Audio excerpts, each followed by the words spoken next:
back to it again. We are traveling in space. We're doing space quests. The story comes to a halt until we eventually deal with sacrificing Cadence to the gods. But right now, we're just dealing with space. We're going to check out everywhere. We're going to investigate everywhere. We're really going to go all in.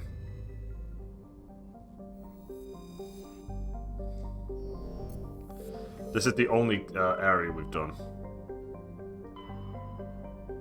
Look at all this!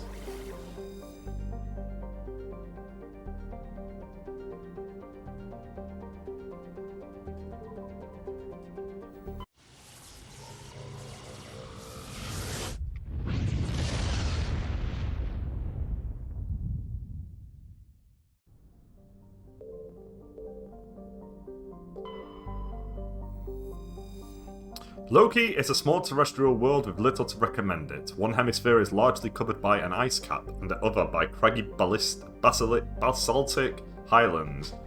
The rough, varied terrain suggests an ancient cataclysm caused significant damage to the world. This is seemingly reinforced by its unusually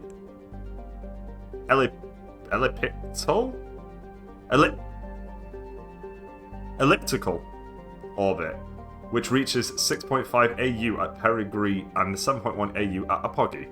Penetrating scans of Loki's ice cap reveals a network of crisscrossing subterranean tunnels filled with frost giants. Because some of the tunnels were surprisingly regular in shape and size, early expeditions looked for evidence of excavation. It was concluded they formed by natural processes. Loki's thin atmosphere is mainly composed of krypton and xenon. When it approaches perigee, frozen sulfur, trioxides, and dioxides can evaporate into clouds in the hemisphere facing Asgard. Tyr.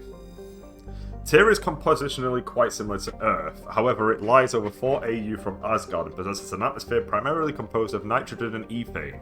While a potential target for terraforming, the presence of the shirt-sleeves habitable Terra Nova in the same system relegated Tyr to a support role.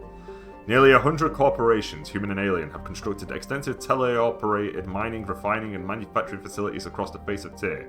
Combined with the platinum loads of Terra Nova, the resources they produce are driving the development of local hydrogen fuel cell industries. The Asgard system now supplies nearly 4% of the galactic market.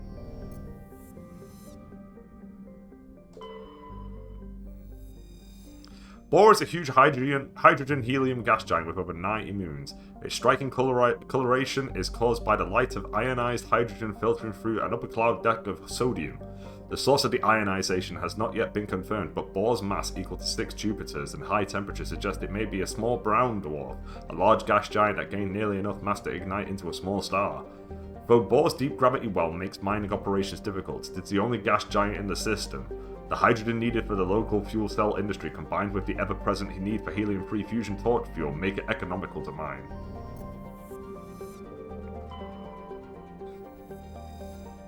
Terra Nova was one of the Class 1 colonization prospects discovered by the First Wave Alliance surveys in 2150.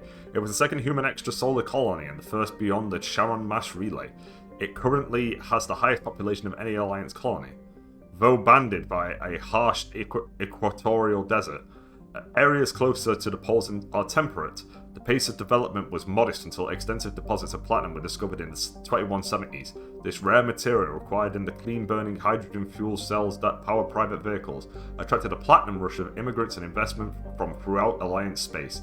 In the past 12 years, Terra Nova has seen a 30% rise in population and growth does not appear to be slowing. Cool. Asteroid X-57. X-57 is a metallic asteroid originally located at the trailing Lagrange point of the gas giant Bohr. With the increased development of Terra Nova, a new orbital port facility was necessary. Due to a shortage of funding, it was decided to mine out X-57 using the recovered resources to finish out the interior for habitation. The asteroid was decelerated from Bohr's orbit using fusion torches, allowing it to fall into the orbit of Terra Nova. Recently, communications with the engineering team on X-57 have been lost. The fusion torches have reignited, and the asteroid is accelerating towards Terra Nova. Let's go.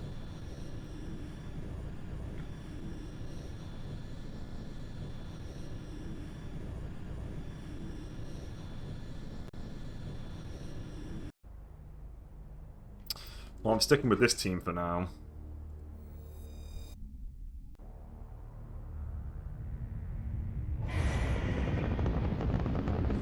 Send in Bruce Willis and Ben Affleck, where are they? Status. Sensors reveal Or three Bender, fusion Fry and torches Leela. propelling asteroid X-57. At its current rate of acceleration, the asteroid will collide with Terra Nova in approximately 4 hours. Analysis. Torches must be disabled to cease the acceleration. Hello. I heard your transmission. Can you hear me? You haven't found me yet, but I can't talk long. Shut down the fusion torches. I'm going to die. God, I hope you're hearing this.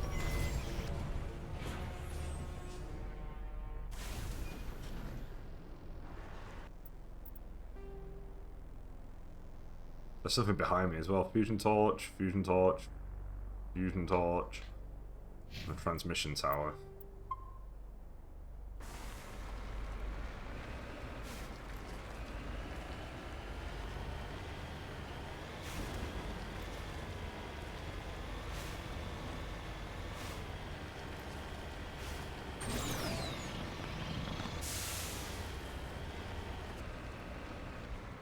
What's this? Cover me.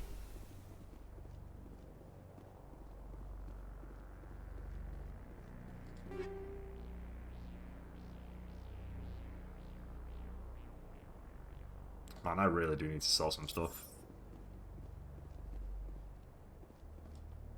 This victim was badly beaten before being killed with a pistol shot to the back of the head at close range. It's likely he surrendered, only to be executed by sadistic captors.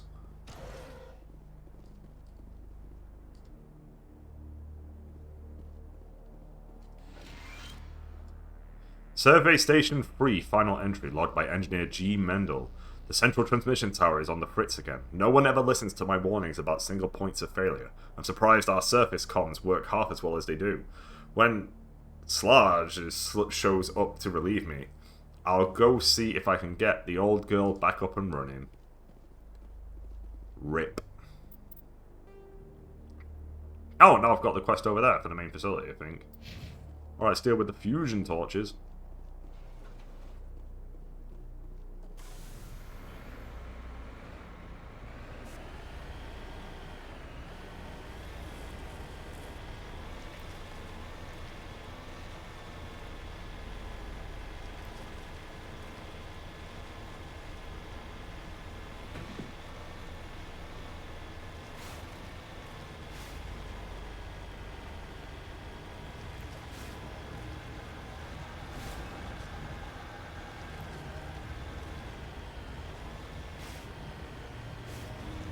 Headed in the right direction. I don't know who you are, but I'm damn.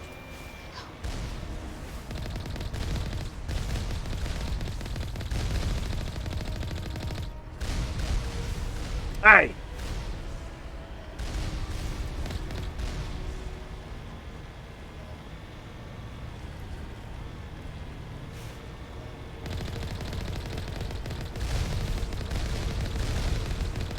Okay, there's two.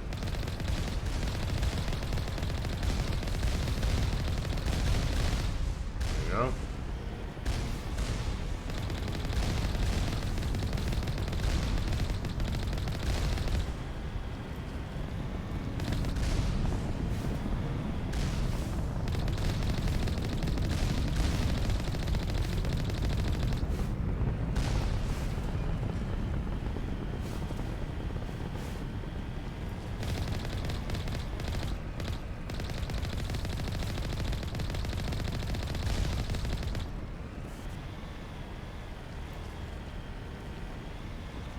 What's this over here?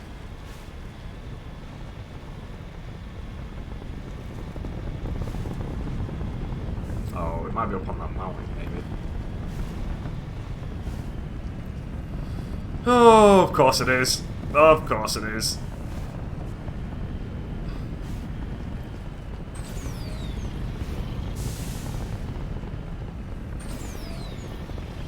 You gonna let me get up there?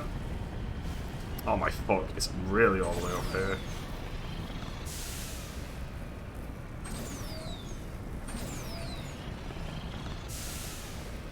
Oh! What is this? Heading out.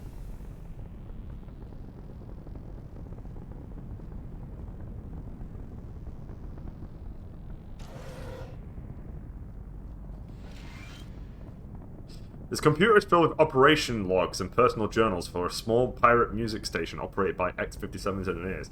It includes scripts for several promotional messages, none of which appear to have been recorded.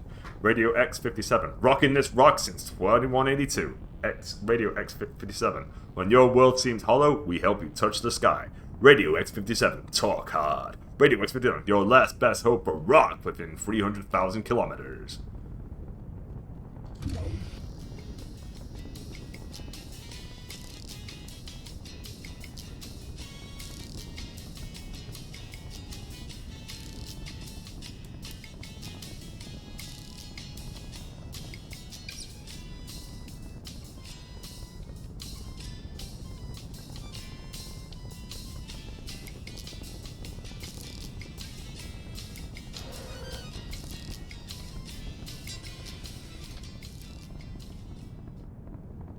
I'm a man who appreciates silence. Oh shit! Oh shit. Oh wow.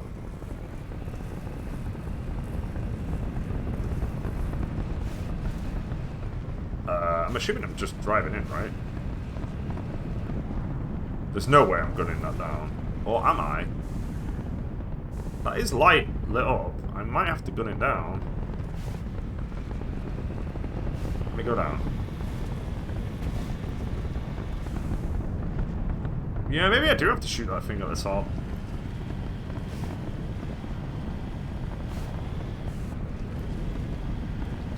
Unless this is a door. No, there's a door here.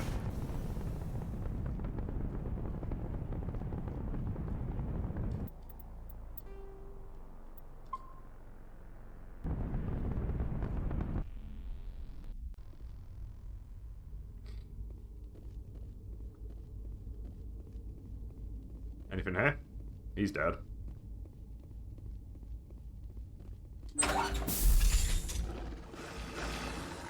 Ah, it's the DLC.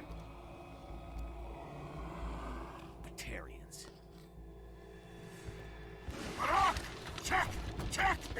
No such thing as a good Batarian. Batarians. Release the Baron! Oh, that's annoying.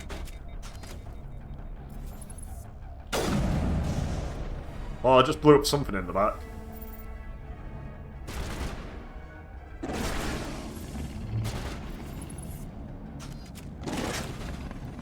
Hey, could you guys, like, fuck off?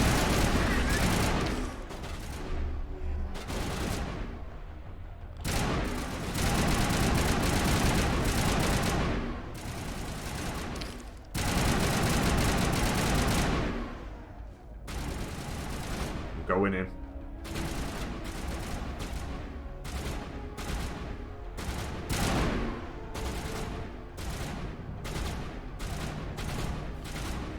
I'm gonna need to flush them out at this point. The cowards.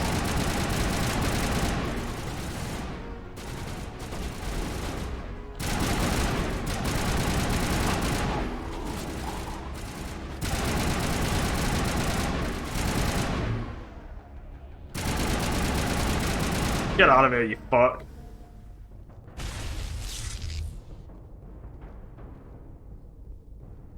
I think we're good, Commander. Yeah, this is the DLC. This, but if you do it, you get some war assets in the third game, and I need a lot of war assets in the third game.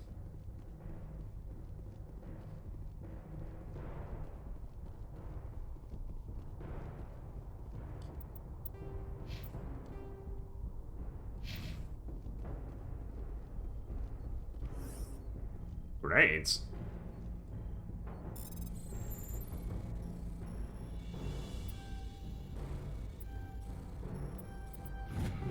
Yeah. You need to sell stuff. I will. Excuse me. I will, anyway.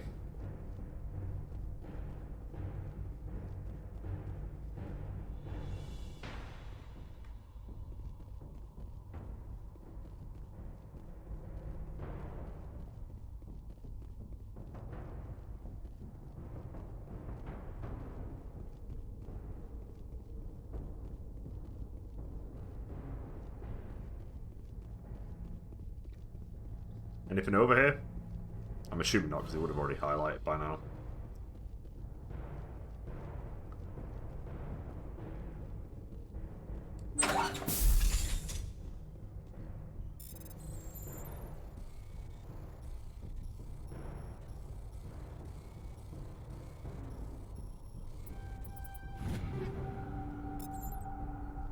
Can I boost my shit yet?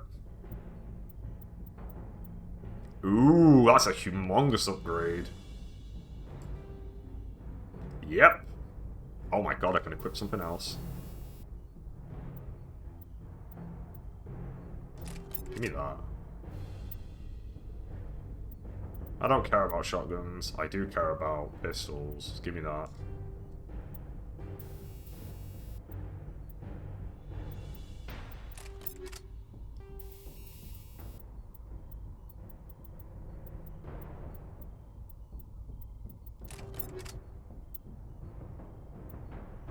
That's better.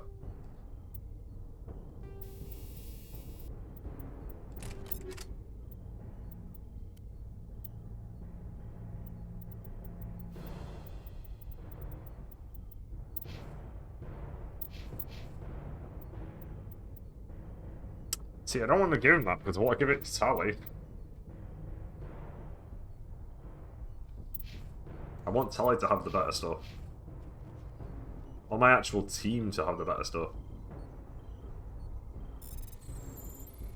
I don't know how much Omnigel I've got at this point. Was that you? Can you hear me? I hear you. What's going on? Who are you? My name's Kate Bowman. I'm an engineer. I was part of the team assigned to bring this asteroid to Terra Nova. We were attacked yesterday by Batarian extremists. I've been hiding since they arrived. I think they know the torch went out. Why are they doing this? I don't know, but if this asteroid isn't slowed, millions of people on Terra Nova are going to die. If I find out anything, I'll... I've gotta go. Good luck. Okay.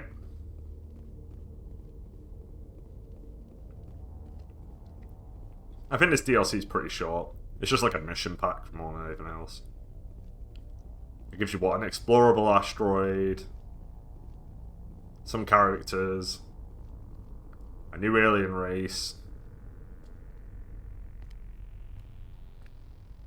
Hey. Oh god. I didn't mean to... Are you hurt? Takes more than that one shot to bring me down. Sorry. I didn't even realize you were human until... Well... Guess I'm not much of a soldier. I know you're scared, but I'm here to help. Commander Shepard, with the Alliance. Simon Atwell. I'm the chief engineer on this rock. Listen, we don't have much time. The Batarians fired up the fusion torches. You've got to shut them down before we hit Terra Nova. There are 4 million people down there, Shepard. My family. They live in Aronis. My kids and grandkids. Nice communities, good schools.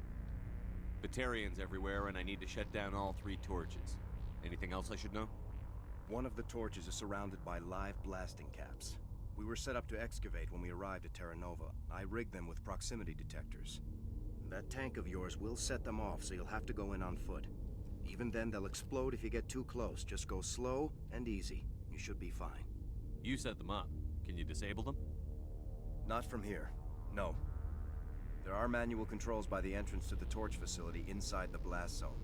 You can disarm the caps there. One last thing. I had a crew working off-site when the attack hit. I'm worried about them. These Batarians are ruthless. I saw them smash the faceplates of guys working vacuum. And those Varen, I don't think they always wait for a corpse before feeding. Any idea where I can find them? They were running checks on our perimeter equipment.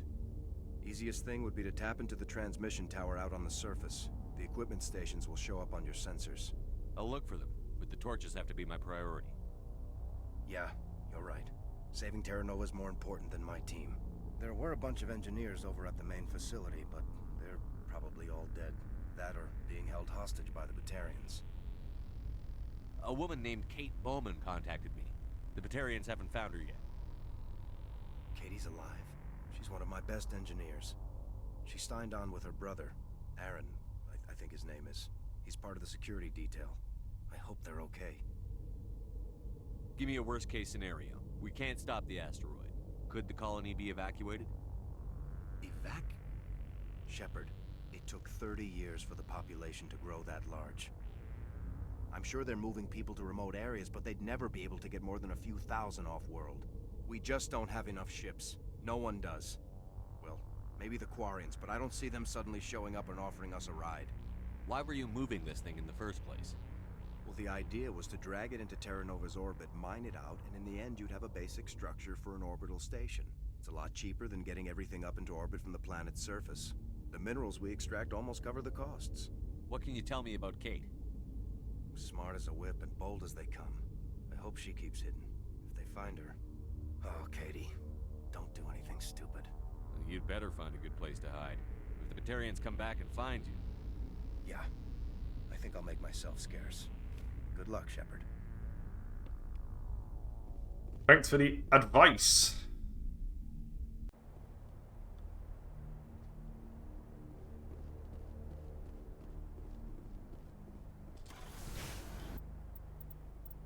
Ooh, I must have leveled up during that. Let's boost Commando. That's got to be next.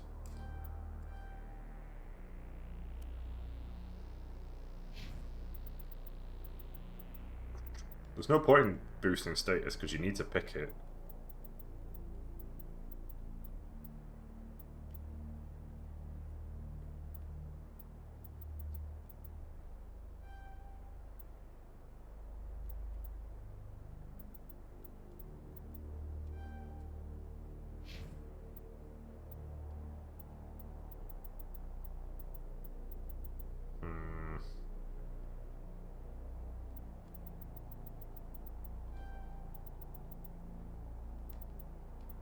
She could boost.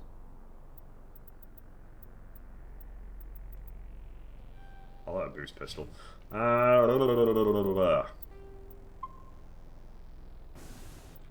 am I going? We want to deal with the transmission tower next.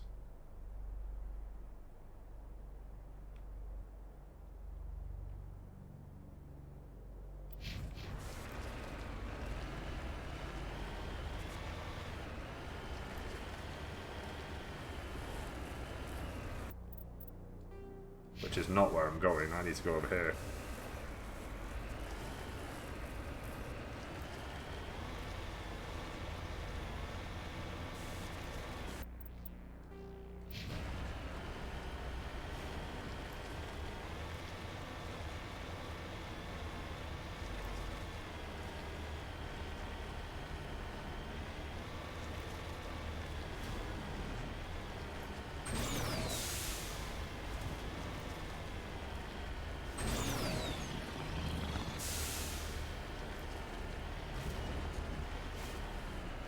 Man, the ability to boost up mountains is so good. Apparently the original one does not have this ability.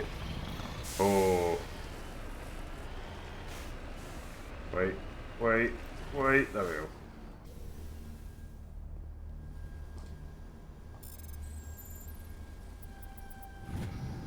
Data link between the transmission tower and several survey stations has been restored. Survey station locations are now on your map.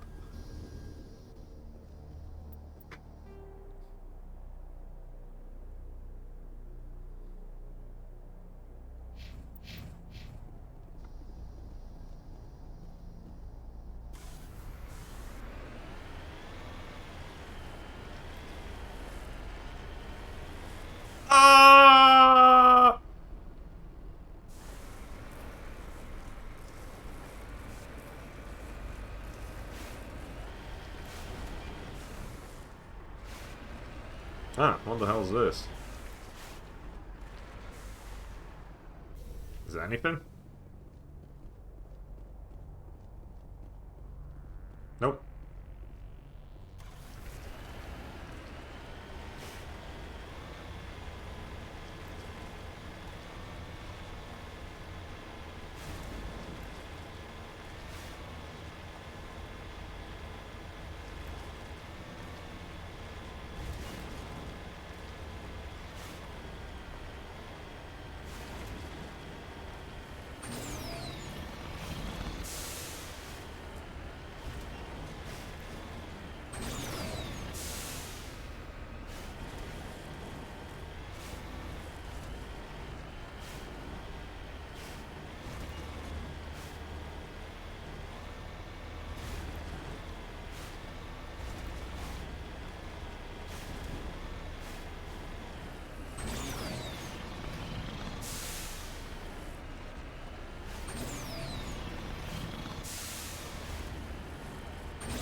Alright, we're here.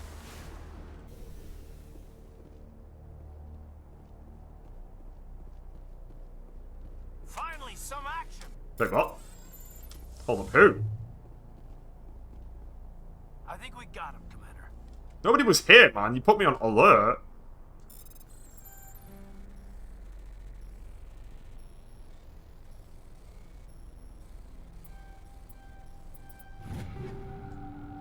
Yeah, I have a million weapons. The body of C. Hines. This body has severe burns and shows signs of major concussive trauma. Mercifully, the explosion would have killed her instantaneously. This is Dr. Himes. They found me, damn Batarians. I can hear them out there prowling around, trying to find a way in. It sounds like they're attaching something to the door. If I don't make it, tell my family I love them. Classic message. Not as classic as, with my last breath, I curse Zoidberg. We've been to 3. I guess we'll hit up the next fusion torch.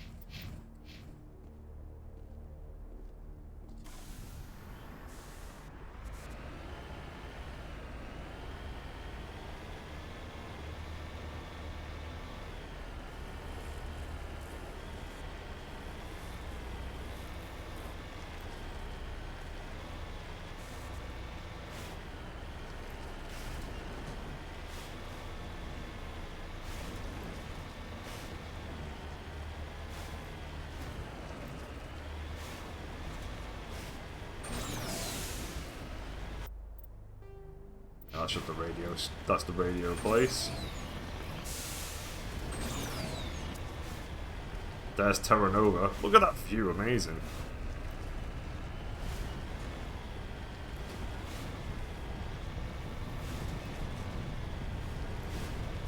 Warning. Ground penetrating radar detects anti-vehicle demolition nearby. Proceed. Oh, it's this. Right, I need to destroy the... I need to not drive into where all the lights are. But I do need to get rid of this heavy turret.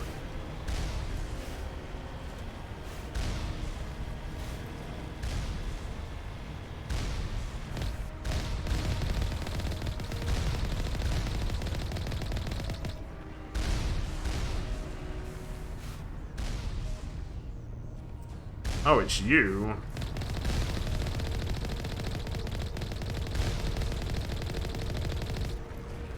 I don't know whether I'm hitting it. Hang on. I am. Oh, it was. Okay.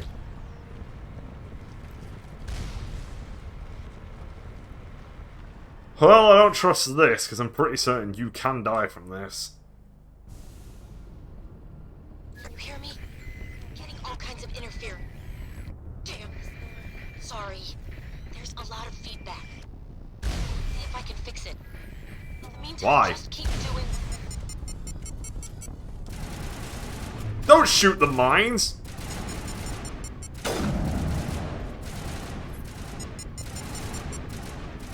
What am I...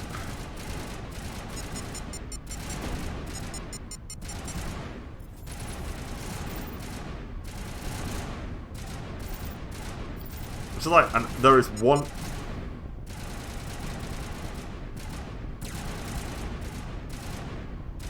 Wait, can I shoot the mines? Oh. I need to head over there.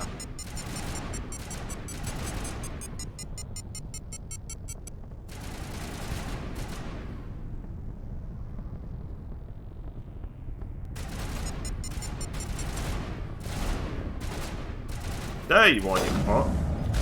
Don't you shoot a fucking rocket at me. Get out of here.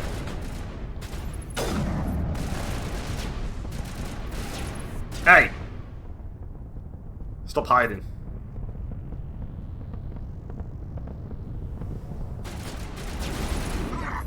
Blah!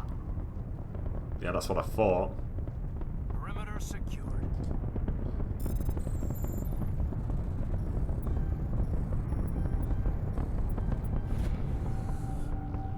They're all disarmed now.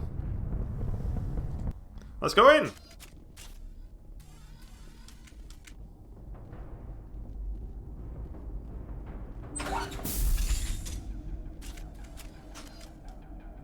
Good as new.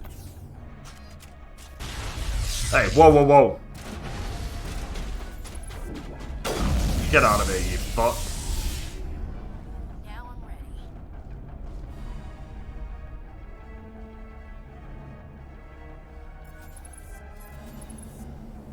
That one keeps flying back and forth. Hey.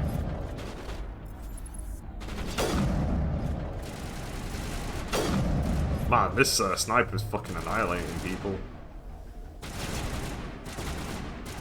They're trying to shoot that drone that keeps flying back and forth.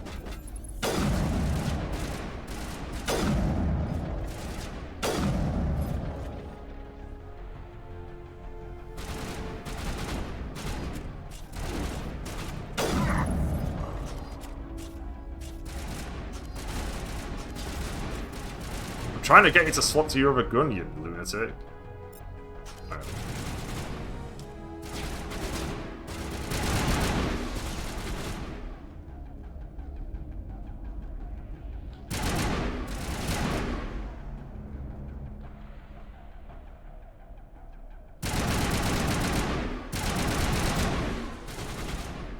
There's another one.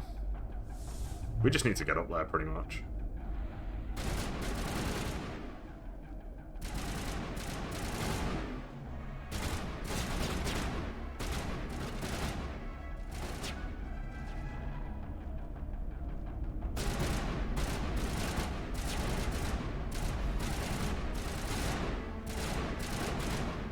Something tells me these things infinitely spawn. I need to get up there.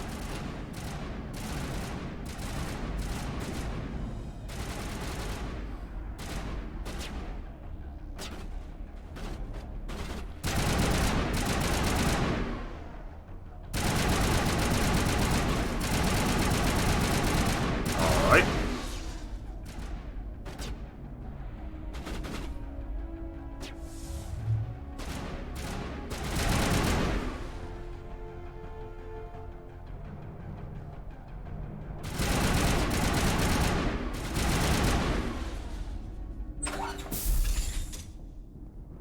All targets down. It does feel that way. Don't worry, we're heroes! Are you there? You've got to hurry. You've really pissed them off. Their leader's setting charges everywhere. I think he's going to blow this whole facility. Get away from there! Don't shoot, please! No!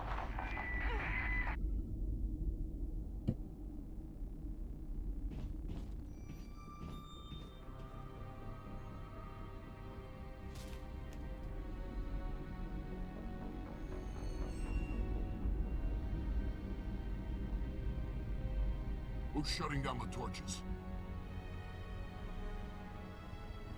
I won't ask you again.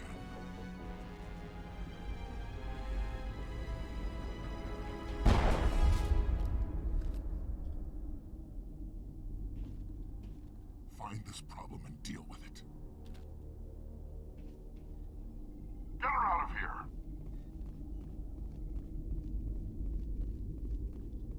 I'm assuming that the last name Bowman is a reference to Dave Bowman from 2001: A Space Odyssey. I think that's his name. 2001: A Space Odyssey was not a good movie outside of the HAL sections. That was it's not it's a fucking special effects marvel, because the shit that they do in that film is insane for the time. But movie wise itself, yeah, it is better. Yeah, I know. Leave me alone. I'm gonna have to sell all the... Probably after this mission, I'll have to sell everything. Yep.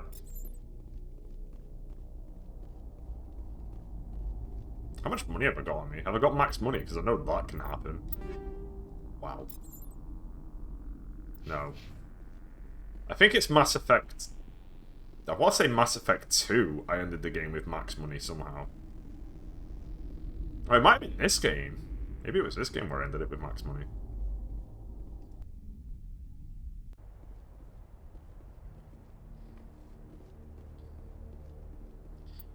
Alright, for my next target, we go for this. We're gonna go for the next survey station first before we hit with the fusion torch.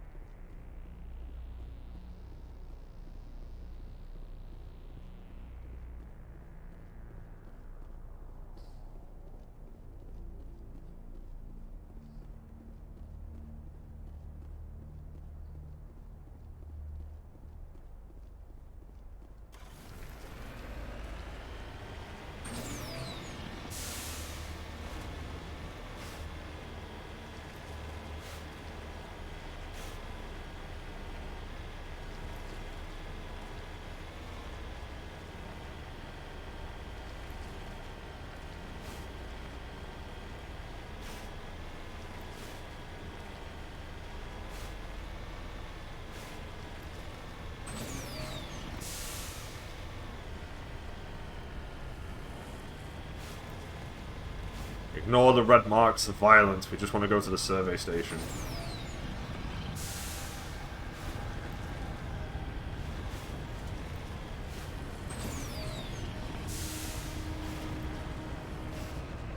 There seems to be something over there as well. Oh, shit!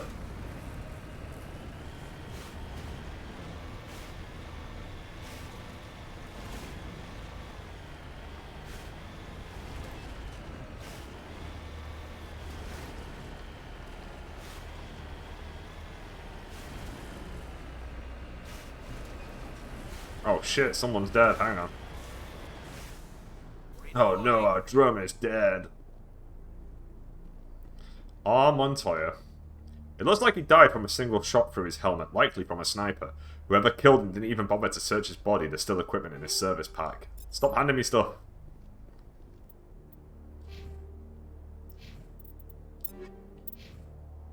Alright, my dude, you need...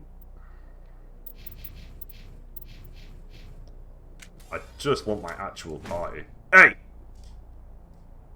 How do I get in? There we go.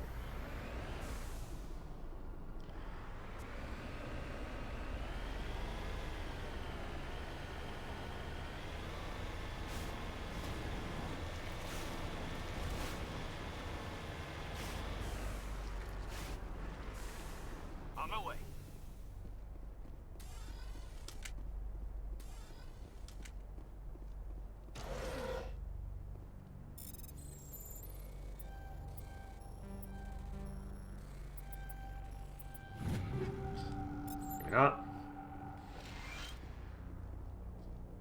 Survey Station 2 final entry logged by Chief Surveyor R. Montoya. Communications are down and there were non-corporate dropships landing near the main facility. There were flashes of light over the horizon. I can't be certain, but I'd guess it's heavy arms fire. As per emergency protocol, I'm armed with defense drones. I'm not waiting for my pickup. I'm going to investigate. Oh.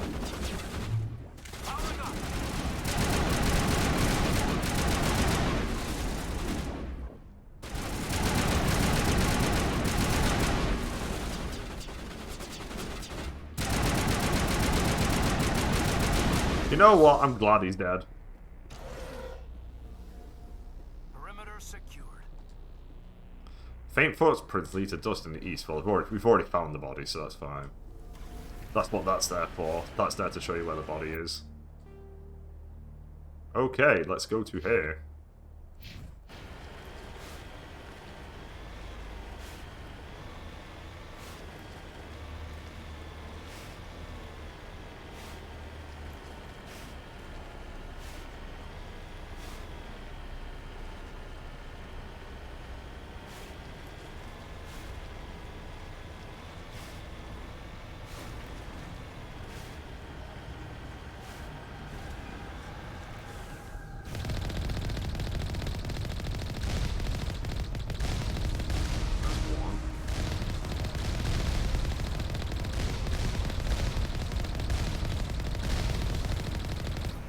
We're in a bit of a risky situation here. We don't actually want to be where we're at.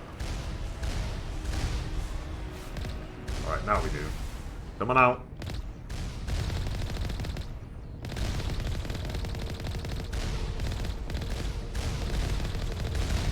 Okay. Yep. Stop shooting at me. I'm innocent. I'm innocent.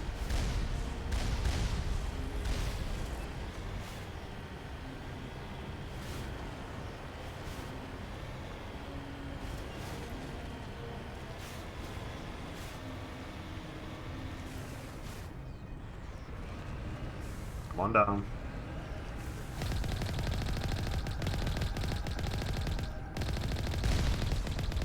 Right.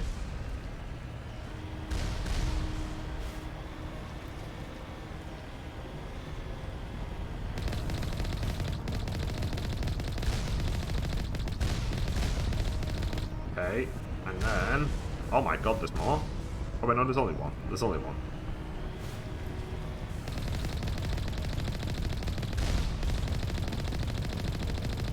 Alright!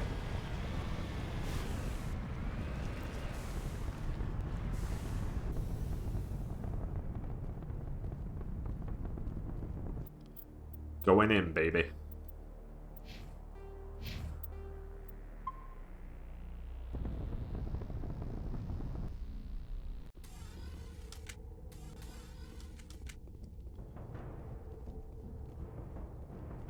Humans, take them out! Humans? Me? Release the Kraken!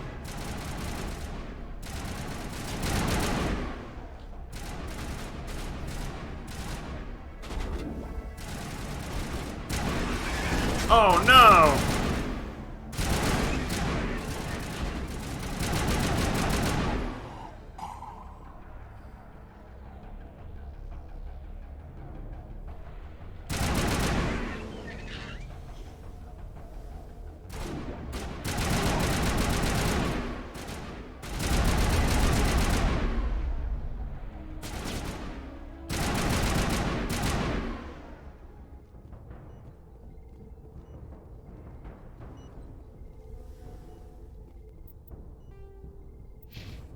Same as always, let's start from here and then go up. Actually, let's go up first.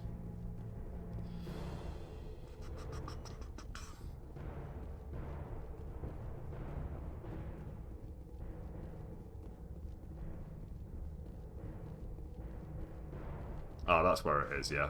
Let's go start from the bottom. Sorry, guys.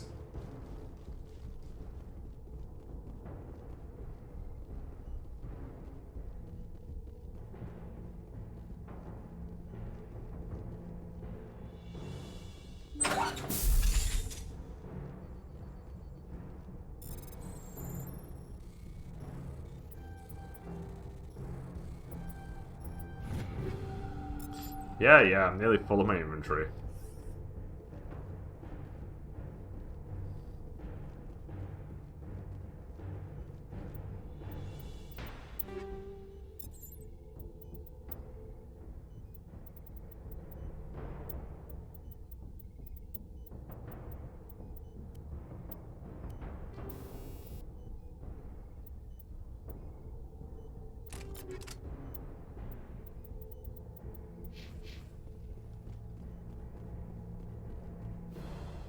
I pretty much should just sell anything that's below, like, level 3 or lower. That'll probably clear out a fuck ton of my inventory at this point.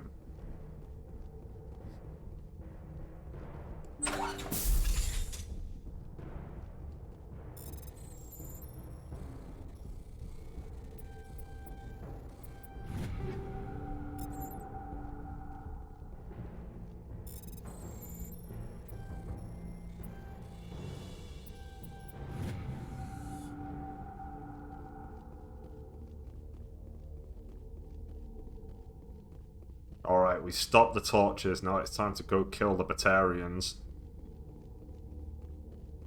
Hold it right there. This doesn't have to end in bloodshed. Hello! Don't come any closer. We can do this the hard way, or we can end this peacefully. I didn't think you Batarians knew the meaning of the word. Look, I'm just doing my job here. Hijacking this rock wasn't my idea. I signed on to make a little profit. A quick slave grab, nothing more.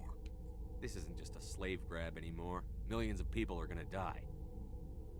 Don't you think I know that? I'm just following orders here. If it were up to me, we'd have already left. Well, it's not too late. You can still leave. I don't think so. Bollock would skin me alive and sell my hide out of spite. Crazy bastard. This whole mission's gone to hell and I'm gonna pay for it. So why do you listen to him? Good question. I had a bad feeling about this from the moment we landed. Now Bollock wants you dead. And what Bollock wants, Bollock gets. I can't change that. Thank fuck for You charm. always want to be second in command? Get me out of here and I'll take care of Balak. Then you can start giving the orders. Huh. An interesting proposal. It certainly has benefits over the current situation. Shut it down. This is Balak's problem now. I hope you're as quick with a gun as you are with your promises. For both our sakes. Balak will get what's coming to him. And so will you if I ever catch you in human territory again. Are we clear? Perfectly. Balak's holed up in the main facility. You'll need this to get in. Don't underestimate him. He's a mean bastard. Let's go. We're getting off this rock. Oh! Has my Paragon maxed out now? Yes. I'm full Paragon. I'm the good guy. This means that I can kill everyone now. Wait, I'm lost. Help.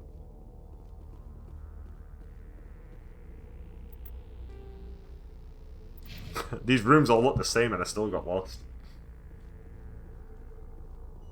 Oh, that's why, because I can't get through. Right, okay. I'm with you.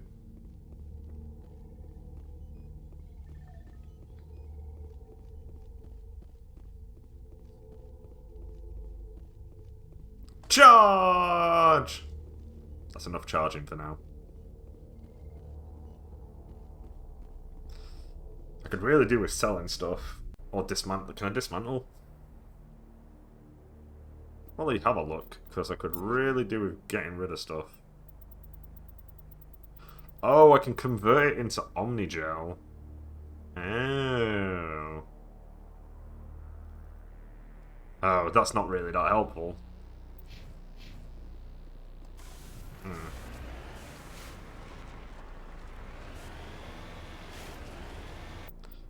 Alright, we've done all of this. Now it's time for the main event.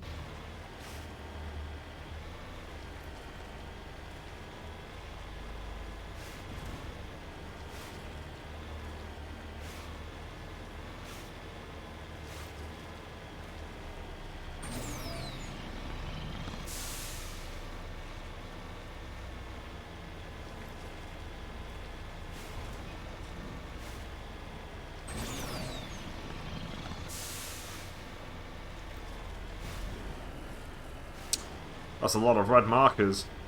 Let's go over here. Maybe there's something else on this map before we commit to finishing this place off.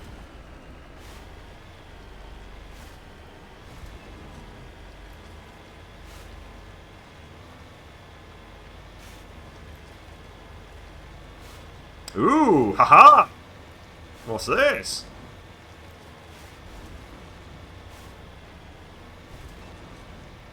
Base of some kind. Oh! Wait, I was going to fall then, but then it stopped me. Looks like we're gonna have to jump.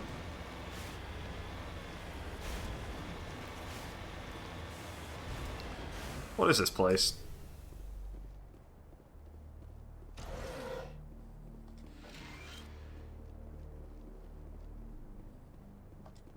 The computer lists a complete cargo manifest of the containers outside. It is mostly uninteresting. Excavation equipment and parts for prefabricated work shacks. The footnote catches your eye. Explosives moves to grid references 32, 4, 16 for safety. Ah.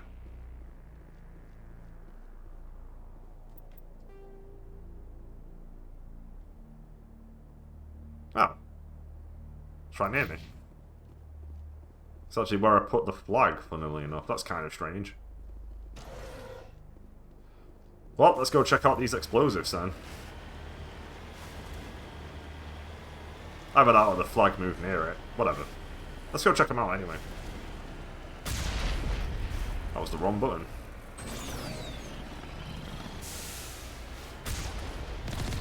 Oh, I didn't even know I had a rocket.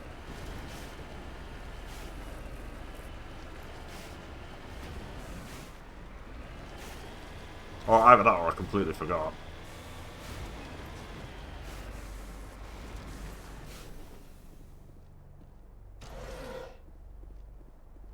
Wow, what's happening?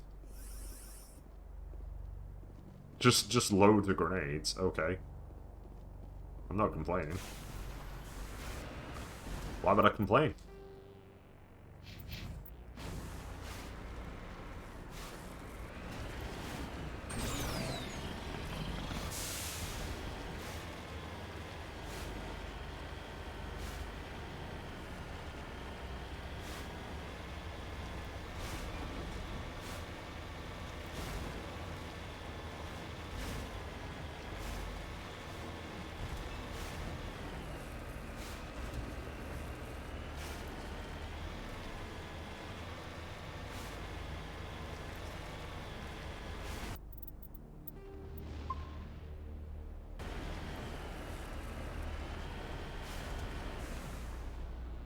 Alright, how close do I need to be to reveal these fuckers?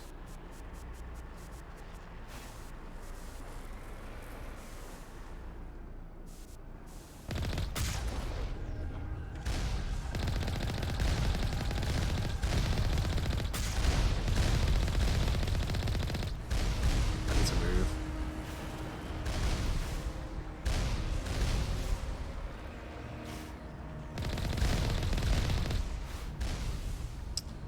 It's finally happening.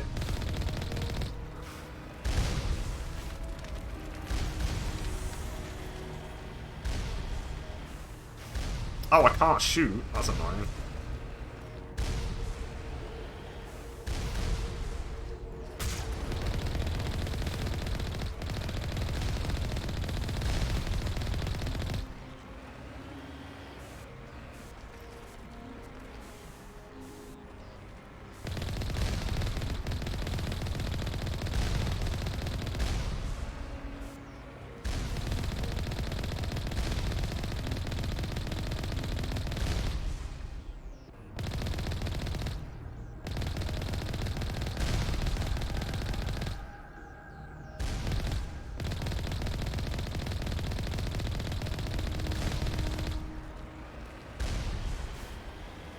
It's fine. It all worked out.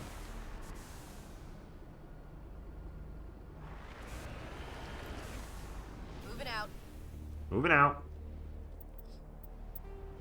Alright, it's time for the big cheese.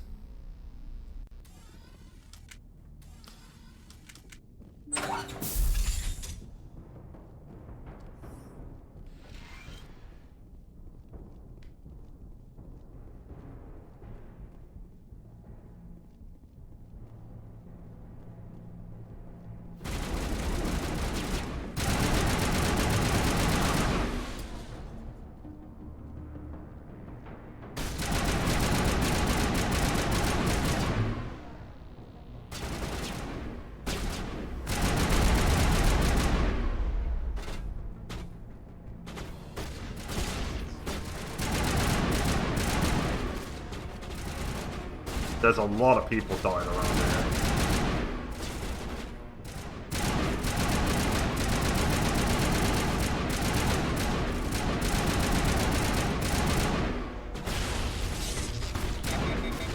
Oh, it's one of them.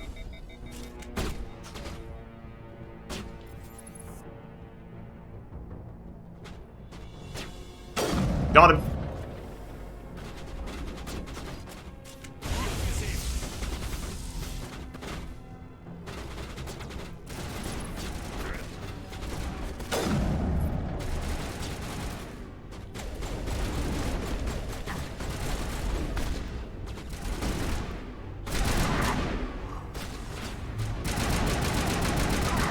My strategy is to run straight at them, with no cause for my own concern.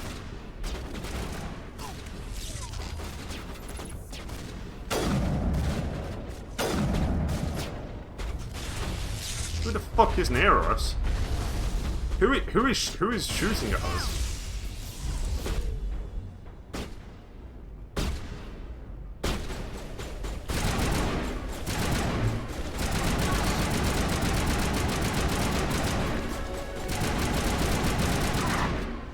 Hey! It's this asshole over here. I just shoot the railing.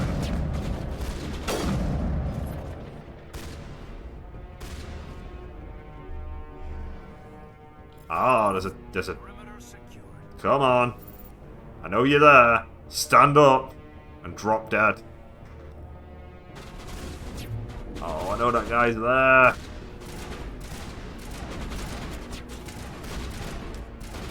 There'll be 2 engineers on either side. One of them is the dude I just saw a second ago. This guy is one of the issues.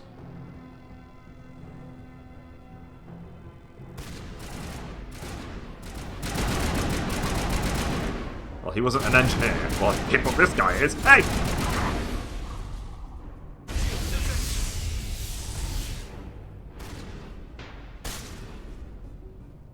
Is someone hidden in the trees?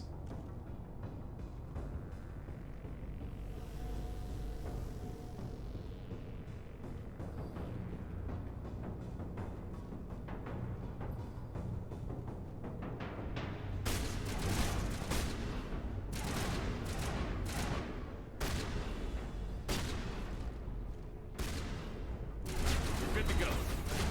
Come on.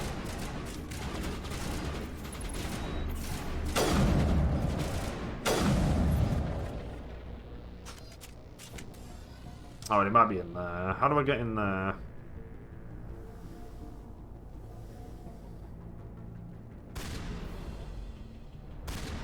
Oh, probably through there.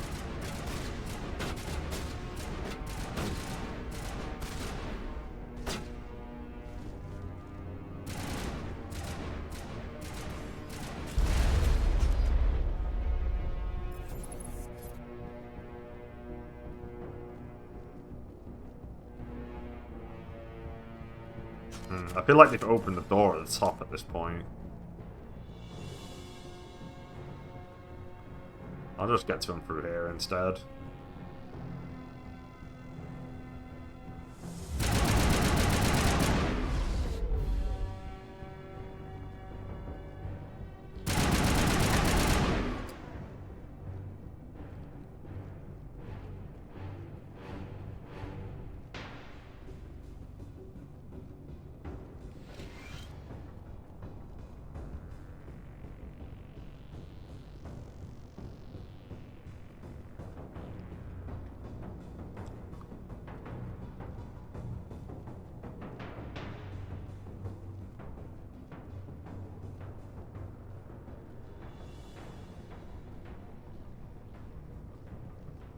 Die, human!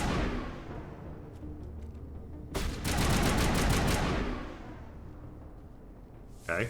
You humans.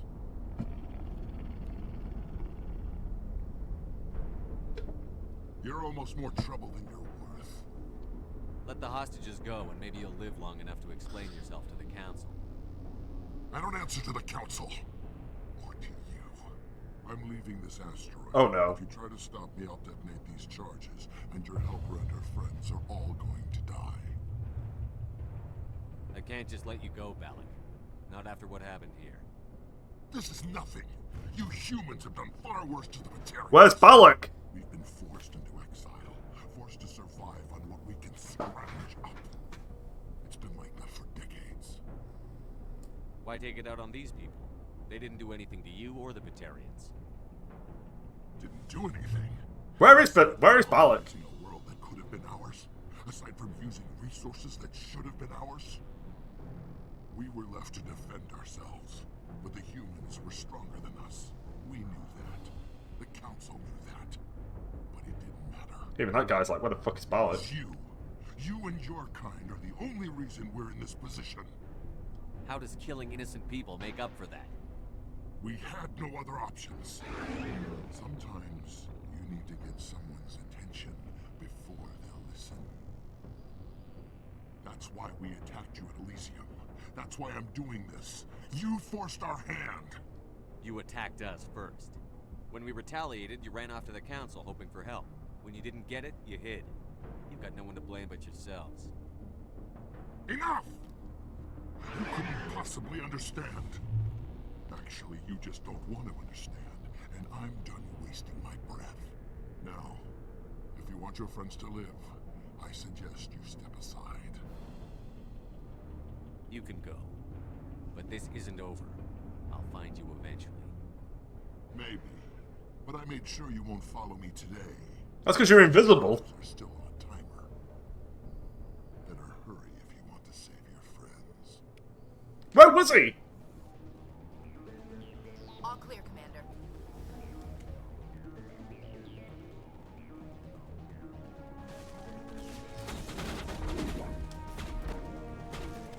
Alright, that does not open. Wait, is it next to me?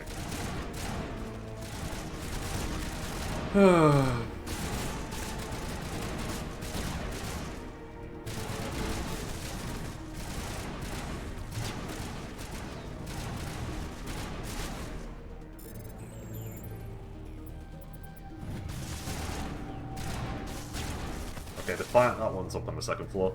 So Balak didn't spawn in.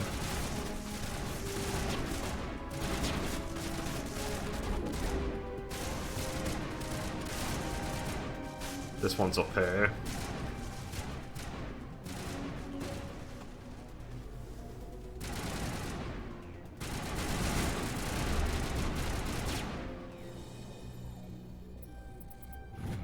Ooh, that was close.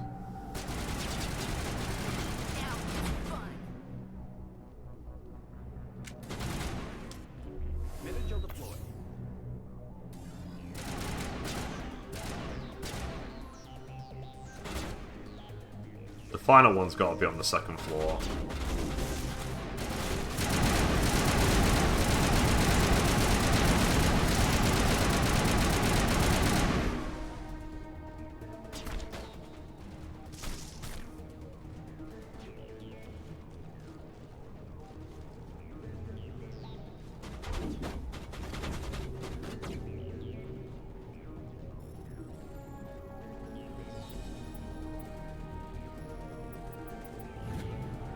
All demolition charges have been deactivated. Release the scientist from the prison cell in the lower level office. He left. Is that all right? Letting him go was better than the alternative. I thought you were going to stay someplace safe. There might have been something I could have done to help. I thought I should be here. I know this asteroid better than anyone. You did it. Another hour and our course would have been irreversible. I ran the numbers, Shepard. X-57 would have struck near the capital city, the most densely populated region. But that's not going to happen, thanks to you. Is Katie in here? Is she all right? Is her team? Balak was holding them hostage. I let him go to save them. Let a terrorist go or sacrifice innocent lives. I'm glad that's not a choice I had to make. Is that... Will you get in trouble for that? I mean, he could do the same thing somewhere else, couldn't he? Yeah, he could. Balak seemed like a practical man. Practical but callous. I'm sure if he'd been in my place, Ms. Bowman would be dead now, along with all the terrorists. But I'm not going to sacrifice people who happen to be between me and my target. So what happens now? The bad guys get away? Balak gets away today, but we'll still be after him tomorrow. And the day after that. Me, my crew, and every other crew in the Alliance. He'll run and he'll hide, but eventually he'll slip up and we'll get him. Bad guys never get away, Simon. Not unless the good guys give up. Well, I wouldn't want you after me. Shepard, thank you for my grandchildren's lives. I don't think I'll stick around, though. Not with the team gone. Too many ghosts. It's time for me to get back and spend some time with my family. Before I go, I'd like to offer you something. Maybe you'll have more use for it than I will. As lead engineer, I get some quality items. Take your pick. You've earned it. God, I want the Quarian armor. I know it's a lot to ask, but that Omni tool of yours? I could really use something like that. Shepard, I think I mentioned that you saved my kids and grandkids. What's an Omni tool compared to that? Take it, with my blessing. I hope you get good use out of it. One more thing. You asked me to look into your missing engineers? Have you found them? Yes, all of them. Their bodies, anyway. Oh, I see. Well then, I guess it's better than not knowing. Take care of yourself. Be well, Shepard. We owe you. Ooh. Hello! What are you doing? I can't believe you let Balak go. Nobody could see Balak. Balak was invisible. I half expected you to just let us die. Sacrifice the few for the many. Then I'd be no better than the Batarians. Besides, Balak won't get away with this. I know who he is now. He can't. You don't know, he was invisible! You sound like my brother. He was always so stubborn, but always willing to do the right thing, no matter what. I wish I could have saved him, too. It's not your fault. You did what you could. At least Aaron died in a place he loved. He was the one who convinced me to join the team here. Said it would be an adventure.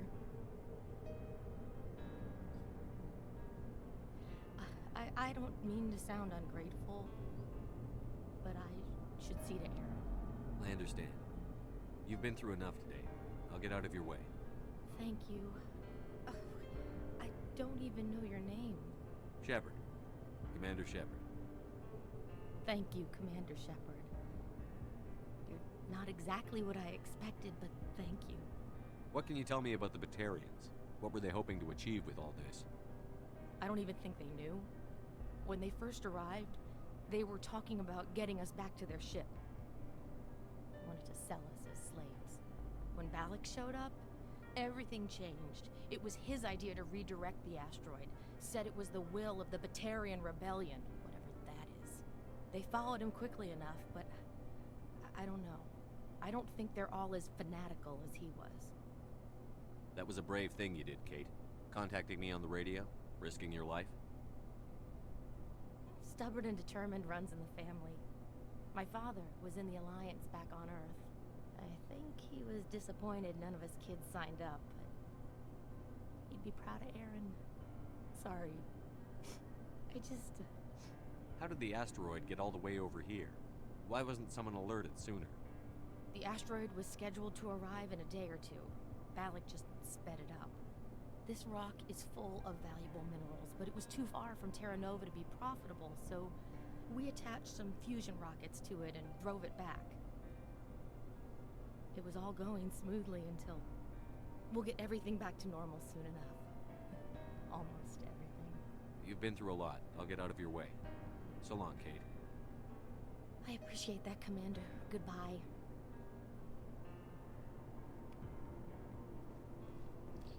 Okay, that's done. That is a done quest. Thank you so much. I thought we were all dead. I think I could just leave now.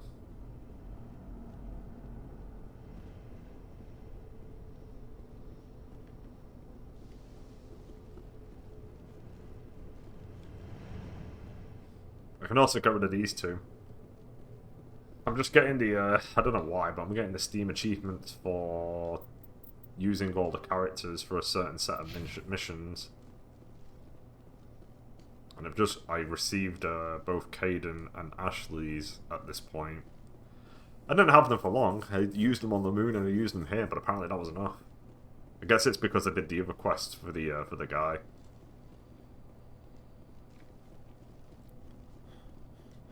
Can't believe Balak didn't fucking spawn in. I don't know what he looks like.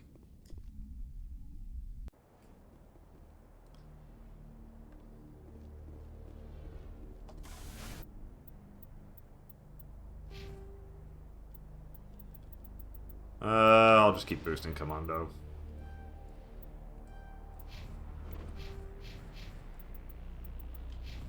Boosting them's kind of pointless now. Let us go back to the Normandy.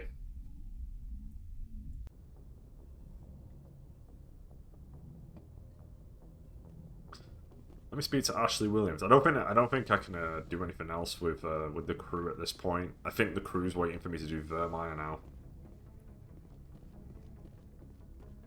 In fact, I can't bother going down there.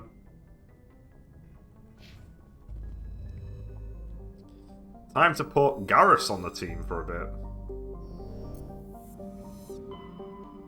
after we check out this area.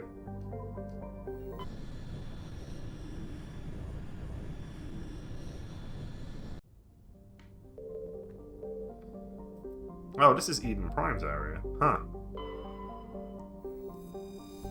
Zion is a hydrogen-helium gas giant even larger than Jupiter. Despite its deep gravity well and lethal radiation, it supports a small helium-free mining industry. The reason is simple. As the only gas giant in the Utopia system, it is the only local source of fuel for Eden Prime's power stations and spaceports. Zion has 112 satellites, ranging from captured asteroids to the moon of Asphodel, which is large enough to retain a thick atmosphere.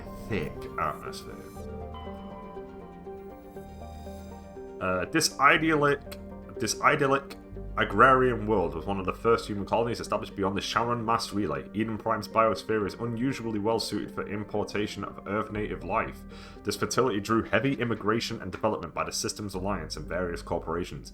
Today, Eden Prime is a model of sustainable, organized development. The population is housed space-efficient arcologies that tower over thousands of kilometers of green fields and orchards.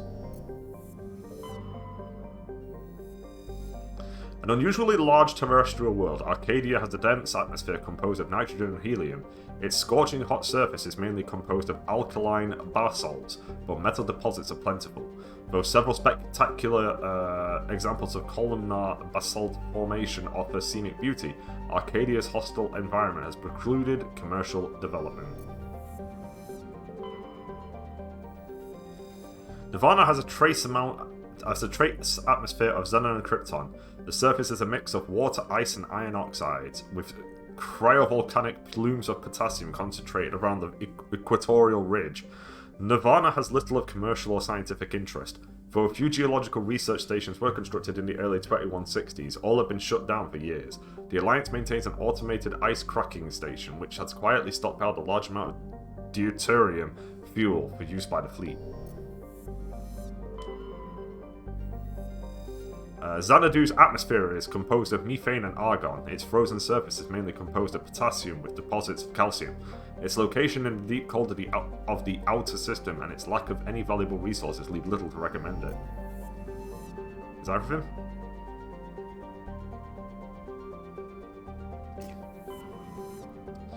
Anywhere else? It must be Mass Effect 2 where you get the 100% marker. Yeah, let's do this Novaria area. Actually, hang on. Before I continue, let me see if I can sell stuff to the guy downstairs. Because I really need to empty my inventory right now.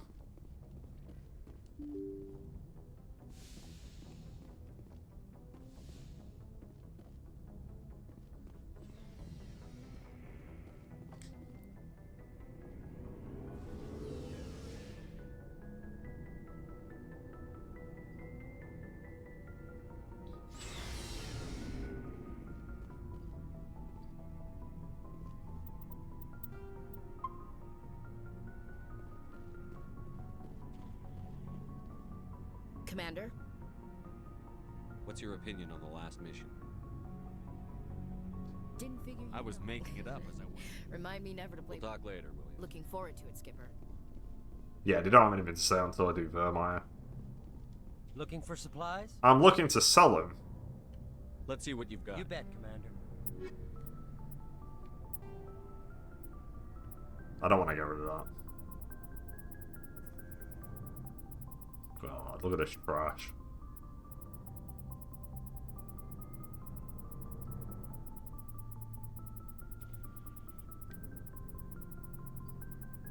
You know what? Let me equip everybody first, and then I'll do that.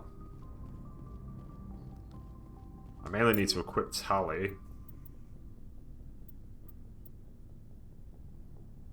Well, that's better. There you go.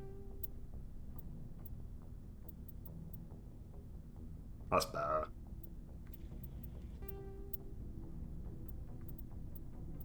That's better. That's better.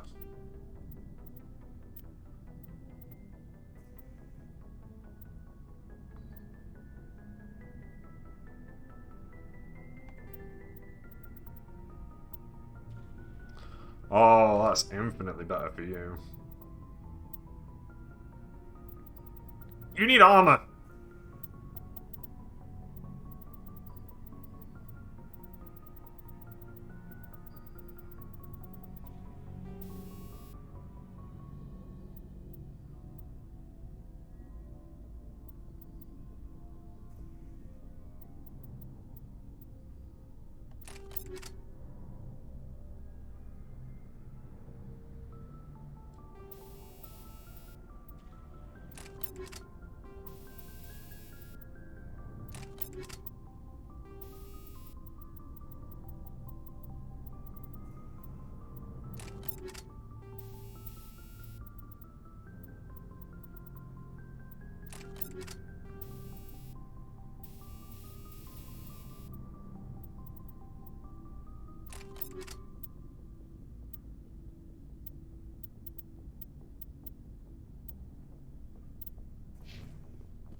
Rex.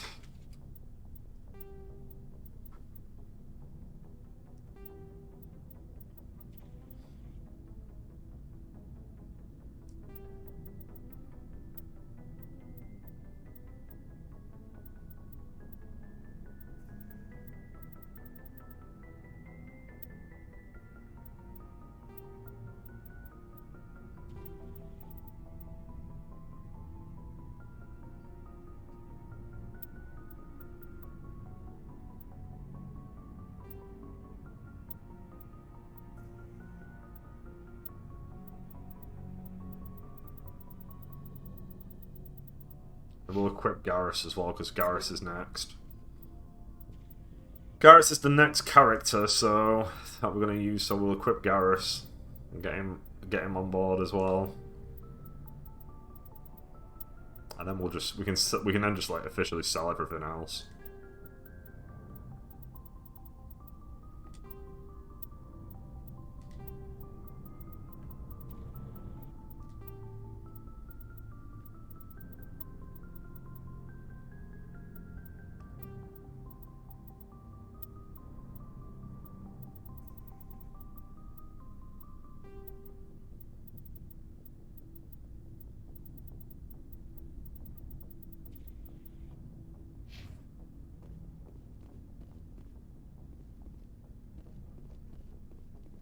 Looking for supplies? Yeah, I'm gonna sell a Let's lot see what right you've now. got. You bet, Commander.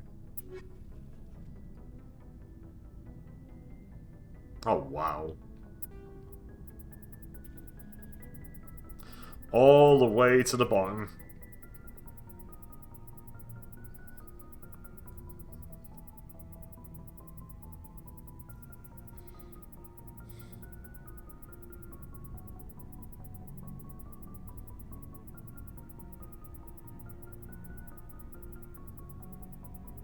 There's definitely a faster way of doing what I'm doing right now.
Alright, and I think when we hit level 5 I'll stop.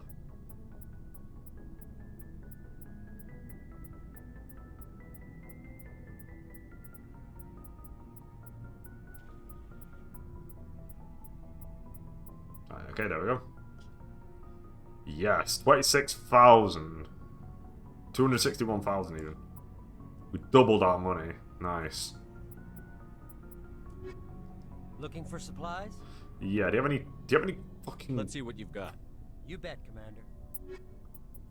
Nope. Nope. Nope. Nope. Ah! You bitch.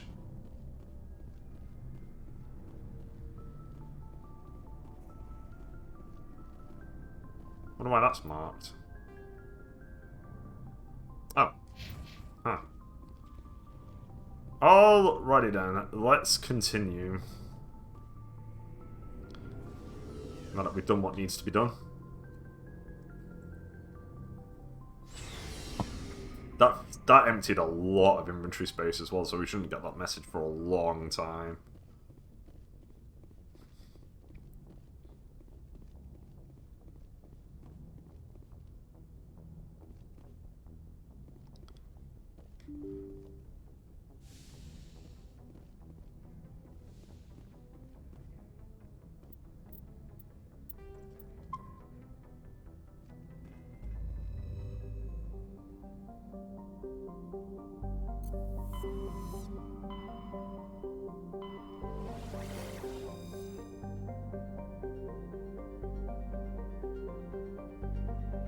Okay, we've got 2 areas in here.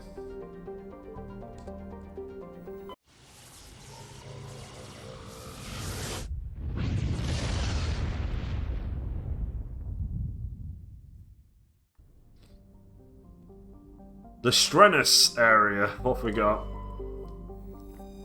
A standard hydrogen-helium gas giant. Pisalgon's atmosphere is tinted blue by trace quantities of methane.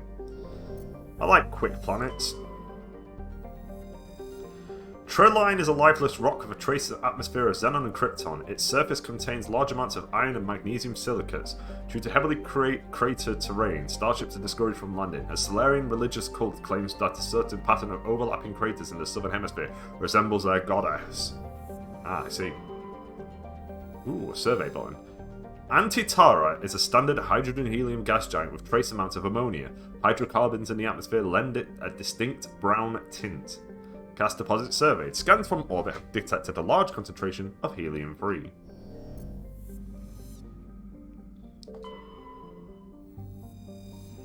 Shrouded by a thick atmosphere of complex hydrocarbons, Yunfall has never been fully mapped. The surface is hot and completely covered by a global ocean of liquid hydrocarbons. There are indications of primitive organic life developing deep within the global ocean. Medallion recovered. Your scan uncovered an ancient deep space probe slowly orbiting Yunfall. Tally brought it on board, dismantled it, and found a League of One medallion hidden in its payload. Protect the payload! Warning, level 1 cold hazard. Zawin has a thin atmosphere of carbon dioxide and ethane. The surface is frozen and is mainly composed of cobalt and deposits of copper. Planet-side conditions are hazardous, with constant ice storms wrecking the surface.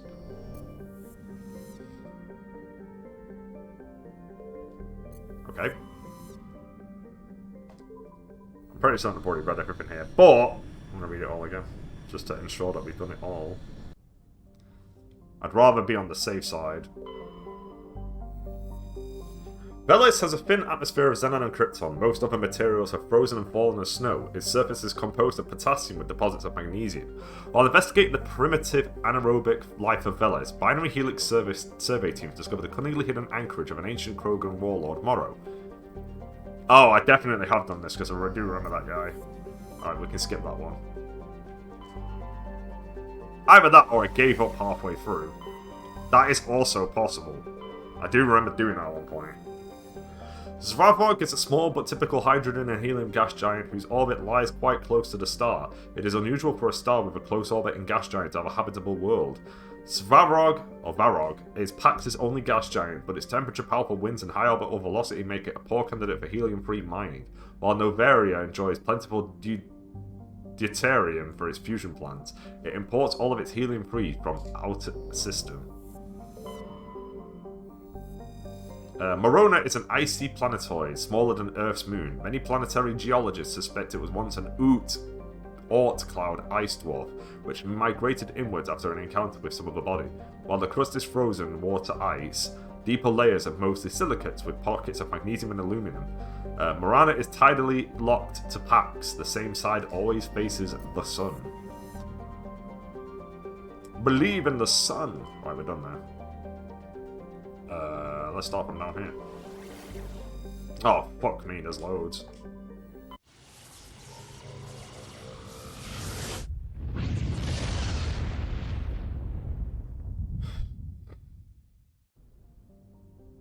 Right, anything in the asteroid belt? Ooh, hello.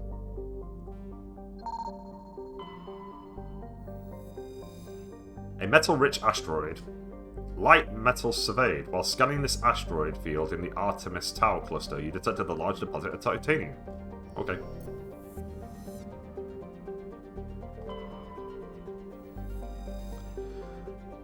Fargaluz is a standard hydrogen-helium gas giant with an abundance of airborne hydrocarbons. Gas deposit surveyed. Scans from orbit have detected a large concentration of xenon. Cool.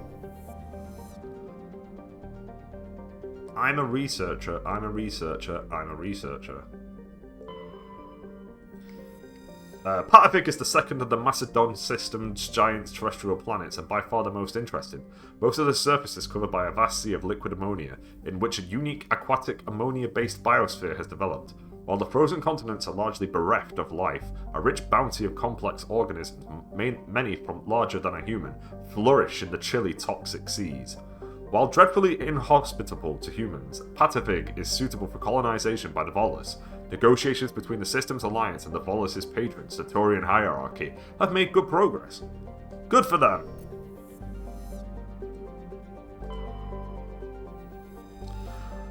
Polaran is an enormous terrestrial planet half again the size of Earth. Despite its thick atmosphere, the weak output of the Red Dwarf is a great show, Macedon, leaves its surface biting cold. The crust is mainly composed of silica, but significant deposits of iron and other industrial metals are present. These lodes may prove rich enough to be profitably mined despite the heavy gravity. I can land on this one. Warning, level 1 pressure hazard. Shargilla has a very dense atmosphere of ammonia and oxygen. Its temperature surface is mainly composed of alumina, with deposits of sulfur. Boys in the system have recently logged a number of unregistered vessels operating nearby.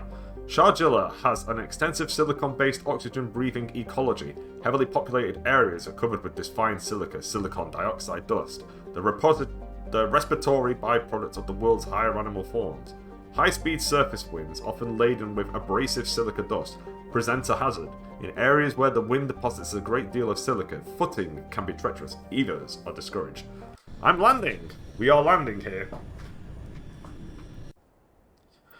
We are taking with us now... We'll take Rex and we'll take Garrus. What a team.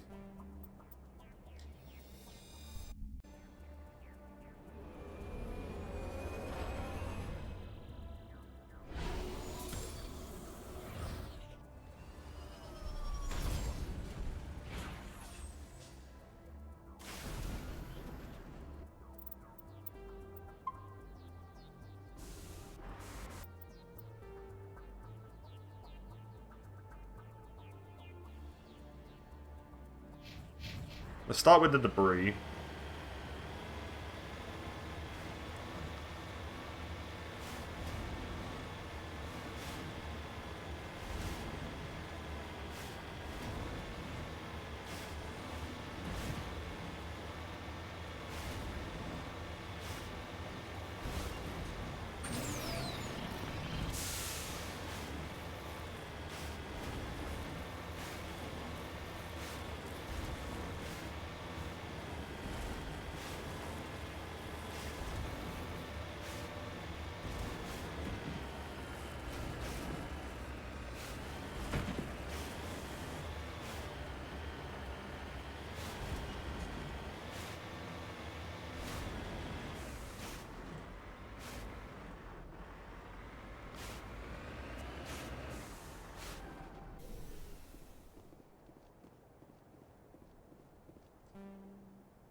Fuck! Rex, we're swapping you out for Tally.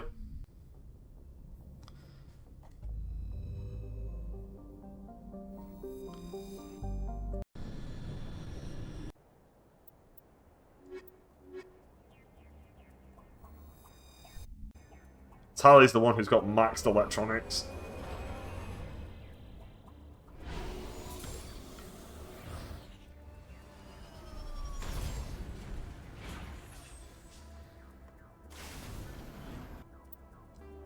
Let's try again.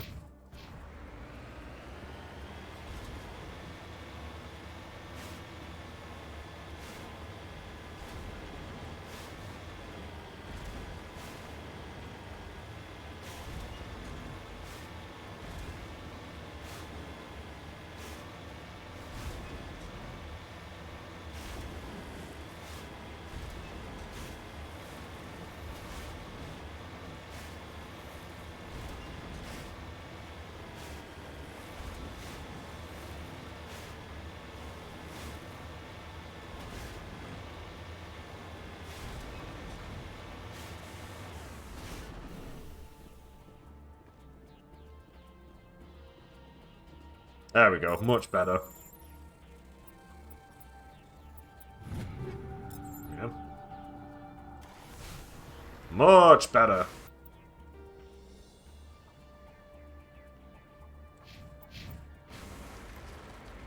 Alright, yeah, I can boost, Oh my god, Garrus, you really need some boosting right now.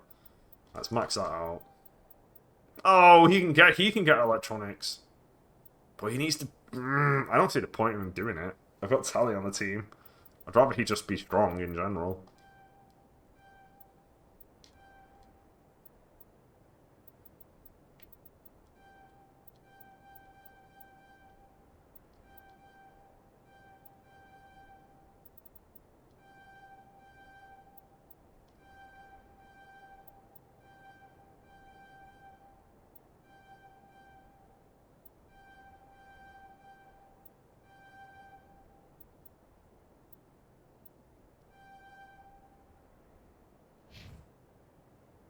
Tally's got 6 points. I guess I'll boost this.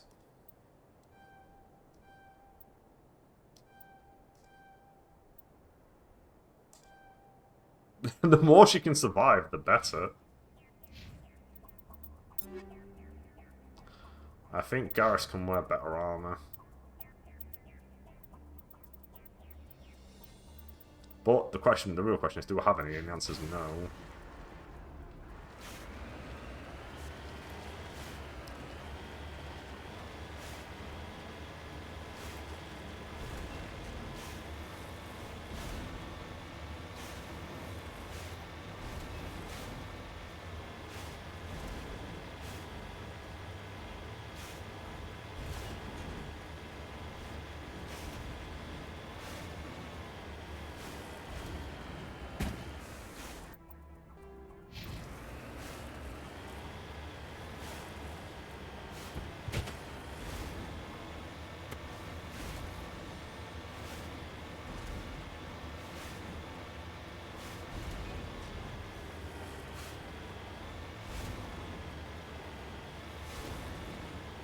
I thought that was a massive sniper shot then. A fucking laser beam from the stars. It's me, the super boss.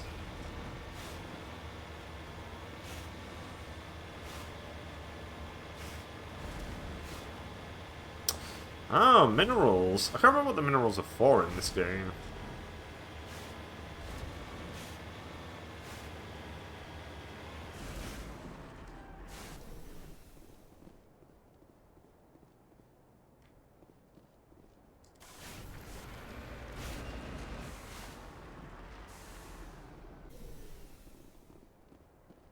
Sorry, capsule.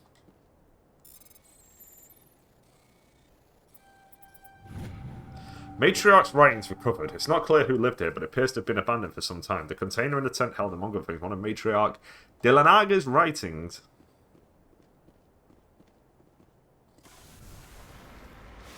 Right, well, there's some minerals over there, and I can't remember why we need them.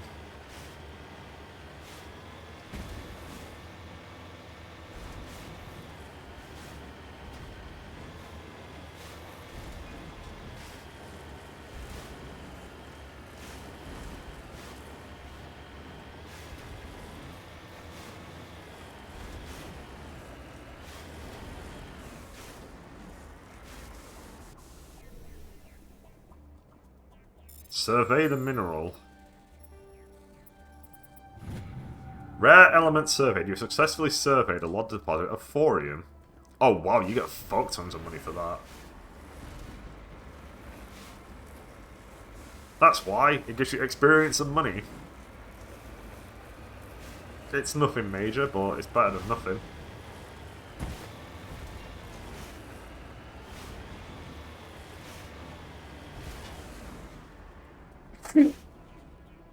Oh, excuse me.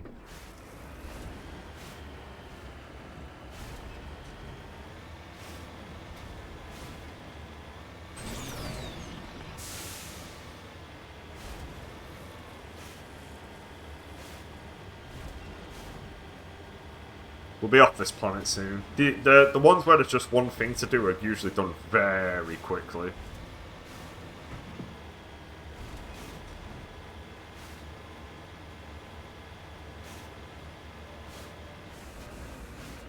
What is this? It's just a tent out in the middle of nowhere, but it has nothing in it.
Snipers? Get out of here.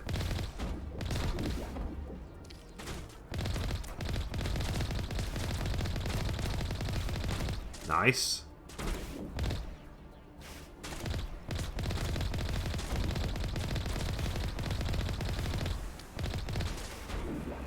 Coming in. Ah!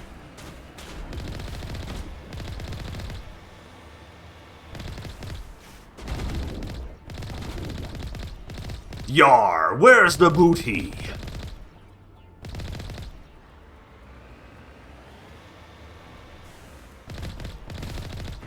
Yeah, sorry guys, I cheated.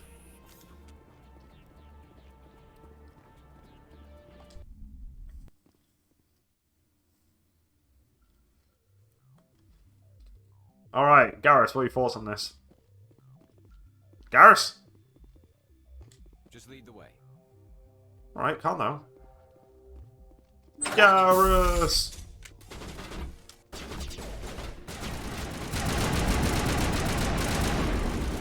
Yar, we live here in space because we're space pirates like those guys from Super Metroid.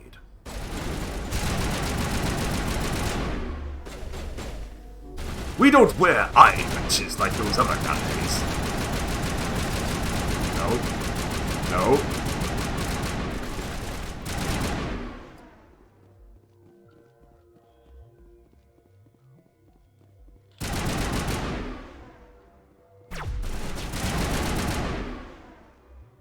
Come on, where's the last of you? Are you up there? Wrong button. Oh, you came down. Asari Slaver?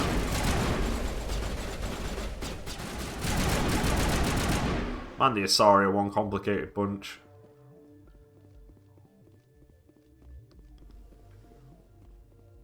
Ooh, an upgrade kit. We're really starting to get things that give us more upgrade powers than... We're starting to get closer to the X ranks.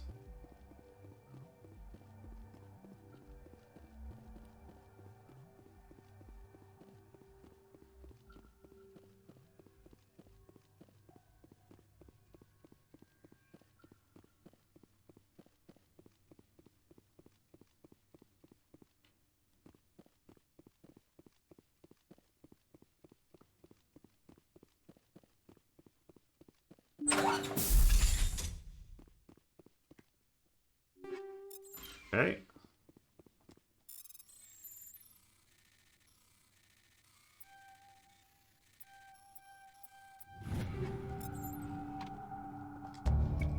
You discovered evidence that the Asari leading these slavers and Nasana Dancius, an important ambassador on the Citadel, are sisters. You should return to the Presidium and confront Nasana with this.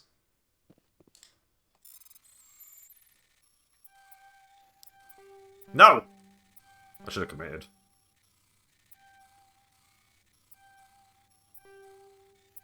No, I got stuck! It's been a while since I failed one of these. Try again. Oh, the perfect spot is a bit... Oh!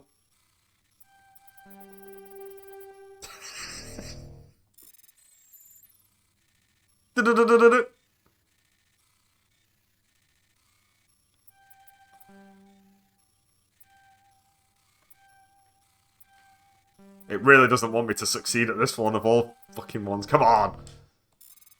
In the words of Joe Blue, come on! Hey! Finally, Jesus. 85,000! Man, I'm gonna max out my money hard in this game. Anyway, this area is done so we can leave. We can go!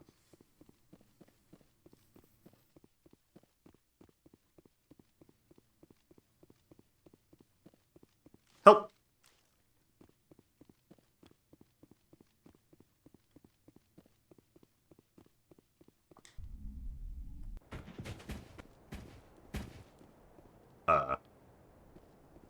Well, I definitely didn't park there.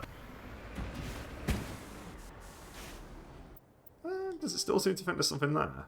Destination. Stronghold. Well, I've just done the Stronghold. Everyone's dead.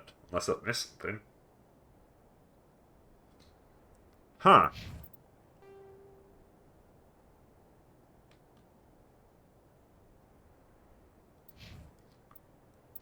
Guess I'll save it. And then I will leave. Return to the Normandy. Okay, next. That's done.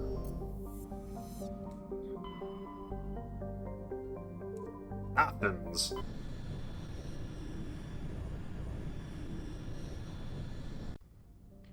Alright, here we go. Distant Pharos has seen only a cursory examination by an unmanned probe. It has a trace atmosphere of nitrogen and argon. Its surface is mainly composed of tin with deposits of carbon.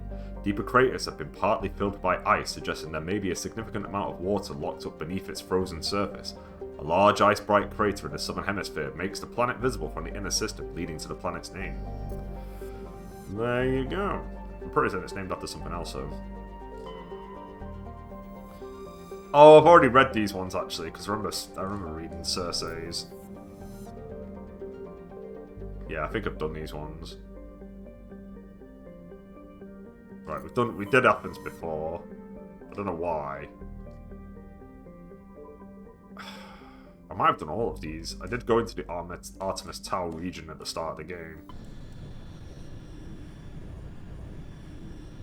I guess just to double check and make sure that I can't land anywhere.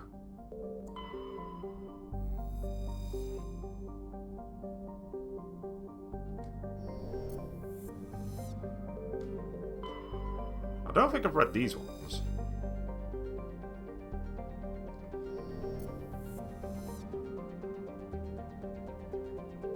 Yeah, not, because there's something unknown there. Right, okay, we'll go through these. A small hydrogen-helium gas giant, Arcanine, has been developed as a full-featured if modest stopover for ships hauling refined materials from Ferrum.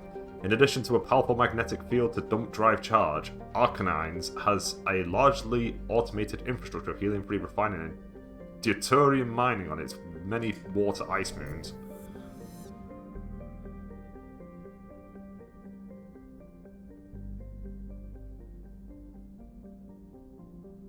Ain't nothing on that asteroid belt. Armenia is a terrestrial world with an unusually thin atmosphere of krypton and xenon. Its surface is composed of silica with deposits of carbonaceous materials. The initial flyby probe of Armenia detected multiple areas at the equator with oddly regular surface protrusions. Closer investigation revealed these are as millions of elaborate crypts a few meters below the surface, left by a long-extinct spacefaring species called the Zyoth. Many human universities wish to perform an archaeological excavation. Council law holds grave sites to sacrosanct, however, and the matter has been tied up in the court for decades. I actually do think I've read these ones. Zakros is a terrestrial world with a nitrogen-methane atmosphere containing trace amounts of hydrocarbons. Its frigid surface is mainly composed of water, ice, and hydrocarbon slush.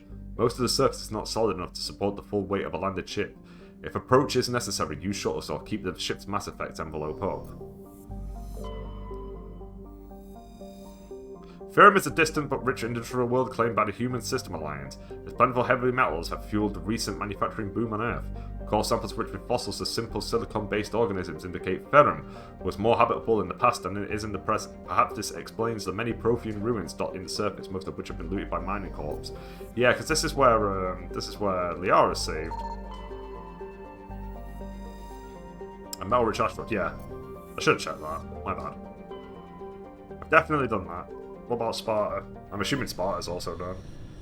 I probably have just done like this entire area except for that one planet.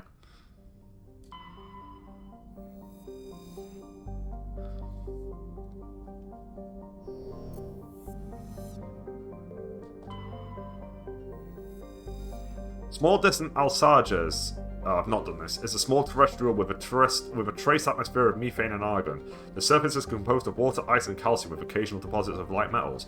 During the Alliance's pirate suppression campaign in the 2160s, the Batarian Iluam Aranpera was caught with his frigate Tunera and grounded on Alsages for drive discharge. When challenged by the cruiser Hyderabad, Ranpera refused to surrender. The tunnel run was destroyed attempting to take off. The debris is strewn across the southern hemisphere. Rare elements surveyed. Scans from orbit have detected a small deposit of plutonium. Neat. Anything in this asteroid belt?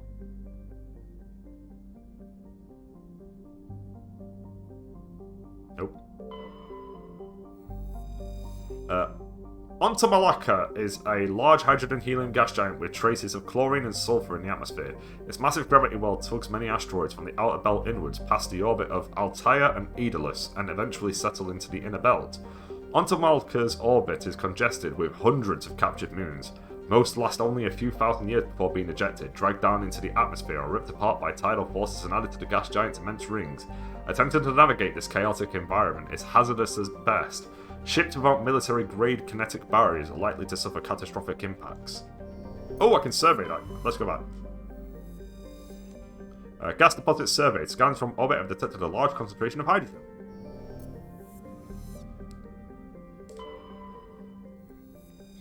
Altair is an unusually large terrestrial world with a trace atmosphere of methane and ammonia. The surface is frozen and mainly composed of sandstone and other sedimentary rocks with deposits of iron and chlorides. Judging by the sedimentary composition of the crust, it appears that Altair once possessed an atmosphere thick enough to support some form of liquid. What cataclysm stripped the atmosphere and left the planet to freeze is not currently known. The Ice Age. Commander, I'm picking up a signal from the planet's surface. It looks like an automated distress beacon. Aeolus is a terrestrial planet with an atmosphere of carbon dioxide and nitrogen. Aeolus' surface is covered by wide deserts of silicate sand, with only a few areas of igneous rock highlands to break the abrasive, dust-choked wind. Aeolus' orbit is congested with debris thrown inwards by the gravity of the gas giant Ontomalka. Due to a high rate of meteor impacts, exploration is highly dangerous. Well, that makes perfect sense for us to land right there.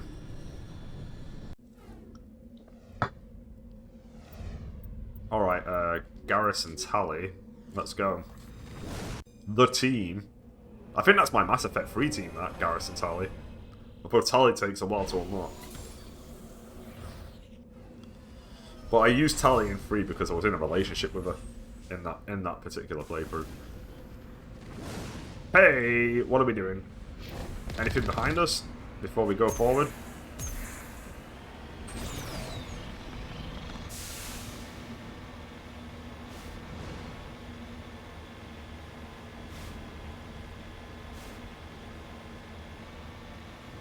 There's a mineral.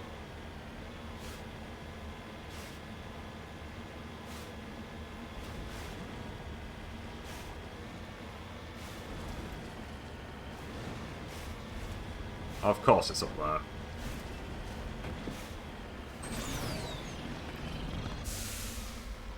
Come on, game. Come on, let me up there. Come on. Nice.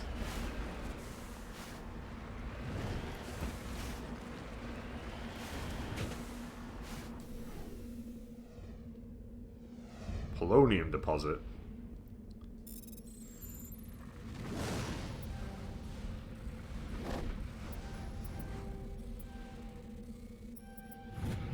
Rare elements surveyed. You successfully surveyed a small deposit of polonium. Cool.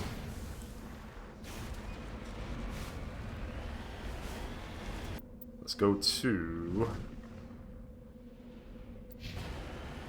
Alright, let's go to this. Let's go to the distress signal.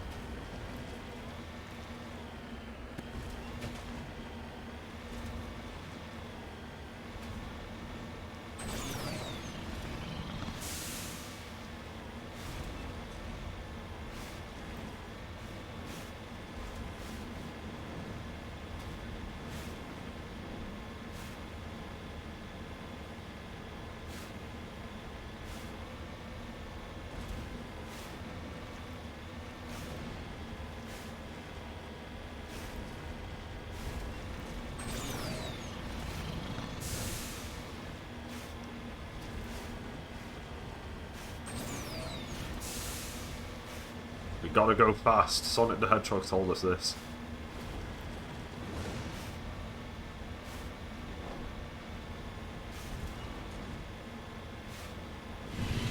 Oh, here we go.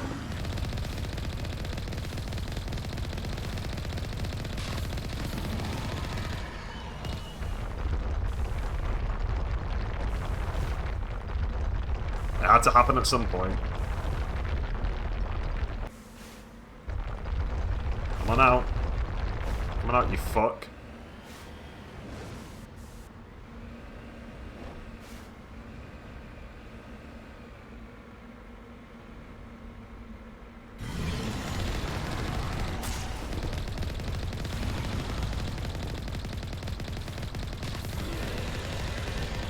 Alright.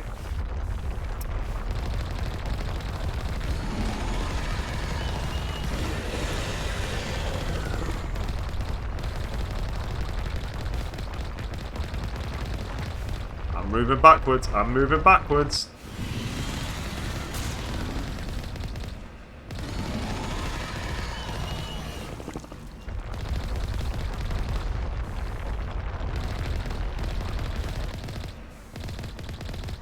Oh, there's nobody. There's no tentacles. I'm just shooting at. I'm shooting at a fucking satellite.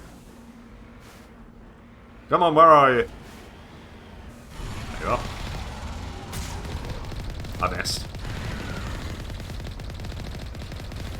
It's nearly dead. Wait! God, it's still alive. It's got like one hit. Come on, you fuck.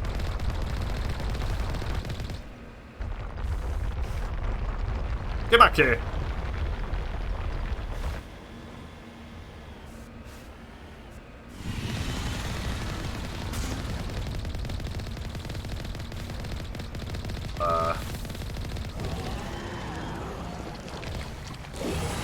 There we go.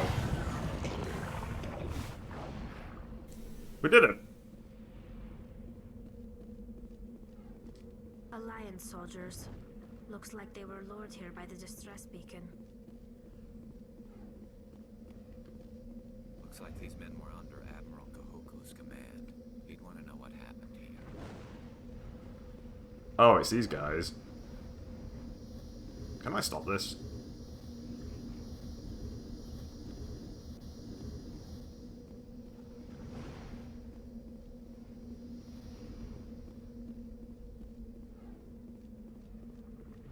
I feel like there's a game where you come across a distress beacon and you switch it off to prevent other people from dying pointlessly. But it ain't this one.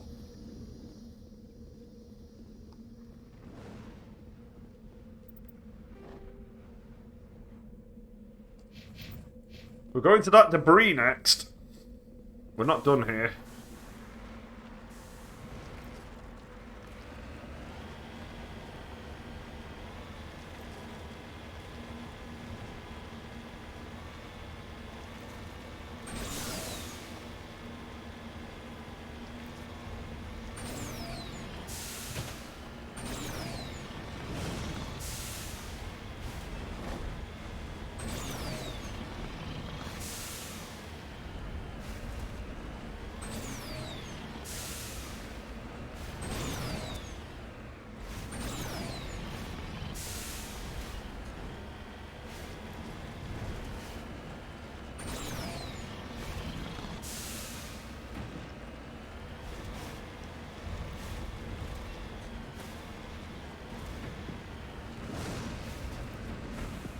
This is not good. Come on, just a little bit more. There we go.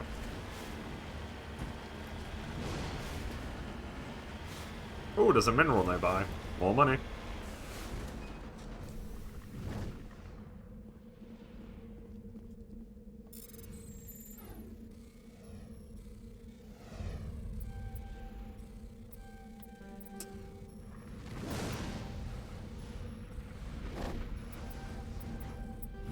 Nice.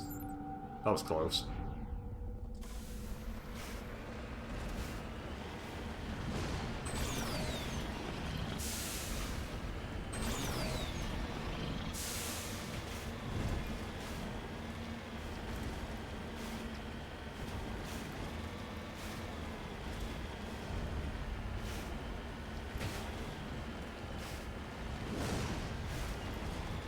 Lithium.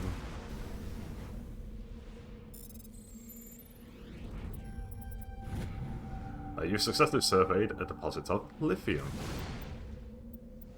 Alright, and then the final one we go to is this anomaly right here.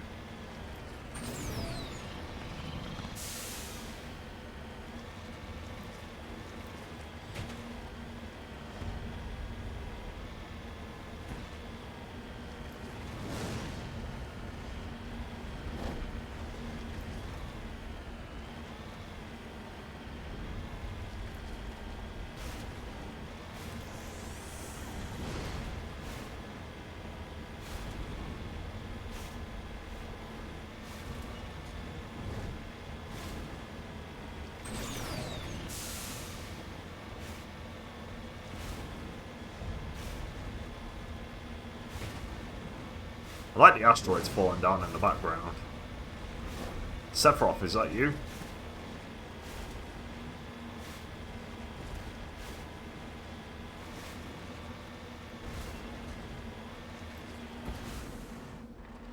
Well, someone's dead. No, no, don't add to the problem! A mummified Solarian. ID tag recovered. You found Captain Millen's identification tag. How it ended up here is impossible to know for sure.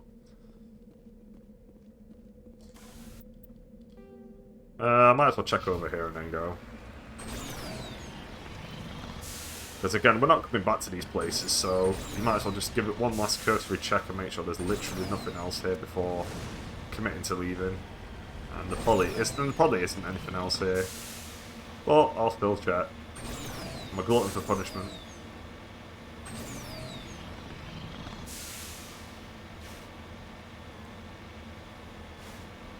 Yeah, does not get me off this place.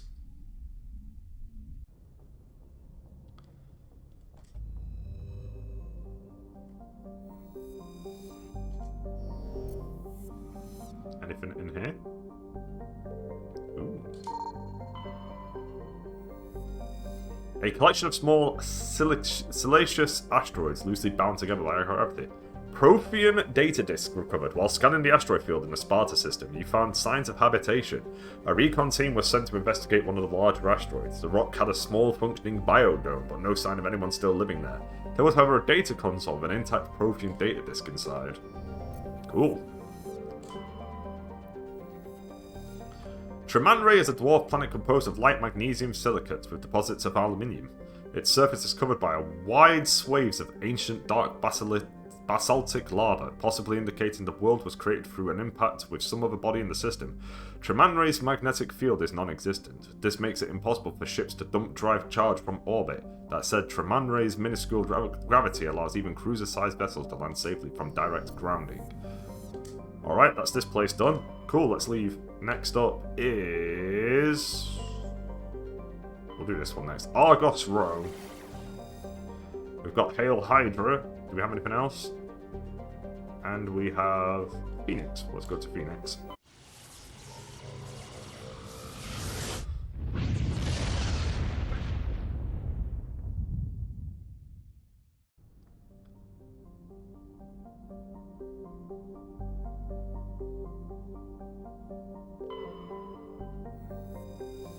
Vebenock is a small... oh my god. Vebenock is a small terrestrial world with a thin atmosphere of krypton and xenon. Its frozen surface is mainly composed of carbonaceous material, water, ice, and low-density silicates. Rare but concentrated loads of light metals have been deposited by asteroid impacts. One hemisphere of Vebenock is covered by surface deposits of oxidized copper. Approximately 270 years ago, a Turian bulk gas transport was attacked by pirates in the Phoenix system. Damaged, it made a rough landing on Vebenock. The heat of the landing melted significant quantities of surface ice and ruptured shipping containers spilled locks across the surface. Before this evaporated and escaped Vebenock's weak gravity, it reacted to cause widespread rust. Light metal surveyed, scanned from orbit detected a deposit of cobalt. Look at that world building right there. Crazy. I feel like Mass Effect 2 might have less planets, but one of them definitely does. Mass Effect 3 I think has the lowest. Simply because the Reapers are just like fucking killing everyone. Ooh, I can land on here. Tuntau is an enormous, low-density terrestrial planet with a thick atmosphere of methane and helium. Despite being nearly 20 AU from Phoenix, the star's greatest heat and the insulating thickness of the atmosphere make the surface surprisingly temperate. The crust is mainly composed of sodium and silicon dioxide with deposits of various light metals. While Tuntau is not habitable, the relative pleasantness of the surface conditions make it a popular location for small ships travelling through the Argos Rho cluster to land for drive discharge. Speaking of which, let's go! Garrus, you're on the team. Tally, you're on the team. Let's go. Oh, shit!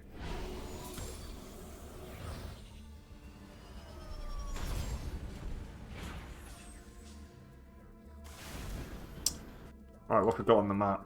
There's a big empty spot here, which would suggest that something's there. A hidden structure. An anomaly. I guess we'll start by going south then, because that's the closest place to us.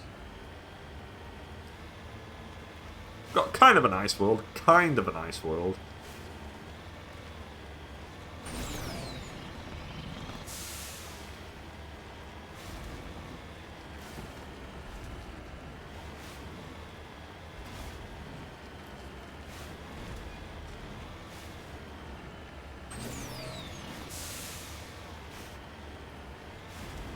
Looks like there's an enemy here. Who is it? Huh. The hell is this? Coming through! Oh, oh, pirates again. That's fine. Yar! What are you doing on my planet?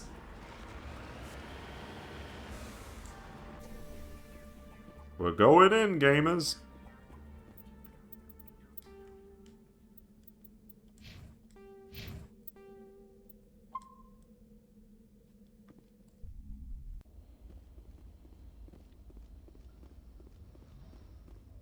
Tally, what are your thoughts on the situation? You lead, I'll follow. Great plan, let's go.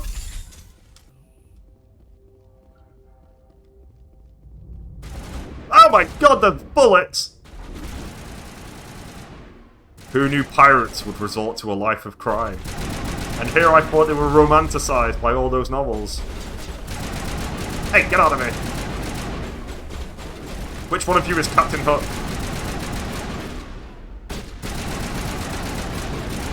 This one's fucking invincible.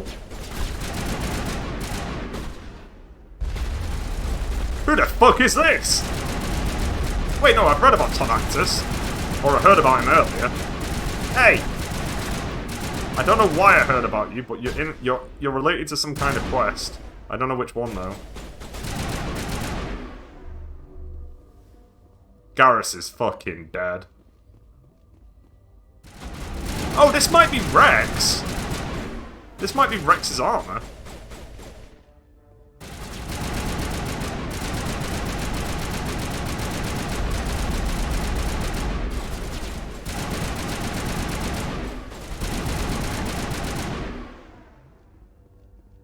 I think this is Rex's armor, this.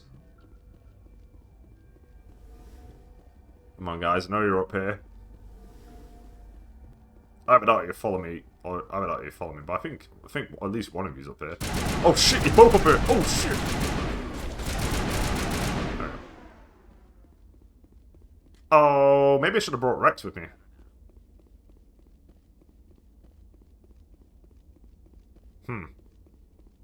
Oh well.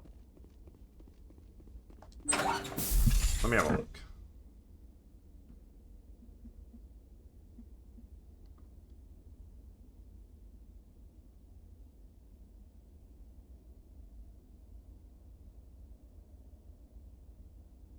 I don't think it's necessary that Rex has to be here. I think he just like goes, please take me along with you.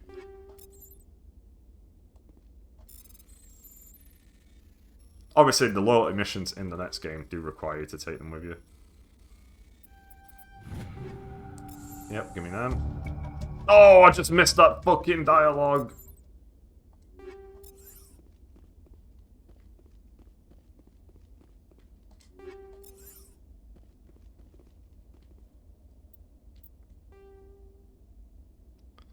After talking to Rex, you learn that he's looking for the armor. Yep.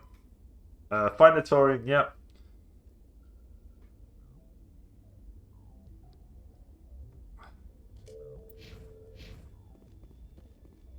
I'm just gonna... I'll make it up. You found the armor that looks like it could defend from a 1,000 enemies. You consider wearing it yourself, but realize you are not as big as a Krogan. You try it on anyway. Garrus laughs at you. Thanks, Garrus.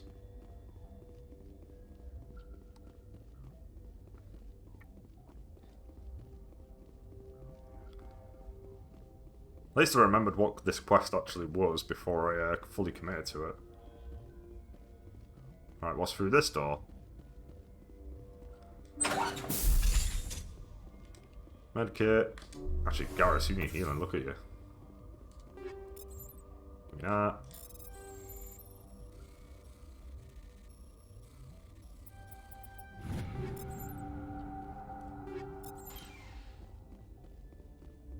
Now we can go. Well, we can leave this room anyway. We've got to go speak with Rex. I guess that's probably why Rex asks for you to go along, so that he can, he just auto gets it and you complete the story there and then. Oh well. Well, that's done anyway. Next up is this debris that seems to be in the corner.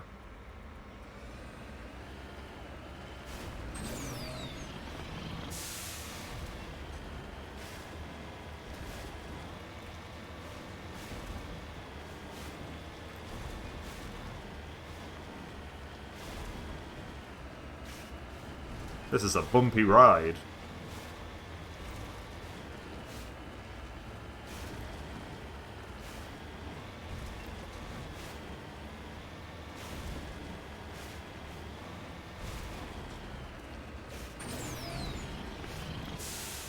I hope I don't crack through the ice right now.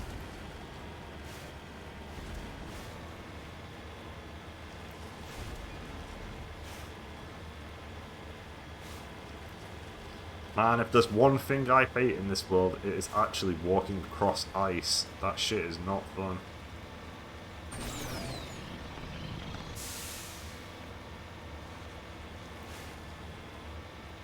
However, if I were well suited for it, like those guys from the movie The Thing, it might be a different story.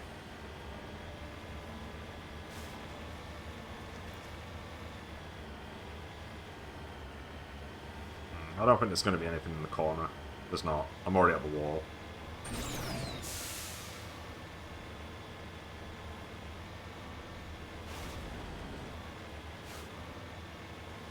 Oh, but there is a mineral right there that I can't...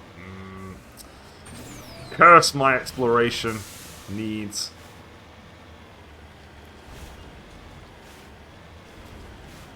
I'm only coming to these places once. I might as well fully explore them.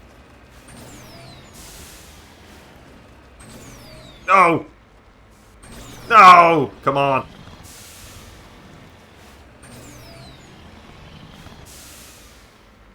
No! No! No! Wait, I can get over here. Come on!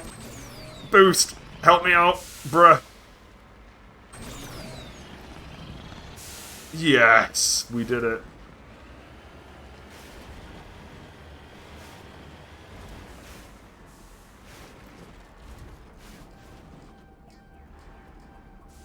This is level terrain.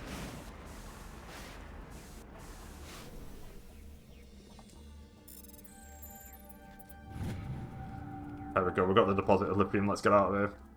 Let me in. Let me in. Oh no. We've got to get back into the safe zone. I don't know what the red means. I think if you drive out far into the red, Joker goes, oh yeah, you've got to get back to your ship, what the fuck are you doing? And then I think you die. Because Joker kills you.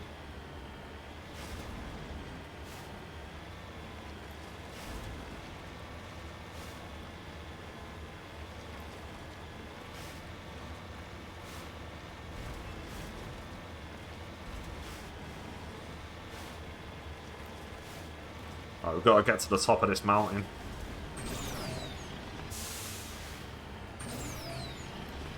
In the words of one of the soul singers, I don't know which one it is, ain't no mountain high enough.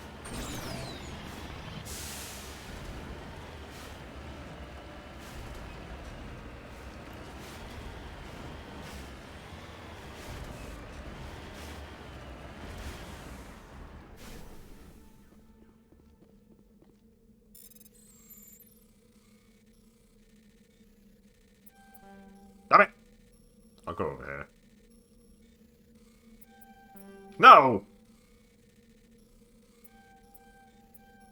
Oh, come on. Damn it. Lovely, that's better. Give me them.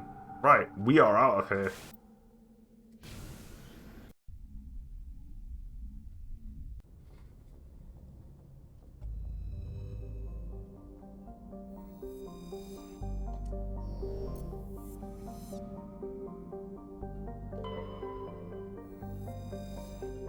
Sasalto is the standard hydrogen-helium gas giant. It has no remarkable features. Get fucked, Sasalto.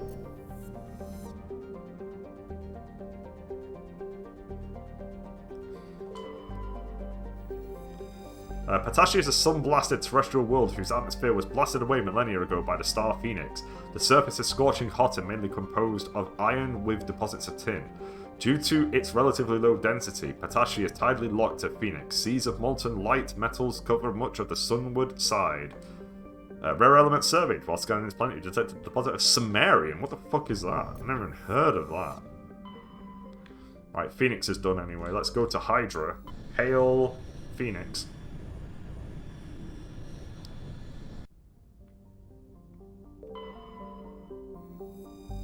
Cyber is a standard Neptune-type gas giant. The upper cloud decks of its hydrogen-helium atmosphere tinted a dramatic blue by traces of methane. Gas deposit surveyed. Scans from orbit have detected a large concentration of helium-3. Cool. I love progressing mankind. Okay. Canrum is a small rocky world with a trace of atmosphere of methane and krypton. Its surface is mainly composed of magnesium and silicates with deposits of carbon. Canrum was the site of the warlord Shiagur's defeat by Taurian peacekeeping forces during the Krogan rebellions. While this band was not especially powerful, Shiagur was a female warlord and one of the few remaining fertile females at that.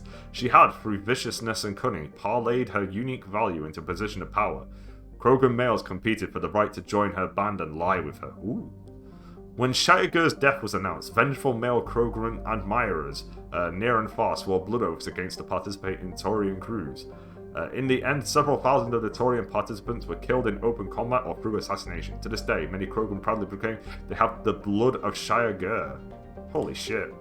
Taurian insignia recovered. Scans of the planet's Canrum revealed dangerous levels of radiation coming from orbit. Chief Engineer Adams conducted further scans and discovered the remains of an ancient warhead marked with the Parthia colony insignia.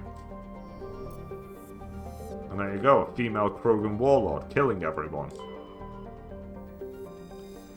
Bayola is a large gas giant with traces of chlorine and sodium in its atmosphere. It also has a significant amount of water vapor in the clouds of its upper atmosphere. Theo was struck by an asteroid at least 12 kilometers in diameter within the last 100 years. The superheating caused by the impactor's atmospheric passage created a large bank of vicious storms across the equatorial band. I don't know how to pronounce that. Message coming in. Hello? Patching it through. General distress call from the Sacred Angel Medical Transport. Critical system failure. Losing power. Emergency landing. Argos. Communications failing. Life support and emergency transponder. Won't last. Please hurry. Level 2 heat hazard. Metgos is a large terrestrial planet with an atmosphere of carbon dioxide and nitrogen. Its hot surface is mainly composed of nickel with deposits of potassium and heavy metals. It is a mineralogical treasure trove with concentrated heavy elements constantly being brought to the surface by volcanic activity.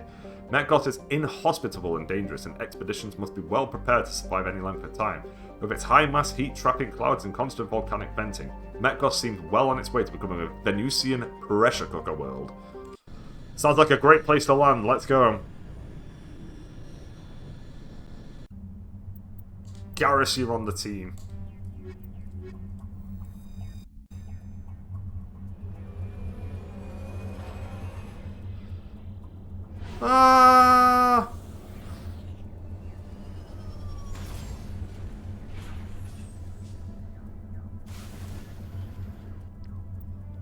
Right, I don't know what to expect. What have we got on this world?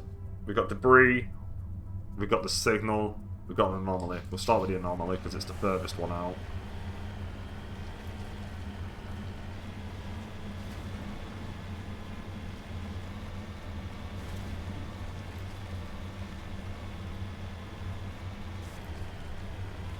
Oh, it's going to be up at the top of the mountains again.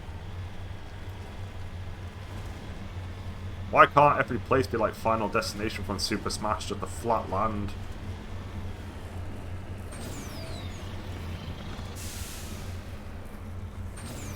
Come on! Is it going to let me have this?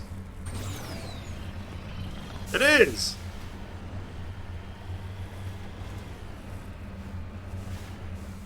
I don't know what this is. What are you?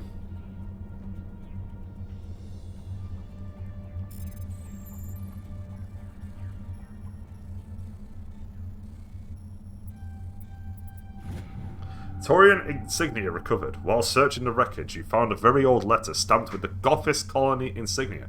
Unfortunately, the text is indecipherable. Garrus, help me out. You can read. Alright, next up is this debris. Alright, just gotta slowly turn, guys. Garrus, you don't understand. I never learned how to read.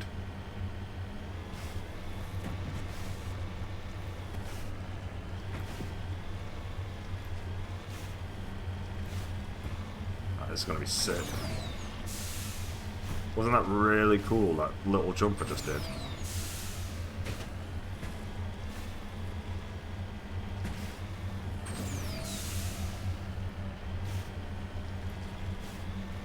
Alright, let's see what's at the debris. Hopefully it's something useful. I'm just glad you don't take damage from that type of thing, just like slamming the vehicle into its side.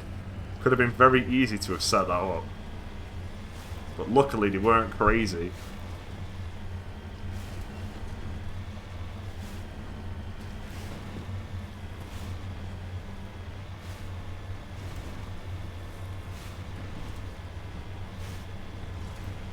What's in the hole?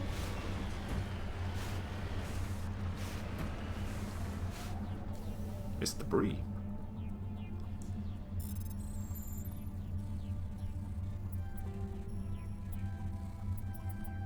Nice. We've got some rounds. Okay, and then the final place we've got to go to is the transponder signal.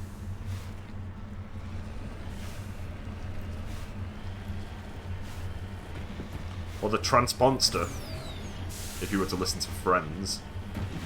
I think it's that's what Rachel says. Transponster as Chandler's job.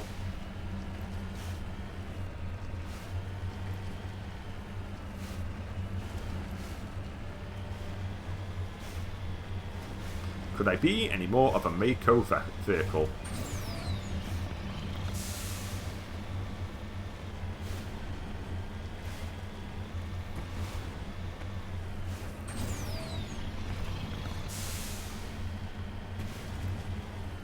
This kind of just looks like hell, this planet. I don't think I'd live here. I know, a crazy suggestion that I wouldn't live on this type of planet, but it's true, I wouldn't.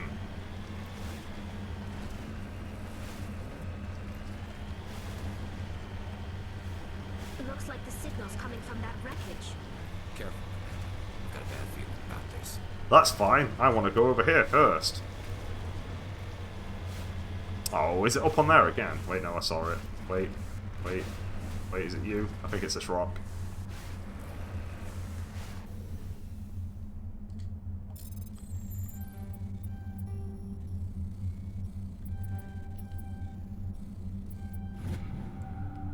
There we go. More cash. How much cash have I got?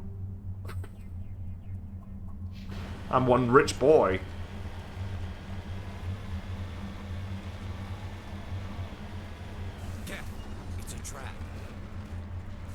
Ooh.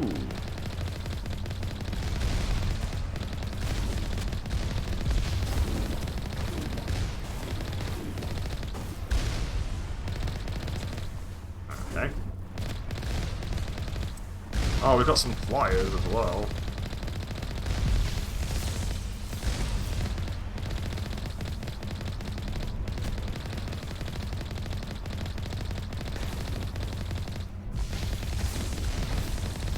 Come on.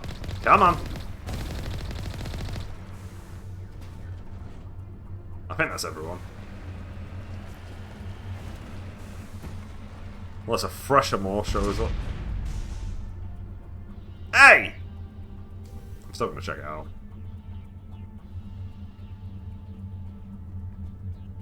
Oh wow, it just exploded, the end.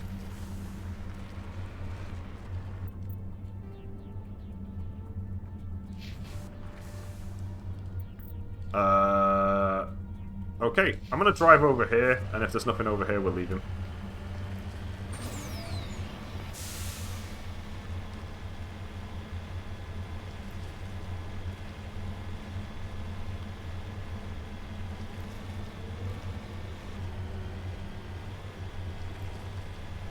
Again, we only go to these places once, so there's no harm in just checking it out, making sure we've seen everything, and then moving on.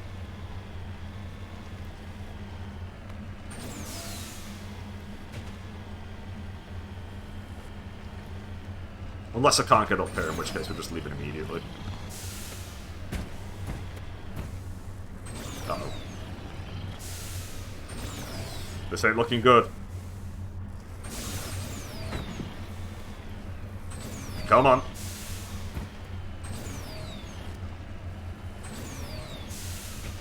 Oh god. Oh my fuck! Ow! What a flip. Hey, mineral.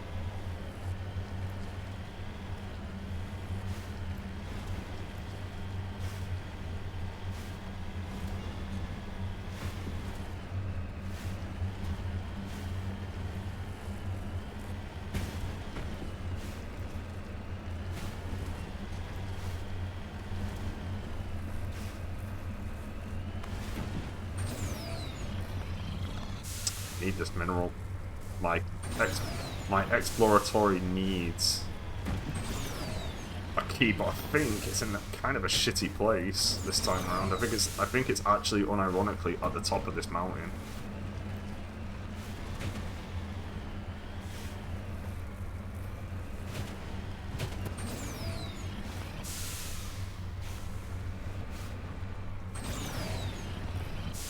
Can I get on here? I think if I go here, I might be okay. No, it's not. It's not gonna let me. Yeah, that's not letting me. Oh god. Alright, let's try going up this way, and if this fails, I'm leaving the area.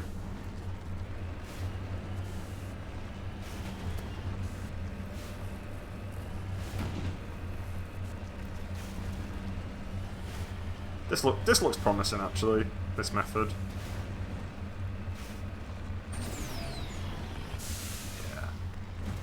Yeah, that was probably just... Come on! Oh no. Wait, I see it! Ha! I probably could have just gone that way. Son of a bitch. I don't have to climb this mountain. Whatever, I'm here now, that's the main thing. Mercury? You know, we named an entire planet after this. There we go, that one's done.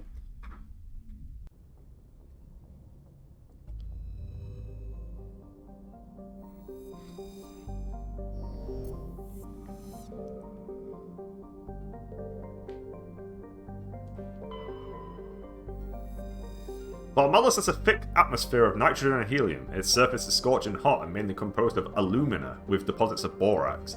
The planet has an extensive network of subterranean caves formed over the millennia by volcanic processes. In these relatively cool areas, some primitive life has developed. Ah, cavemen.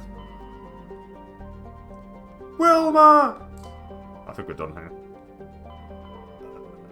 Gemini Sigma. Alright, we've got Ming. We've got anybody else? We've got Han. Let's start with Han.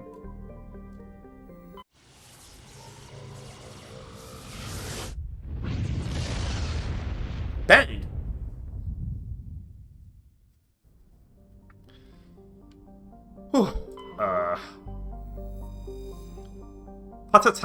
Patatanlis is a large rock world with an unusually thin atmosphere of hydrogen and carbon monoxide. The frigid world's crust contains extensive deposits of uranium and occasional loads of naturally occurring plutonium.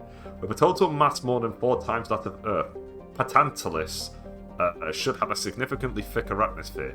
This unusual feature has flagged it as worthy of scientific investigation, but the need for expensive amounts of radiation shielding has deterred interest. Light metal surveyed scans from orbit have detected a large deposit of beryllium. Cool. I love beryllium. A standard gas hydrogen-helium gas giant, Farkrofu is only distinguished by its moons. Several dozen of them have been sculpted into the likeness of an arthropodal alien race not yet known to Council Science. Radiometric dating suggests the moons were worked over 500,000 years ago. Ah, a previous cycle. There you go, a new alien race was discovered. We've got another lander. Warning, level 2 cold hazard. Mavigon is a small rock and ice planet with a thin atmosphere of ammonia and methane. The surface is frozen and mainly composed of tin with deposits of potassium. The planet has a rudimentary ammonia-based life, mainly concentrated around geothermal vents deep underground. Severe storm cycles are common due to limited visibility. Navigation may be difficult. Perfect place for me to land. It's a perfect place to live as well. Garrus Talia, let's go.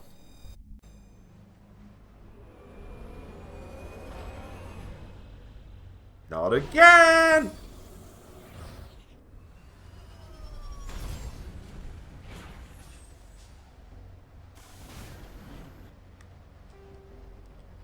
Okay, we've got some debris and we have a syndicate hideout.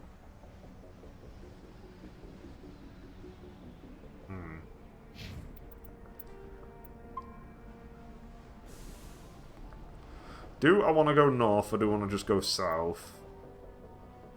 I don't think it's worth it going north. I'll just head south.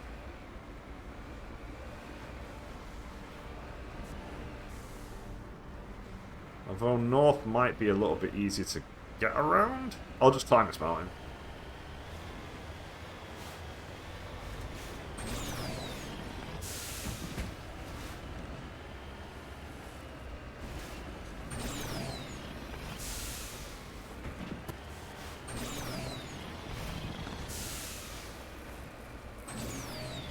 I will climb the whole mountain.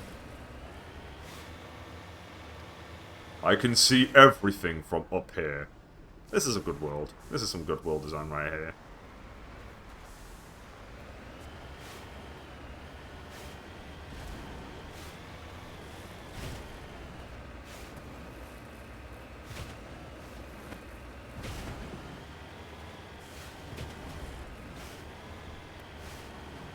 Alright, into the murky snow.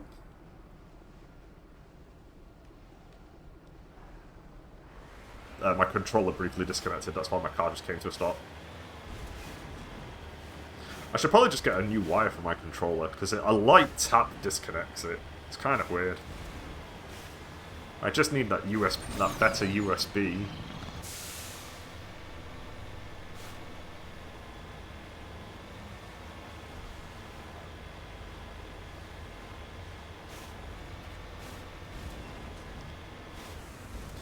Is it going to be on this mountain? I hope not. Please be at the side. Perfect. Let me just park right here.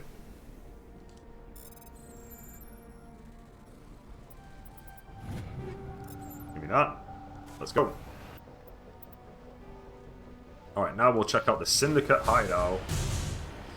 Just drove all over that. I hope nobody else wanted to visit there.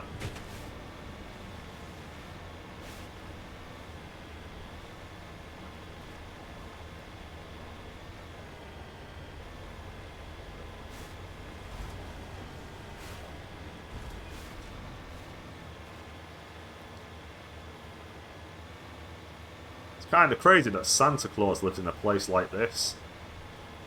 If I had magical powers, I'd live in Hawaii.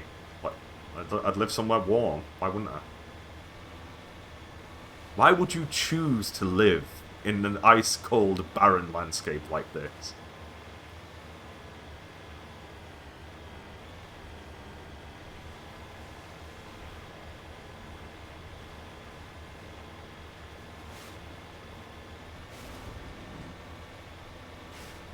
kind of get the sneaking feeling that they're actually on this mountain, but we'll try and drive around and see.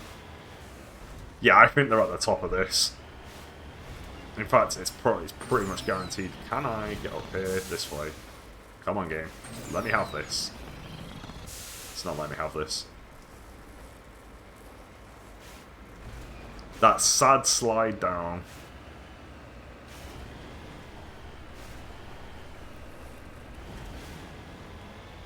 Let's try going up this way.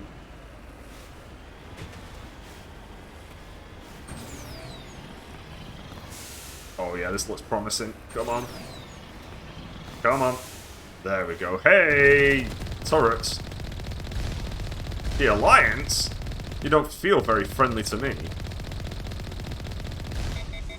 Uh-oh. Fuck you.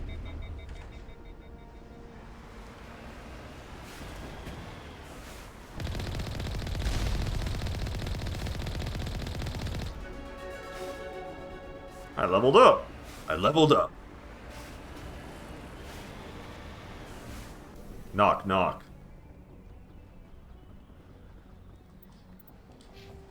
Let's boost up. Oh, we can max commando. I'll do that. Garrus!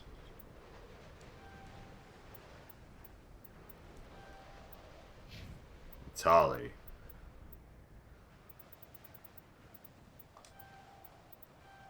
There we go. Lovely.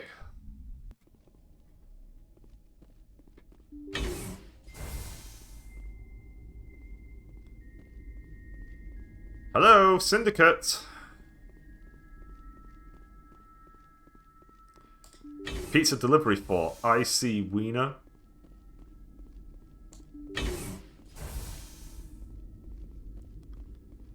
Oh, there's a lot of people in here.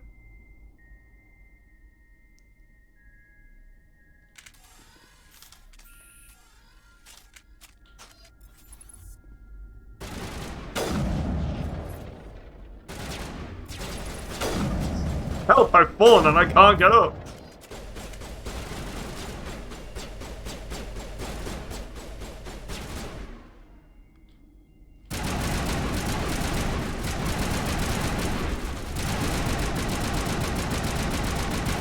He's not dead. He is now.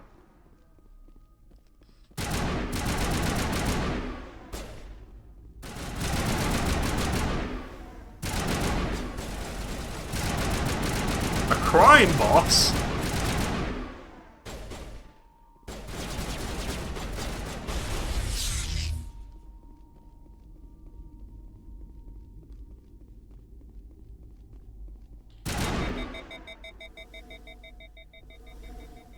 Wait a minute. Let my thing recover. I just swapped to a different weapon actually. Hey, gamer!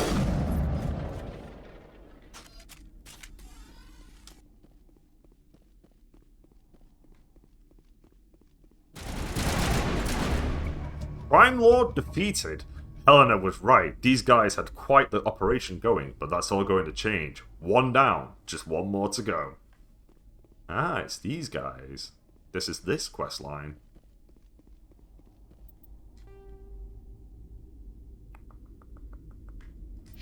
Okay, there should be a door over here for me to go through. Or is this where I came from?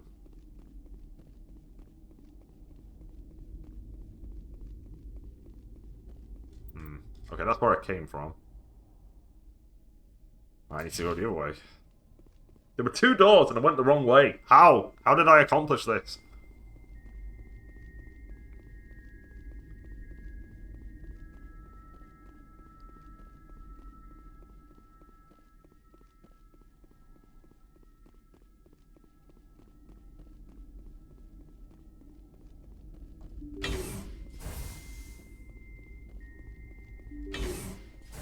Hello, any criminals in here?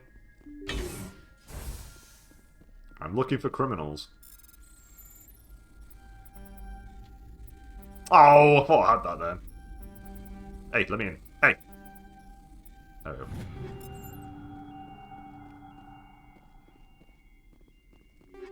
Alright, more explosives. Give me them. Right, let's see what's at the other door. Might be time to check out if we've got better equipment soon.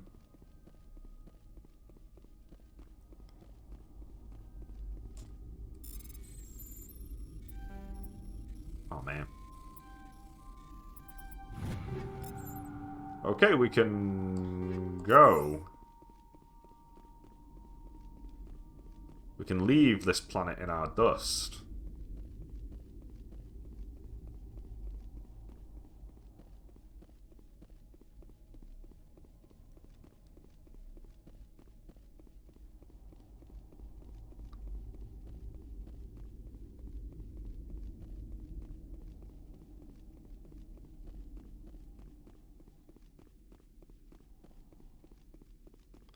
I might just stick with Garrus. I was going to swap back to Rex, but might be time for Garrus to go full team member.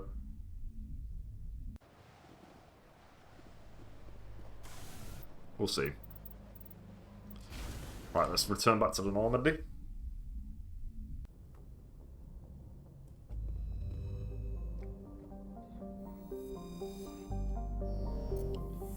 Okay, Mavigon's done. Next. Huntingtow is a Jovian-sized gas giant with a standard hydrogen-helium atmosphere. Traces of methane give the planet its distinct cobalt blue tint.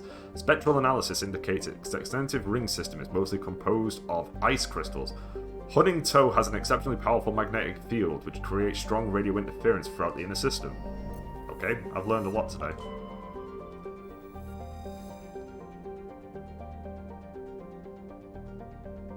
Paraffin is a small, unremarkable rock world. The surface is scorching hot and mainly composed of calcium with deposits of aluminum. Paraffin's low mass has left it tidally locked to the star Han. If there were any resources of value, mining stations could be established on this relatively temperate Twilight band. I watched Twilight. Never again. Matriarch's writings recovered. Scans of Paravian revealed an unmanned station in geosynchronous orbit. Your salvage team found no evidence of the origins of the station, but they did find one of Matriarch Dylanaga's writings on board. Perfect. Another fine addition to my collection. Alright, let's go to Ming.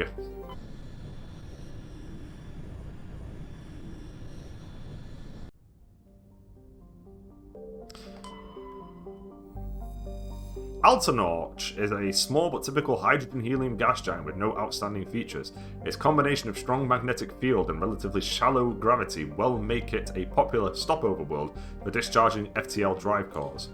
Medallion recovered. Scanning Altanorch revealed something of interest in a debris field. Joker brought the Normandy in close and a small team was able to retrieve some valuable detritus, including a League of One medallion.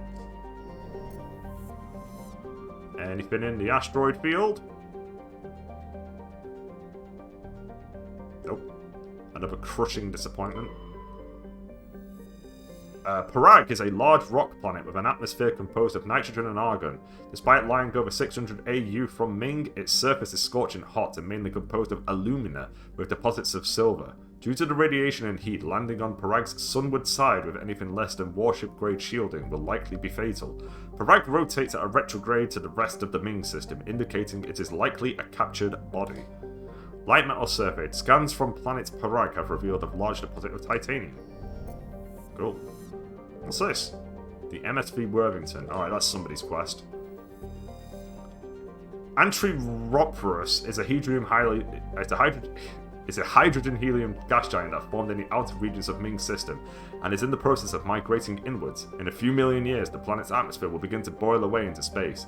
There is a sizable temperature difference between the side of Antiroporus facing the energetic blue giant primary and the side facing the cold of deep space.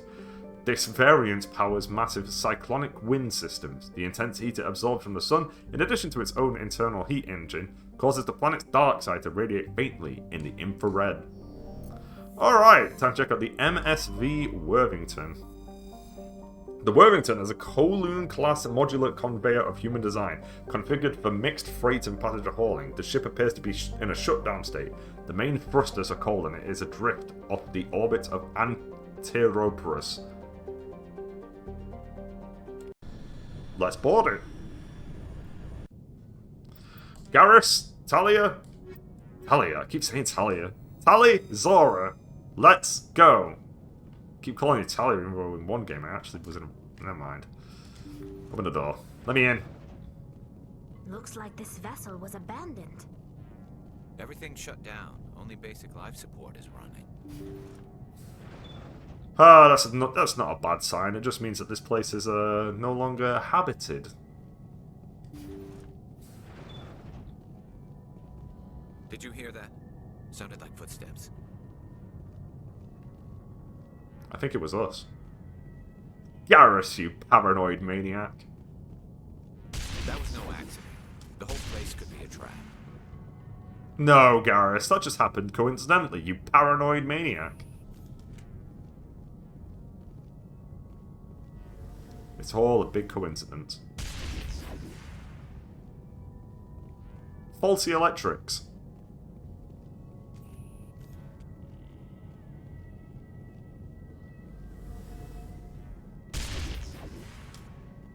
It was on its last legs.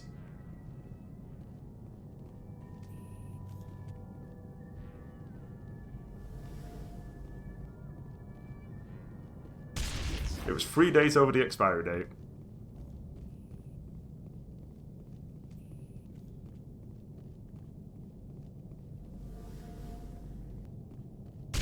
Static electricity.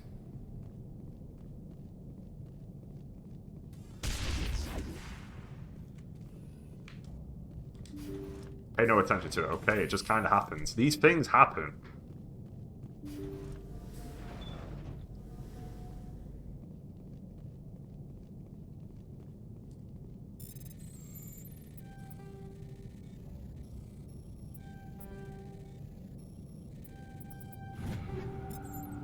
They say Jacob's gone. They say his brain isn't functioning anymore, and they want to shut off his machines. But Jacob's the only thing in the world that matters to me. I don't know how to help him, and it's tearing me up inside. I just feel so helpless, so damn angry. Dr. Smith gave me some meds to calm down, but I didn't take them. I can't. Not until I figure out a way to help Jacob. I won't give up on him. I won't. Okay. I vaguely recall getting this quest because I remember thinking about Jacob's ladder. Do I have any better guns? I do. That's better. It is time for an upgrade. That's better.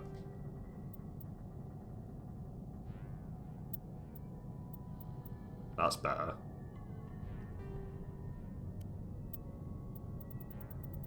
Alright, we've had our upgrades.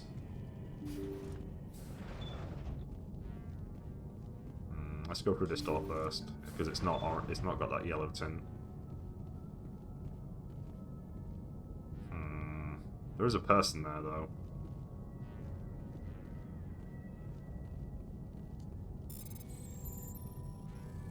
I probably need to check them all anyway. Oh, I thought I had it then. There we go. Jacob's not going to make it. His brain was deprived of oxygen for too long. There's nothing any of us can do for him now except let him die with dignity, is what he would want. I'm more worried about Julia now. She's showing signs of severe depression. I gave her some meds that should help, but I better warn the captain.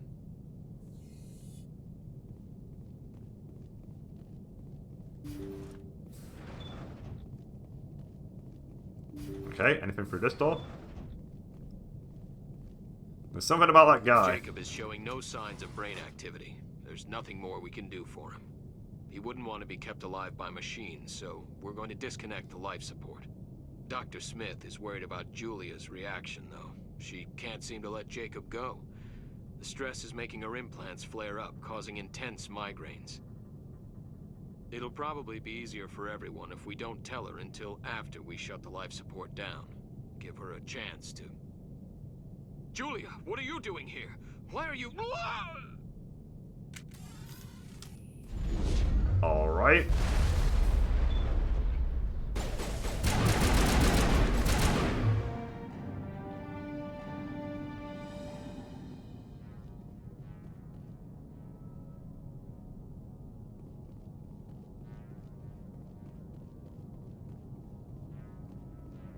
I'm assuming, I wonder if it's like Arkham Asylum, where it doesn't matter which order you pick them in, whatever one you pick third is the one where Julia shows up to attack.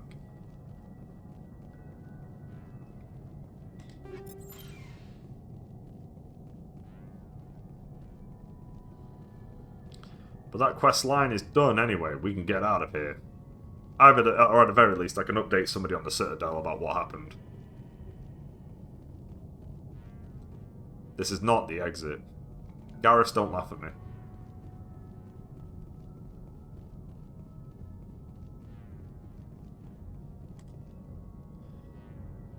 Yeah, there's no reason for us to stay.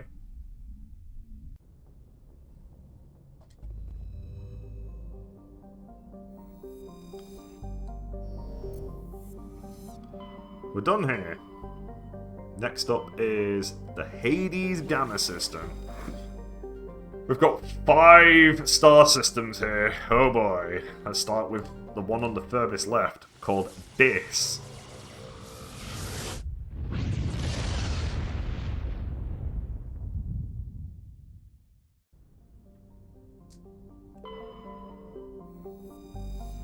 Rysha is a standard hydrogen-helium gas giant with traces of sodium and ammonia in its atmosphere.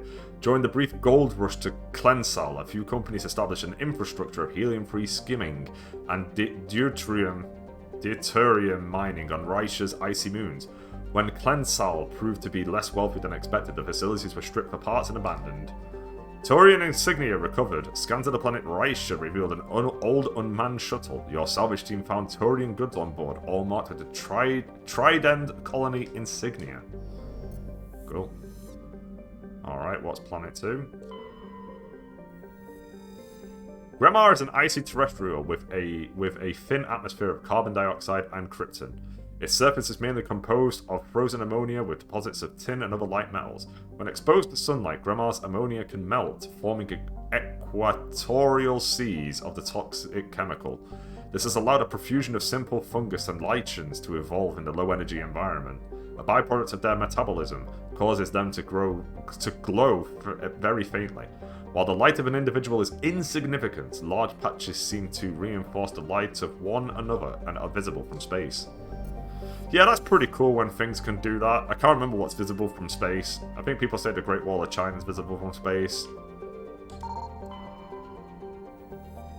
I've never been to space, so I can't comment. A metal-rich asteroid. Scans of the asteroid field revealed deposits of lithium. Cool.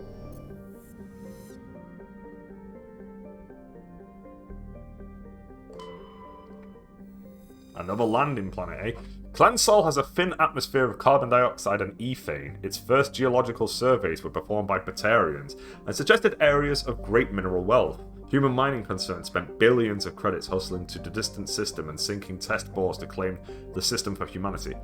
But Klensal had only an average level of mineral wealth, valuable but hardly worth the Russian expense. Meridia Industria, a small Mexican company hoping to strike it rich in their first extrasolar mining venture, had to file for bankruptcy protection. Investigation revealed the Batarian crew had deliberately falsified their surveys, hoping it would encourage human rivals to invest in the costly boondoggle. While unethical, this was not technically illegal, and the Batarian government disavowed the personal actions of a few misguided patriots. The planet is still littered with abandoned mining bases, which are often used as temporary meetings places for criminals. Oh, a world for criminals. Sounds like the perfect place for me to go visit. I'm assuming this might be the other side of Helena's quest.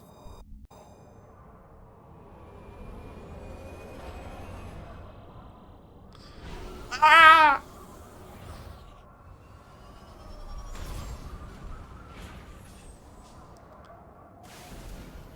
Alrighty then, what have we got? Yep, Syndicate hideout, a crashed escape pod, an anomaly, and debris. They're all in kind of the same place, so I guess I'll start with the debris. Actually, no, it doesn't make any sense to do that. Let's start with, we'll do the Syndicate hideout last. Let's go with the escape pod.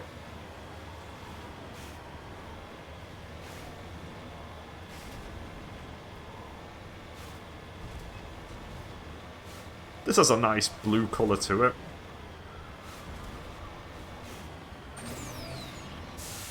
This is the type of place where if you had a little house warm fire, and you could look out into the distance. This would be a good view to have.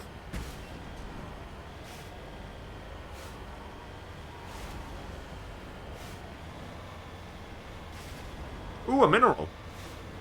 Oh, fuck. Enemies!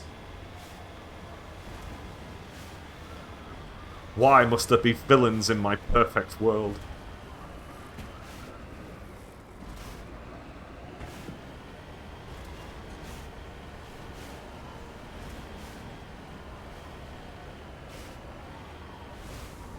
Well, they're not bothering us at the moment, that's the main thing. Platinum? Oh, wait. Cool. Get that money.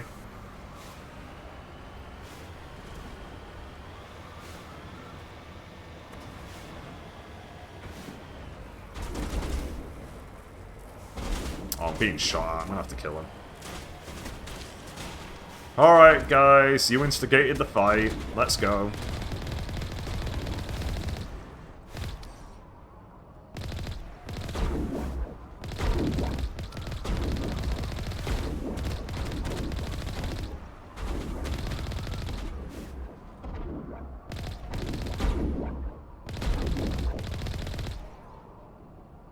Was it worth it? Probably not. It'd be like me starting a fight with a British tank. I'm not gonna win.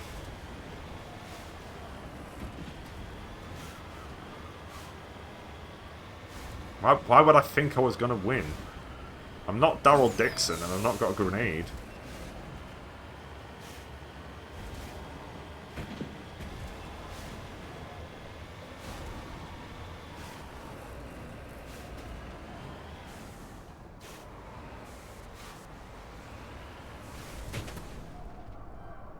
Oh, come on. I might have to park this one. Nope, there we go. It let me have that.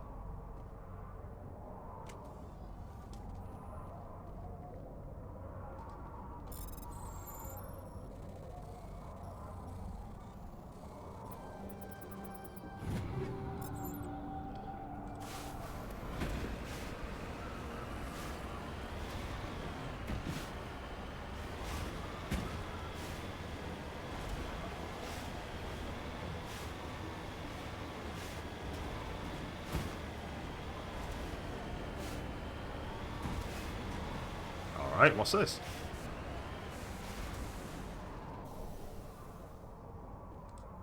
A damaged escape pod. There's old footprints leading away from this escape pod, but no sign of any survivors.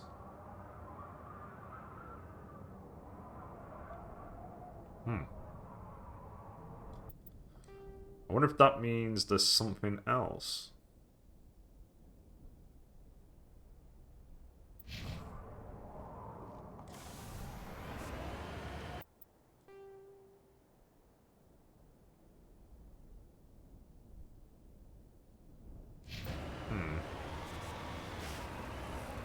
Let's find out what's at the top here. Unless this might be the anomaly, to be fair. Come on.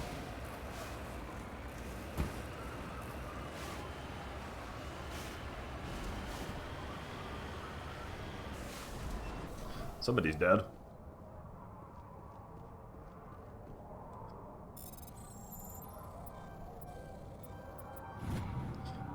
This dead traveler had a League of One medallion. Where he found it and what he was trying to do with it is unclear. Well, I don't even know what I'm doing with the League of One medallions. I can't remember what that's all about. Alright, time to take out the Syndicate.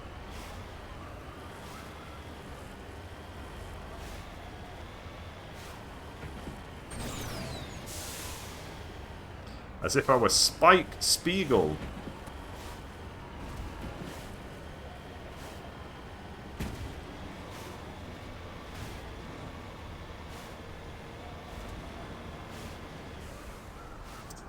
Oh, it's a mining area. Let's save the game before we go in.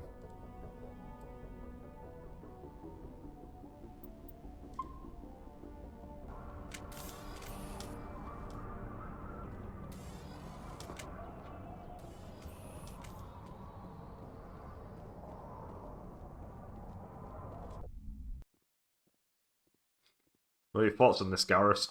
Just lead the way.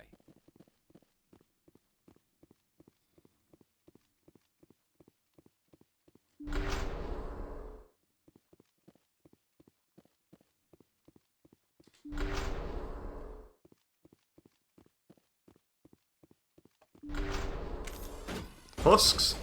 No.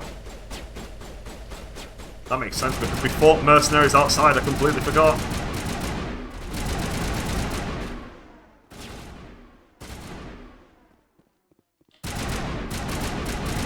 I'm pretty certain there is an area like this with husks in it though.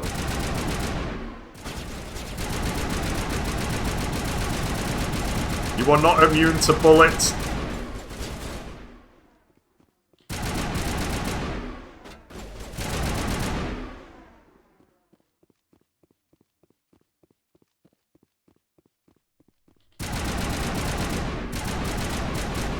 Aha, the crime boss.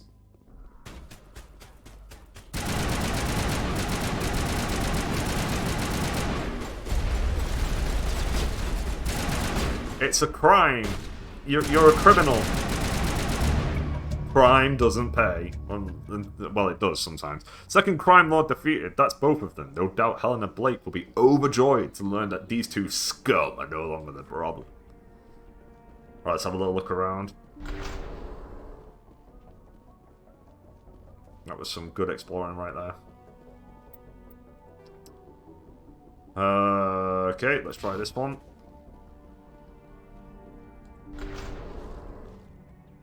Okay, this door can be opened. Ah, here we go. A weapon locker.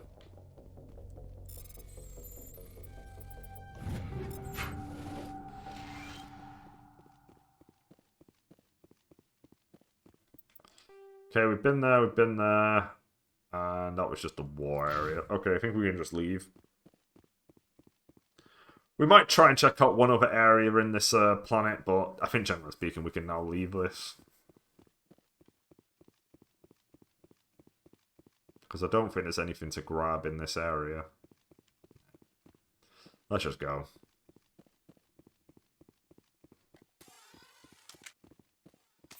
All in a day's work.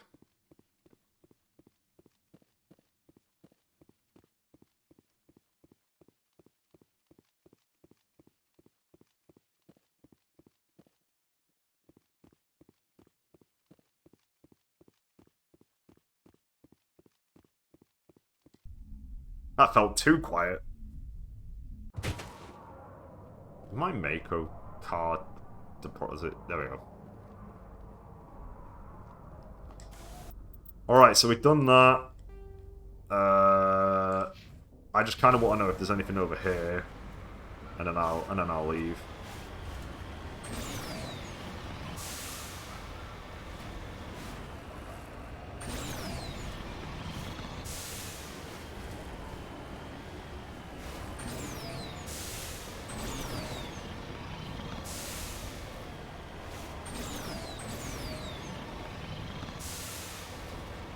Hello, anybody here?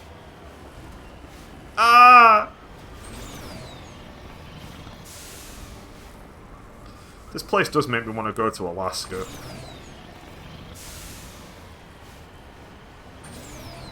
But then I always think about them, and then I'm like, what would I actually do in Alaska? Nothing.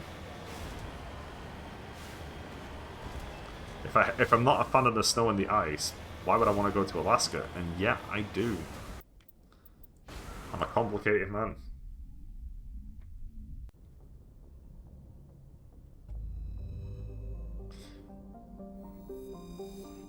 I think we're done there. Next. Niarum is a terrestrial world with a thin atmosphere of methane and argon. Its frozen surface is mainly composed of basaltic rock. Its most prominent feature is the Elos Rift Valley, a long volcanic divergence zone that stretches across half of the northern hemisphere. Light metal surveyed while scanning this planet, you detected a large deposit of titanium on a nearby moon. Jarta is a terrestrial world with a trace atmosphere of krypton and xenon. The surface is hot and mainly composed of unremarkable silicates. Occasional deposits of aluminum, magnesium, and other light metals can be found. Jarta is noted for the discovery of the Leviathan. Oh, this motherfucker, the Leviathan of Dis, the apparent corpse of a genetically engineered living starship. The Leviathan was found in the bottom of a crater by a Batarian survey team and estimated to be nearly 1 billion years old. It disappeared after a visit to the system by a Batarian dreadnought 20 years ago. Since then, the Batarians have steadfastly denied that the Leviathan existed at all, and all the more vociferously when shown recordings of the corpse made by Solarian researchers. Ah, that's some foreshadowing right there. Plutus. System 2, Plutus. What have we got? BioWare is a huge hydrogen-helium gas giant with traces of methane in the atmosphere. Anything in this orbit zone?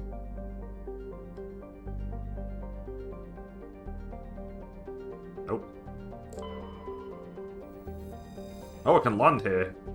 Warning, level 1 heat hazard. Though it is one of the oldest entries in the star charts, Nonuel has not yet been fully mapped. It is the largest body in the asteroid belt of the blue star Plutus, not only large enough to maintain a spherical shape, but also massive enough to retain the noxious carbon and sulfur dioxide venting from its many volcanoes as an atmosphere. Nonuel is rapidly volcanic, and the source of its great heat is also the source of its inordinate mass. Nonuel is a secondary source of element 0, coalesced around a large chunk of EZO ejected by a supernova billions of years ago. Surface conditions are extremely hazardous. In addition to the thin crust and numerous magma flows, wide stretches of the landscape are coated with slippery ash and cinders ejected from the volcanoes. You know what? That sounds like a great place to visit. Let's go. Garrus, you told me that you love hot places.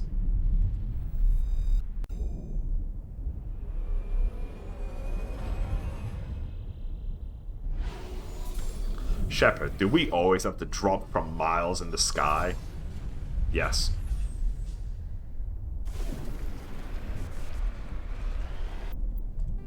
Alright, what have we got? We've got an anomaly, we've got debris, and we have the Warlord's outpost. Okay, I guess we'll start with the anomaly. That is full-on lava. I'm saving the game just in case I drive my car into it. But this is one place where I don't want to explore, I just kind of want to go to the places that are on the map.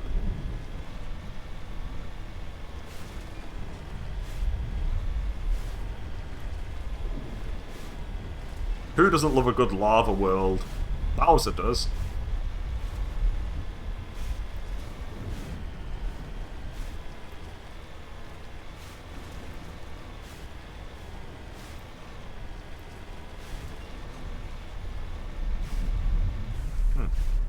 Someone's dead.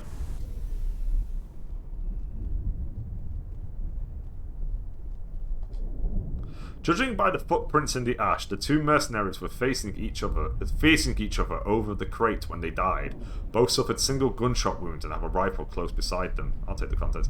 Matriarch's writings recovered. Prying open the crate, discovered a carefully wrapped, handwritten copy of one of Matriarch Dylan Naga's treatises? It is unlikely she penned it herself, but the flowing brushwork and intricate watercolor illustrations clearly show the hand of a master scribe. Anything in here? No? How would you fight over this? Medallion recovered. This mercenary was carrying a League of One medallion. There is no indication of how or where he found it. Okay.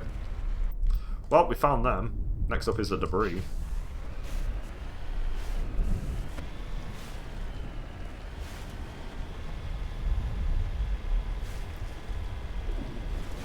Any lava down here? I don't want to get melted like the Terminator. Or Scorpion from Mortal Kombat's, I want to say Deadly Alliance. Or it might be Shaolin Monks.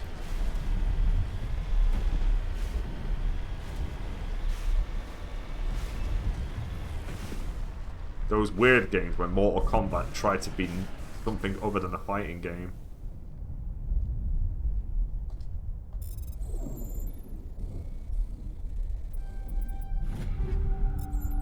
Okay, we're evolving into level 9 pieces of equipment, which is good.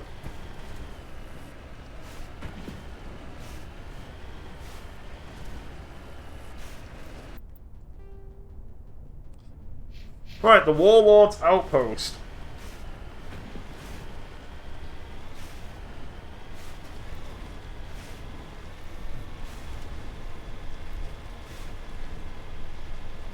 Oh, this is pretty flat. I'm clearly on top of a mountain of some kind.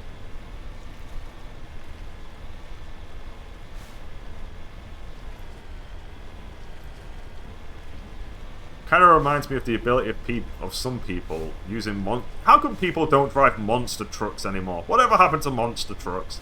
They were so cool.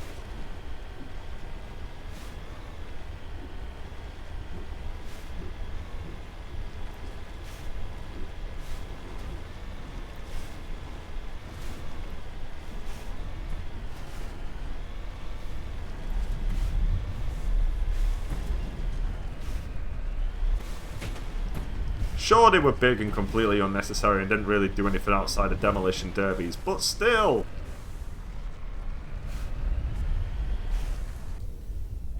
What is this? Sumerian? Not the first time I've seen this. We surveyed it, let's go.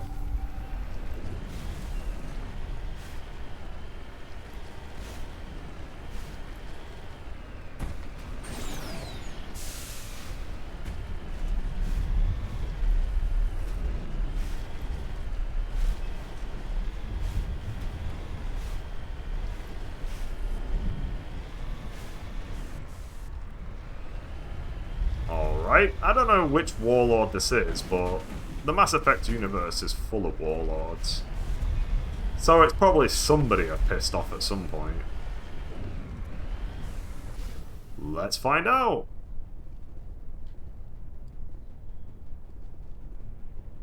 Alright, never mind. Can't get in.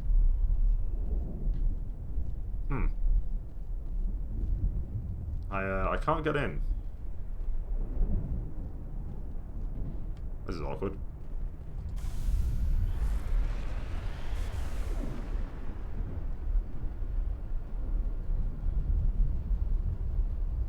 Where am I? Okay, well the question becomes, why can't I get in? I'm assuming it's because I need to activate some kind of quest first before I can walk in there. And I probably don't have the quest.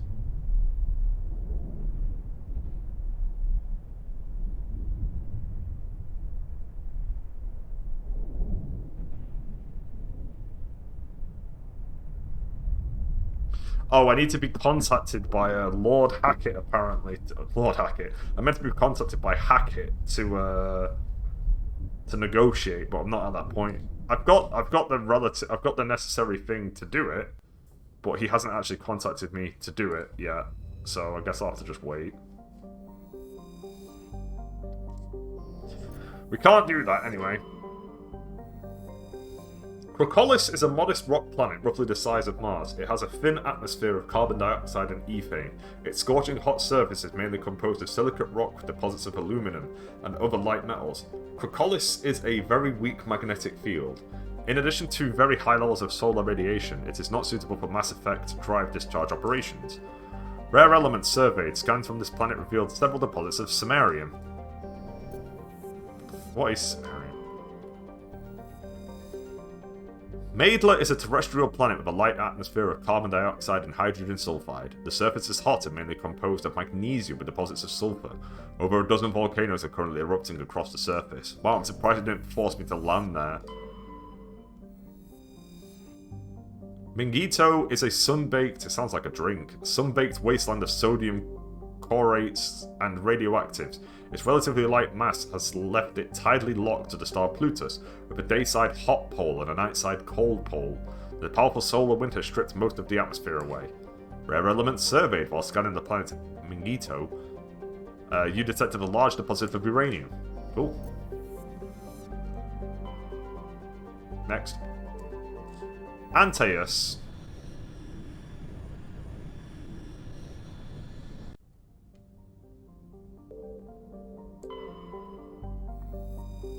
Hunador is a moderately sized ice world with an extremely thin atmosphere composed of krypton and xenon. Its frozen surface is unusually smooth, suggesting widespread repaving by cryovolcanic processes, though no such activity is currently evident.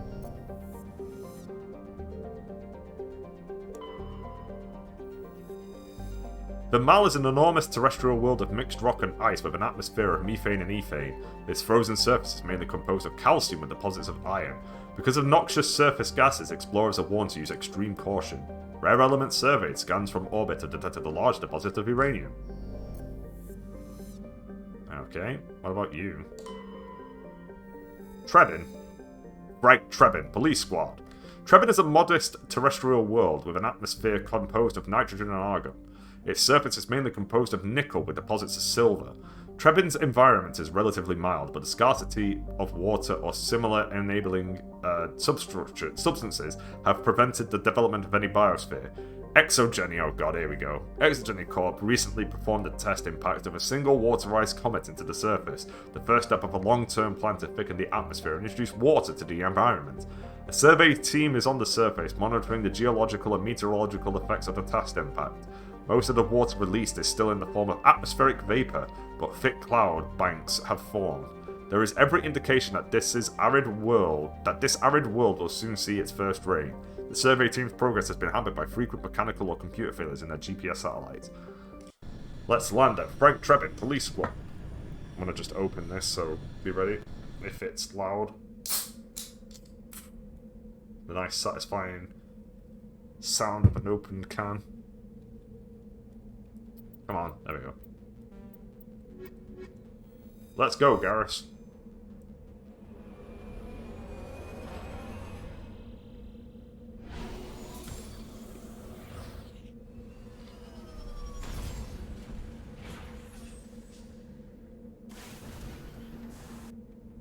Right, what have we got this time round? I'm going to go over here first because it's empty.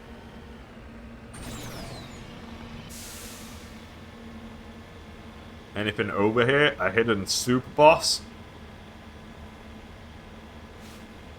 I'm honestly surprised that Mass Effect didn't have a super boss in the game.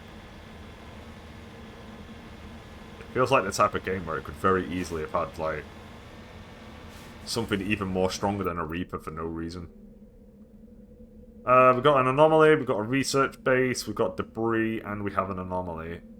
I'm gonna start with this anomaly over here then. The research base is last. I am more powerful than a Reaper. I am... Okay, if you're more powerful than a Reaper, why aren't you doing anything about the Reapers? I'm a super boss. It is my nature to not do anything outside of be here until somebody fights me. Oh. That's kind of weird, but that's the rule of super bosses. We're more powerful than the final boss, and yet we do nothing.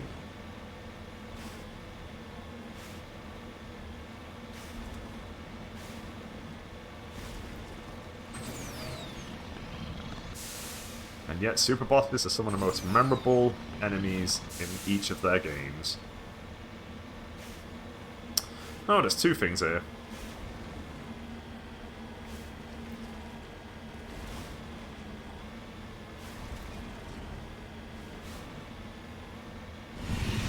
Well.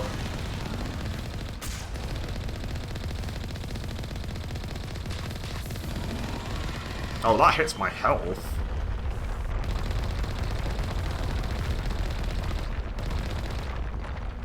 Don't do it. Don't do it. Don't do it.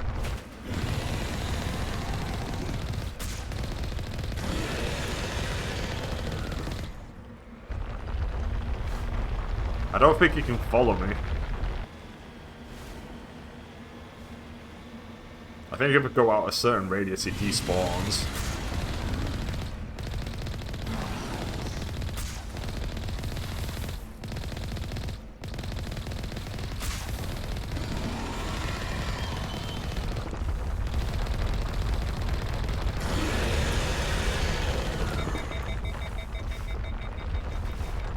Don't do this to me. I'm innocent.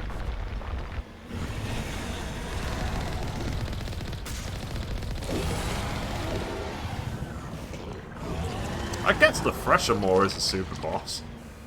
I guess.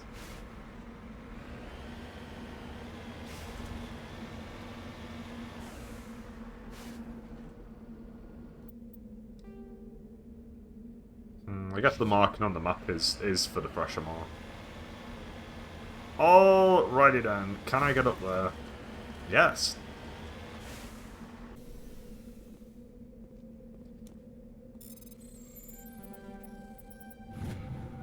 Turian insignia recovered. There are no signs of any survivor. Excuse me. The pod is empty except for a small tattered flag marked with the Menace Colony insignia. Cool. Next. Debris.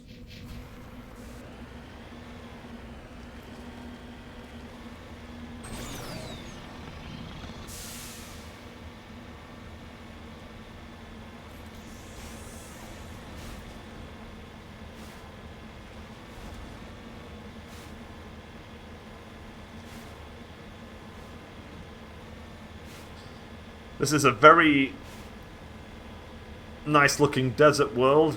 We love desert worlds. We love desert levels.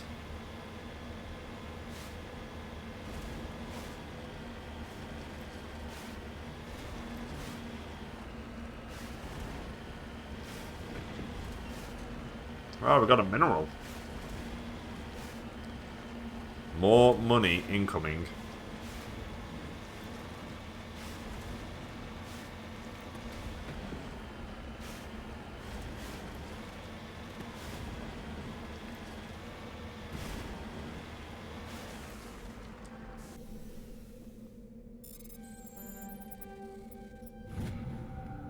We got plutonium.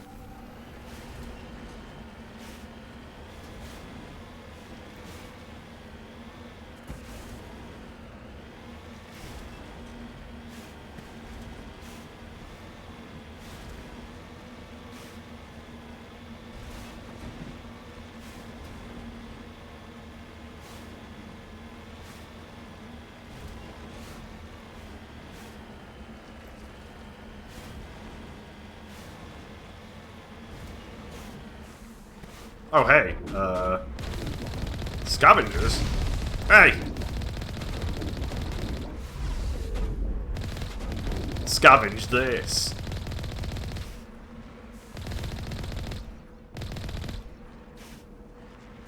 Right, they've been scavenged.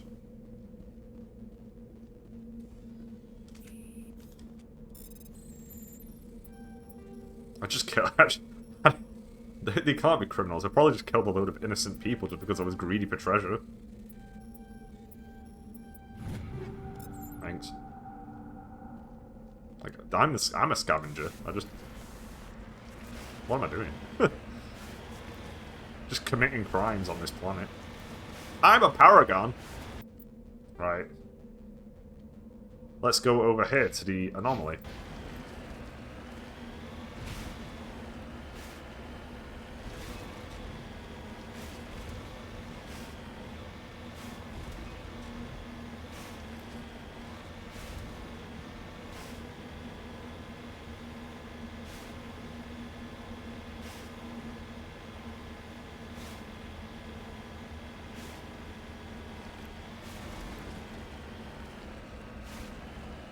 Come on. Oh, you're gonna be on top of this mountain. No, you're actually as far away from the mountain as humanly possible. What is this? Huh. Looks like there's a few things going on here. It's probably the beacon that I want to check out. Yeah, the transmitter tower. This device is transmitting tight beam signals into geosynchronous orbit. This disrupts the survey team's GPS satellites, causing them to crash nearby. I might have solved the problem before I was given it. Oh, and these are all the crashed. I see.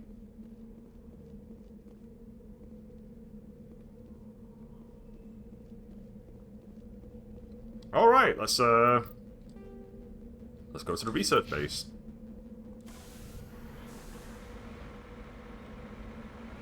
Come on. Come on.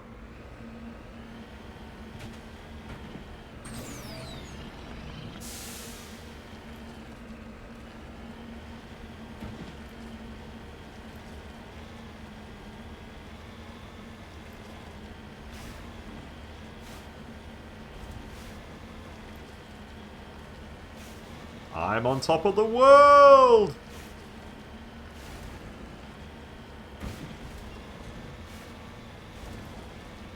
I think Tom Hanks said that.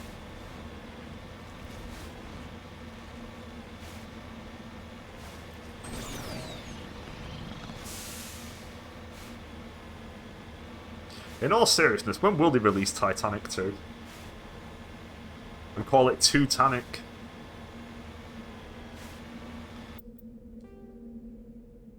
Oh, there appears to be something here. I wonder if this... Ooh, what is this? What's this other area?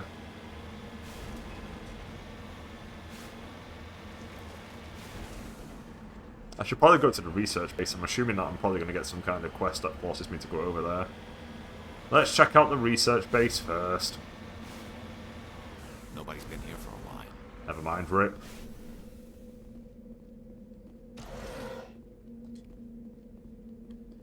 Oh, is this the one with all the husks?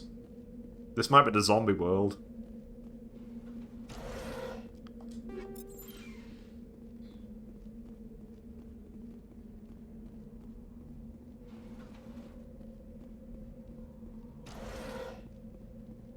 According to these data logs, the survey team unearthed some kind of alien technology. We should check out the excavation site. Could be some answers there. Yeah, I think this is the zombie one.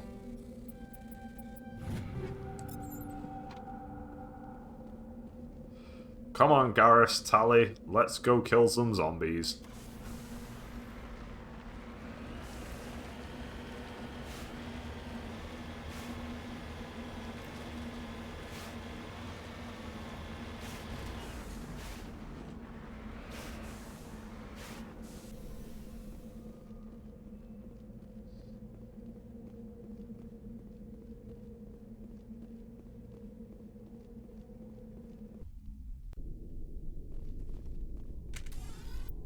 I don't trust this.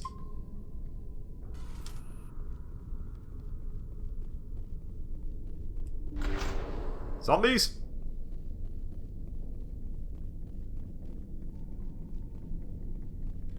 Garrus, I need your thoughts. Just lead the way.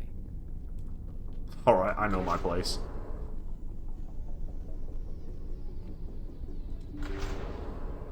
Yep, here we go. The husks.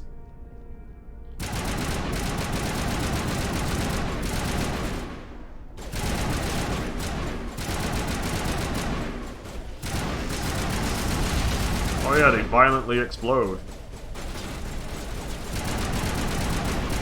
Get away from me.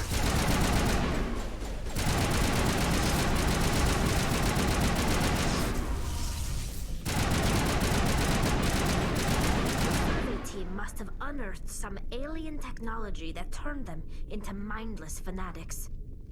Whatever they found, it's long gone now.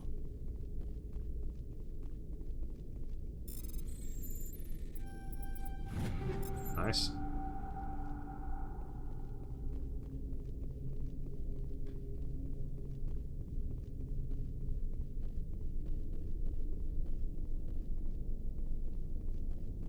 It's like a Reaper hand. That's what they've got. They've got a Reaper hand.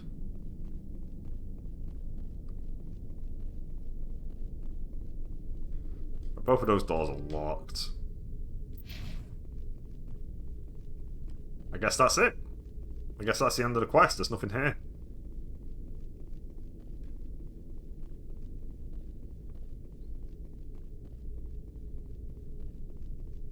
Ooh, a crate. That's crate.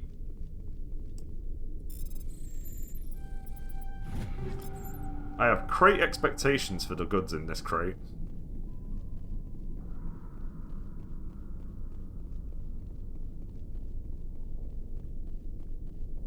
Yeah, let's just go. I think we're done here. Not again. Hang on.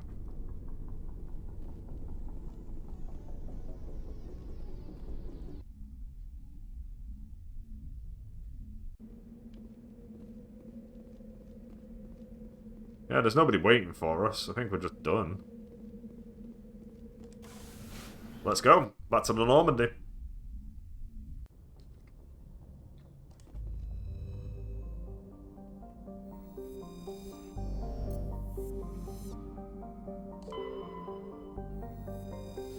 Plover is the second and by far the larger of Antaeus' two gas giants. Active scans by survey ships have returned tantalizing indications of massive solid structures deep within the atmosphere, too regular in pattern to be anything natural. Some believe Plover is a Jupiter brain, a planet-sized supercomputer.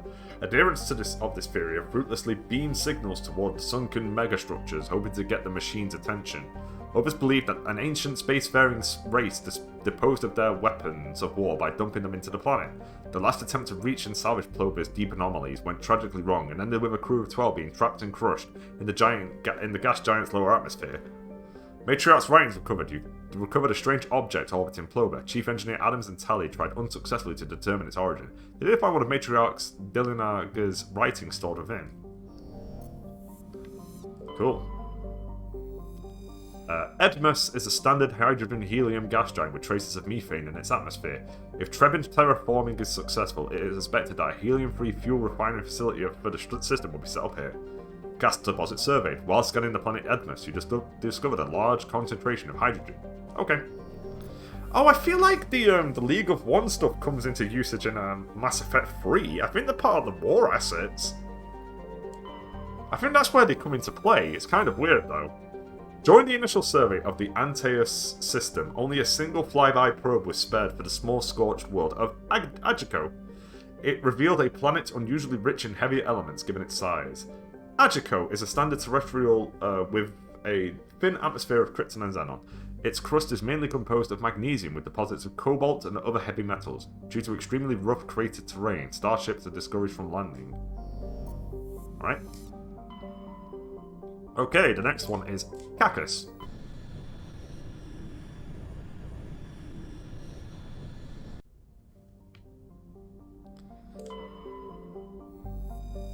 Triarmus is a hydrogen-helium gas giant with a powerful magnetic field, making it a popular discharge site for freighters working the Anansi Ishtar shipping route. It is popular enough, in fact, that Quarian ships can often be found loitering in orbit, selling the freighter crews cheap refreshment, salvage, and odd craftworks assembled by their children. There are no ships in orbit at present, however.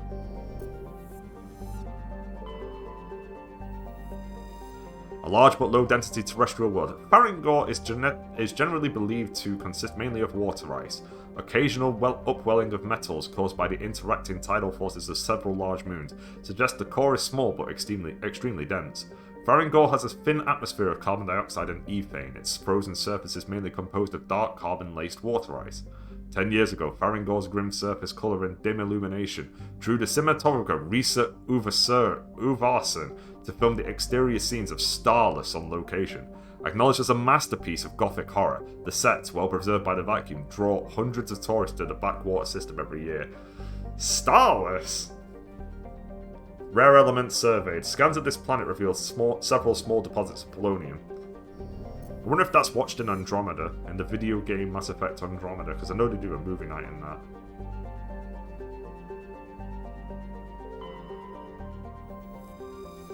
Zamari is a small airless cratered terrestrial, a lifeless rock quite similar to Luna. Its frozen surface is mainly composed of silicates, though one hemisphere has several seas of dark basaltic rock. So far this place is pretty dry. Oh no, there it is. Kahoe is a terrestrial planet whose surface is mainly composed of aluminum, with numerous deposits of calcium. Though it has enough mass to retain a dense atmosphere, Kahoe is nearly a vacuum. This lack of atmosphere allows a moderate average temperature, but the differences between day and night are extreme. The surface of Kahoe's sunward facing side is usually covered by a haze of volatiles, mainly water vapor and carbon dioxide, which return to the ground as frost over the course of the long, cold night. The Serta Foundation has established a research outpost on Kahoe to investigate the native subterranean life of Kahoe, which shows incredible resilience to extreme heat and cold. Is this another case where everybody's dead? Because that seems to be a recurring theme on these planets. Garrus! You've always wanted to go to a place made entirely out of calcium.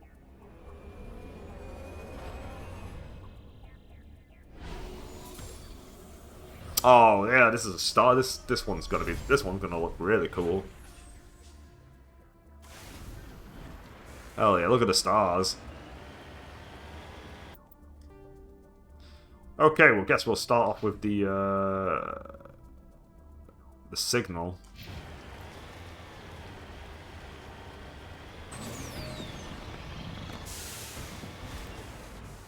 I thought that was something, man.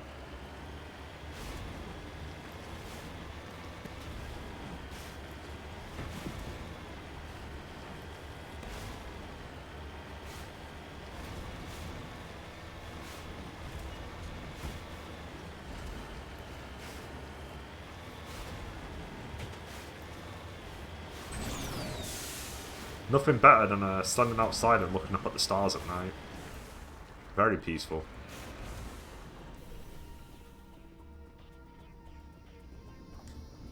Close to the transmitter, your comms pick up a recording of a wistful string quartet. You power the system down. Whoever lived here, they haven't been back for some time. The crates are covered with Kahoe's chalky dust, and the status lights of the shack indicate its atmosphere ran out long ago.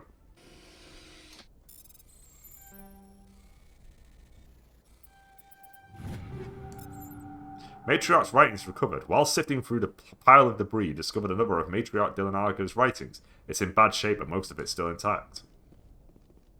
Anything else? Matriarch's writings recovered. It looks like someone has been living in this place. This small crate held some stale food and one of Matriarch Dylanarga's writings. It's still in fairly good condition, unlike the food. Any more Matriarch writings in here? Yep, Matriarch's writings recovered. It's not clear who owns this container, but discovered one of Matriarch Dylanarga's writings inside. I feel like one of these things that I'm collecting like randomly comes into use in another game. And I want to say it's Mass Effect 3. Right, the next part is the debris.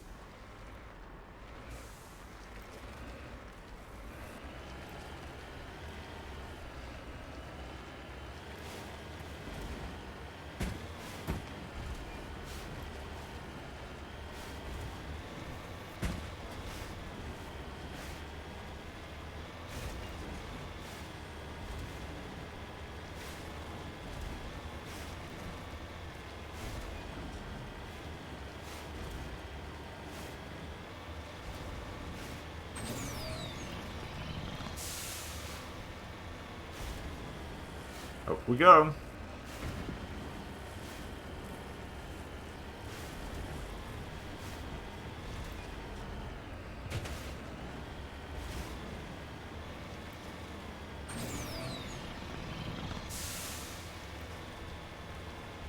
What time is it? I think we'll definitely have finished exploring all of these places tomorrow. Whether I can do it all tonight is another story. Because we do have to explore the Citadel again as well.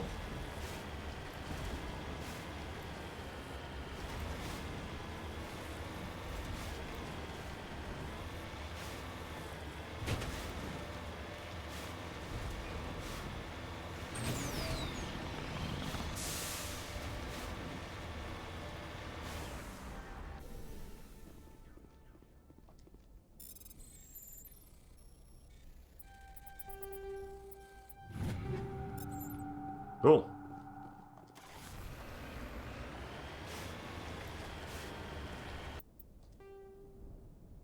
And then the science base.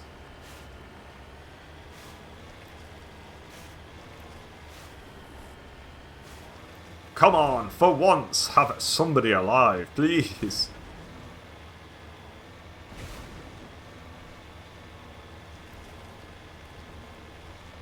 Pressure more.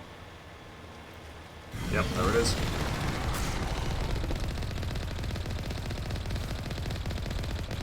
Stay back, foul demon, stay back!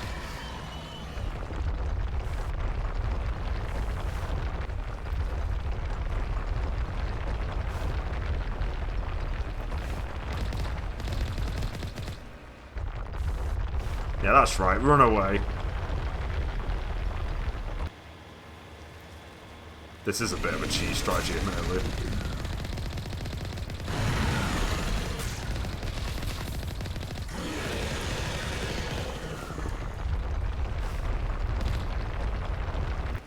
Oh, shit!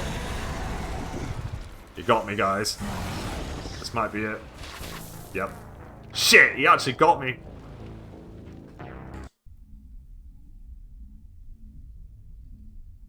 I deserve that. I deserve that for being cheeky. Alright, let's go back to here again. Alright, I know that's a fresher mall now though, so I'll make a save nearby.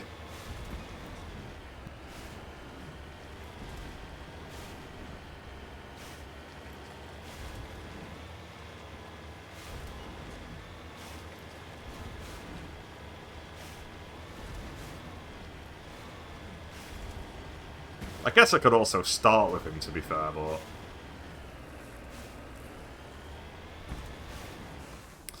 Alright, let's grab all this shit again, come on.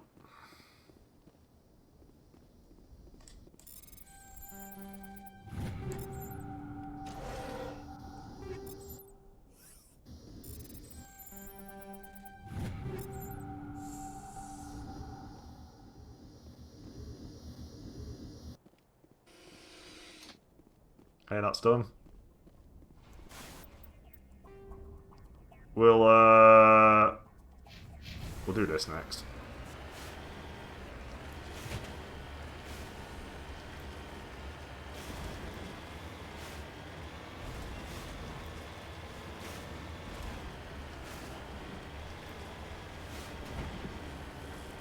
It's crazy how much damage the Thresher Maw does to the vehicle. But it makes sense because it just like slams straight into it and demolishes you.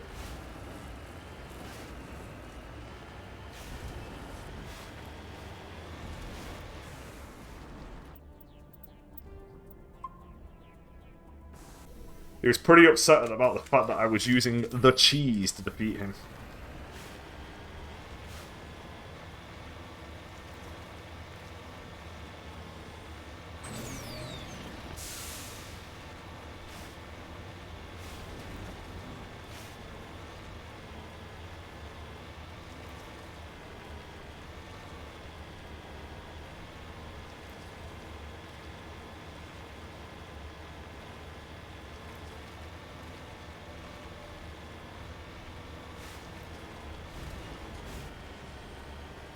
Okay, maybe it's the other side.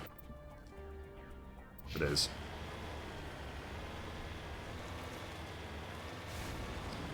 While I'm here, I guess I'll just deal with this. No, I want to deal with the Thresher Maw. I want to get the Thresher Maw out of the way first.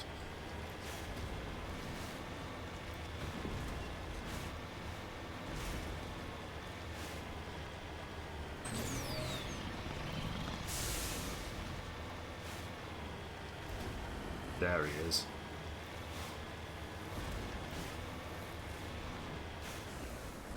Alright, we'll resave over. If time's the charm, there you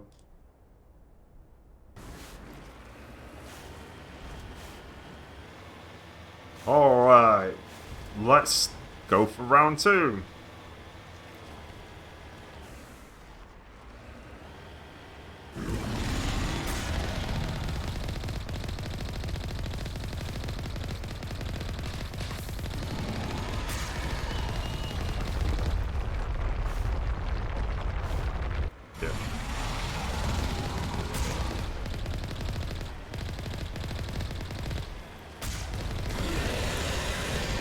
Get back here.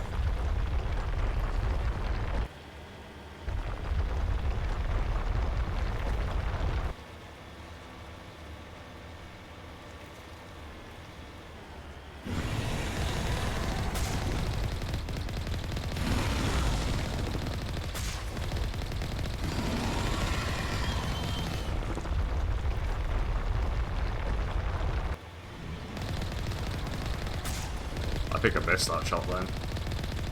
It's nearly dead. Revenge!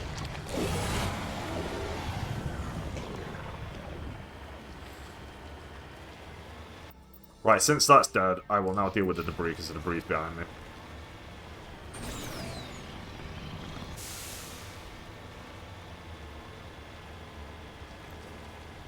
I don't think it reloads, and I don't think it comes back. I'm pretty certain once it's dead, it's dead.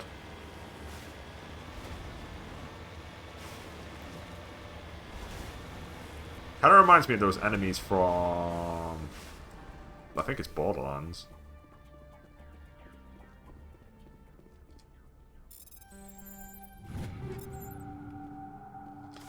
The solution to hacking? Hold up.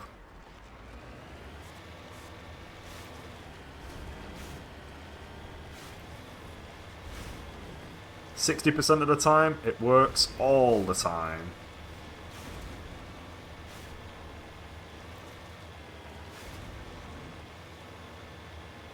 Please don't respawn. No, he dead. This is the mineral.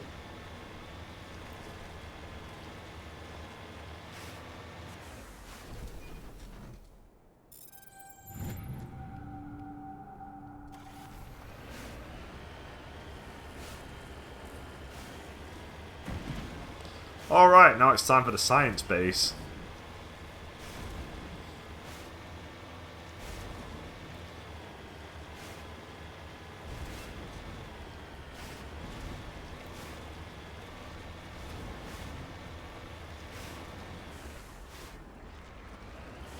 It doesn't look very sciencey to me, but what do I know? I'm not a scientist. I'm literally not a scientist. Take down the terrorists, but remember to check your targets. The civilians are so addled by the drug, they'll wander right into the middle of a firefight. Oh no. Alrighty then. How are we looking, gamers?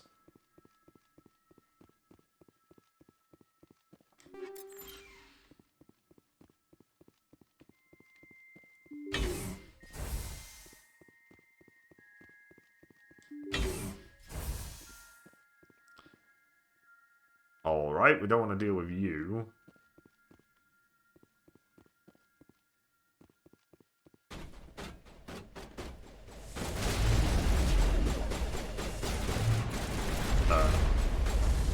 Help.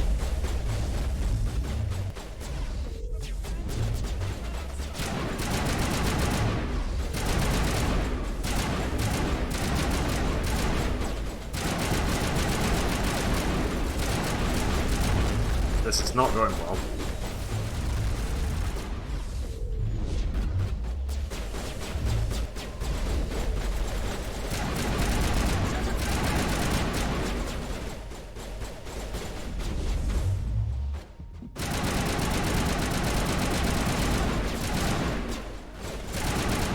Okay.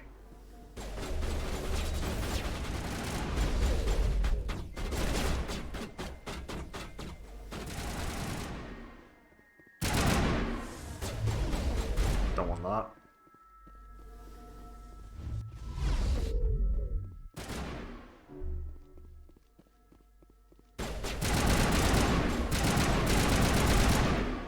You've cleared the facility. All of the civilians are safe, though it's still chattering to themselves and screaming at the garbage cans. Evolution of humanity, huh? Those biotics didn't seem that different from the other scum you deal with. Perfect. We did it. We did it without actually hitting a single one of them. When I smile, the walls chime. I'm making so much music. Good luck on this barren wasteland of a planet with that kind of attitude.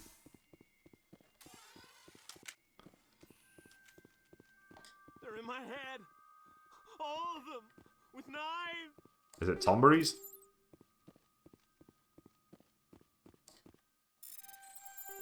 Oh no, my plan! No! It's all falling apart!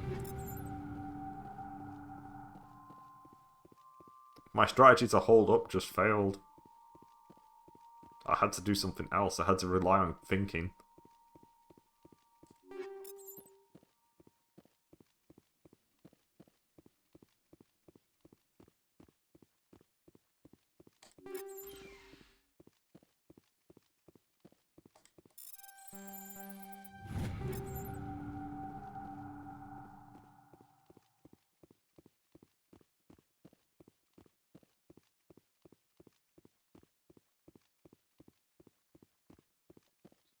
Well, that's another mission completed. Anything interesting to say? Oh, it's just that. Smile, the walls chime. I'm making so much music. Well, see you later. Good luck, guys. I don't have much hope, but at least I have some. I have a small sliver. You ain't making it a week. I'm a paragon.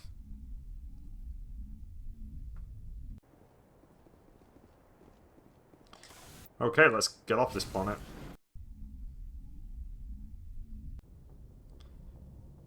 Message coming in. Patching it through. I didn't think it could be done, Commander.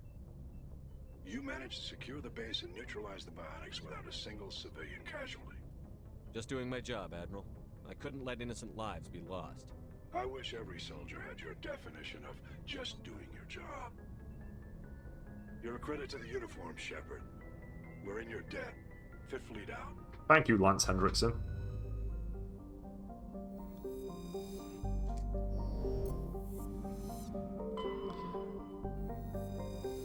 An enigmatic terrestrial planet, Zeata, has a hazy atmosphere of nitrogen and argon.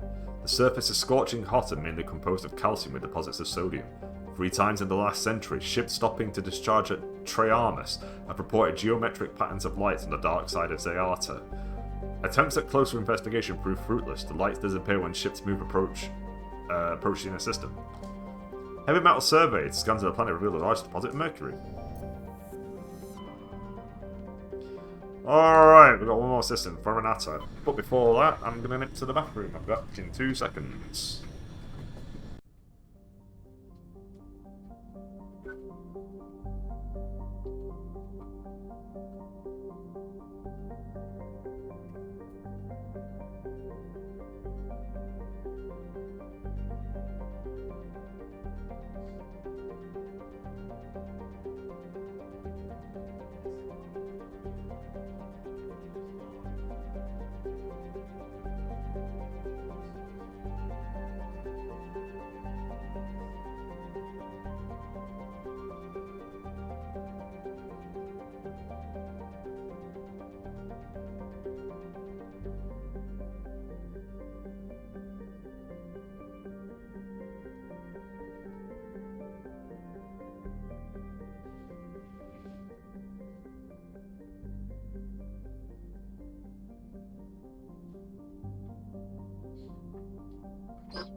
Alright, let's go. What have we got? What do we have? We have a mission. At the very least, we have at least a mission in this area. With a rare combination of features, Neptune is of particular interest to the scientific community. Neptune is a small terrestrial planet with a thin atmosphere of carbon dioxide and krypton. As with all the worlds of Fermanata, its surface is scorching hot. The crust mainly consists of silicate laced with iron. Rare elements surveyed. While scanning this planet, you detected a large deposit of thorium on a nearby moon. Okay, this is the next one. Juntama. Juntama is a small broiling terrestrial world. Its thin atmosphere of carbon dioxide and ethane is being steadily blown off by the powerful solar wind from the star Fermanata. The surface is scorching hot and mainly composed of sulfur with deposits of copper. Its density is low enough to leave the world tidally locked to Fermanata. The Alliance Defense Data Network notes that several ships have been spotted cruising near Juntama, with transponders turned off. While an Alliance patrol attempted pursuit of one, the unidentified vessel rabbited to FTL. Its trail was lost when it obscured its light trace in the confusion of signals along the Anansi Ishtar shipping lane. Prothean data disk recovered. Scans of Juntama revealed a derelict freighter in mid-stage orbital decay. Your salvage team boarded the vessel and determined it had been attacked by raiders. There was little of value still on board, but the team did find a Prothean data disk.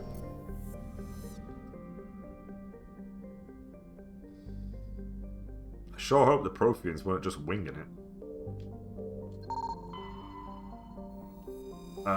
This large asteroid has several smaller bodies orbiting it. Light metal surveyed. While scanning this asteroid field, you detected a large deposit of magnesium.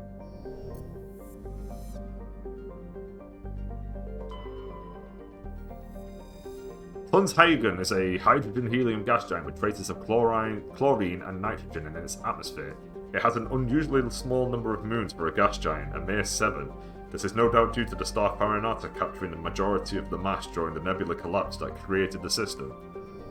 That's a great name for a band, Nebula Collapse. The Ontario is a Kowloon-class modular conveyor of human design, configured for mixed freight and passenger hauling. It is making a hard burn for the cover of an asteroid cluster. Right, let's land on it then. Garrus, Talia. Garrus, you always wanted to be on a ship that was heading straight for an asteroid.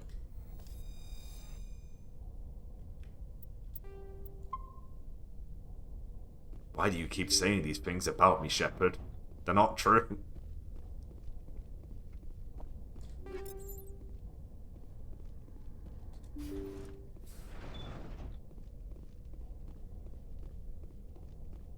Knock knock, room service.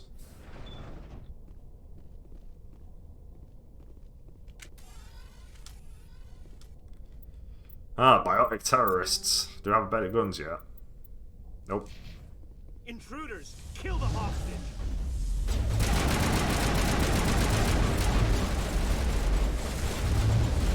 Help me, stop.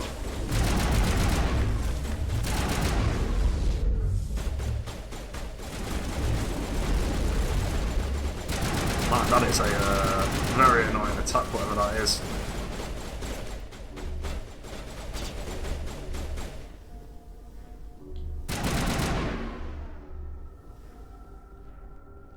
I don't know who the hostage is. How big's this map? I see.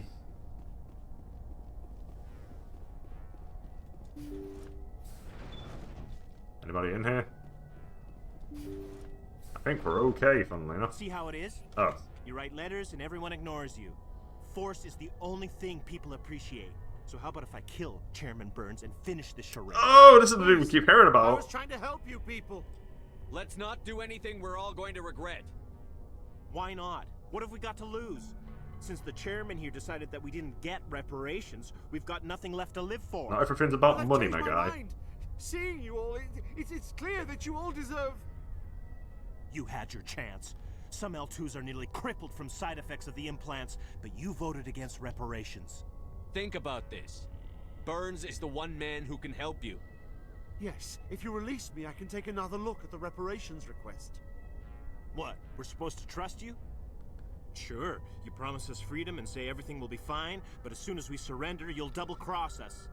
I'm not promising to let you go. All I'm saying is that Burns will take another look. Right, Burns? Absolutely. I had no idea that the L2 biotics were this desperate. If I'd known, the reparations will come.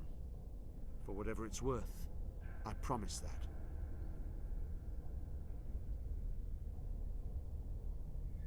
I'd definitely just say You're right. whatever just to get out of that situation. Maybe something will happen this time. We surrender. Thank you, Commander. I thought I was dead when they took me. I'll see to it that the reparations discussion is reopened. I didn't know they were so desperate. A 5th Fleet cruiser will be by shortly to pick you and the prisoners up. Terrorism is wrong, my guy. Thank you, Commander. I thought I was dead when they took me.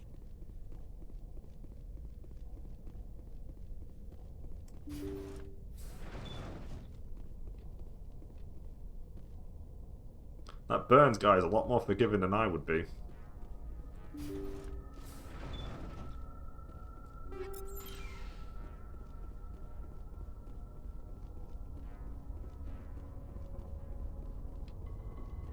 Well, the ship is yours. Burns, don't die while I'm gone.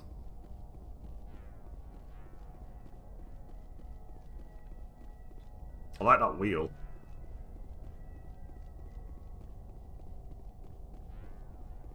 Wait, why did he need wheels in space?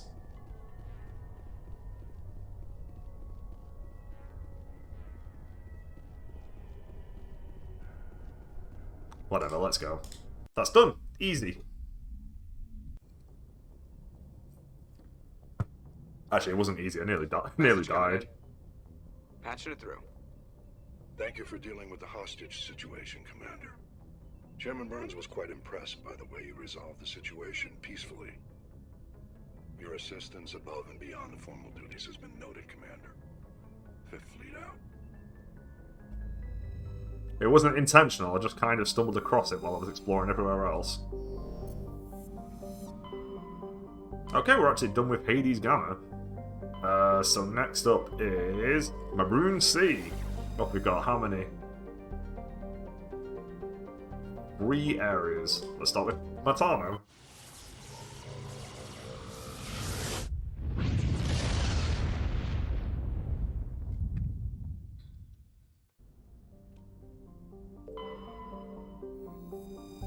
Supe has the composition of an ice dwarf planet, but is unusually large for such a body. It has a trace atmosphere of krypton and xenon. The frozen surface is dotted with deposits composed of potassium and light metals, brought to the surface by cryovolcanic processes. Supe's icy surface was often used as a source of potable water by passing merchant vessels.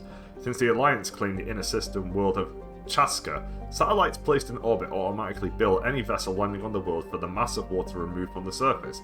Exogeny has had a difficult time keeping these satellites operational. They often meet with accidents caused by impact with jettisoned ship debris. Light metal surveyed. While scanning this planet, you detected a large deposit of magnesium. People do not want to pay the toll to get some water. It is as simple as that. Hey, what was that? Hey! A rocky asteroid. This asteroid has an unusually sculpted and artistic appearance with many long sweeping curves. Prothean data disk recovered. While scanning the asteroid field in the Matano system, you discovered a badly damaged ship. The recon team found no survivors on board, but they did find a Prothean data disk. Cool.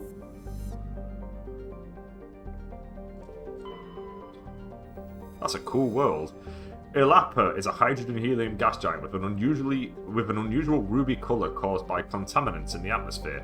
The world has over 120 moons, one of the highest totals of all known systems. Once full development of Chaska colony begins, a helium-free refining infrastructure will be developed in the Ilapa system, concentrated on a large ice moon of Coniraya.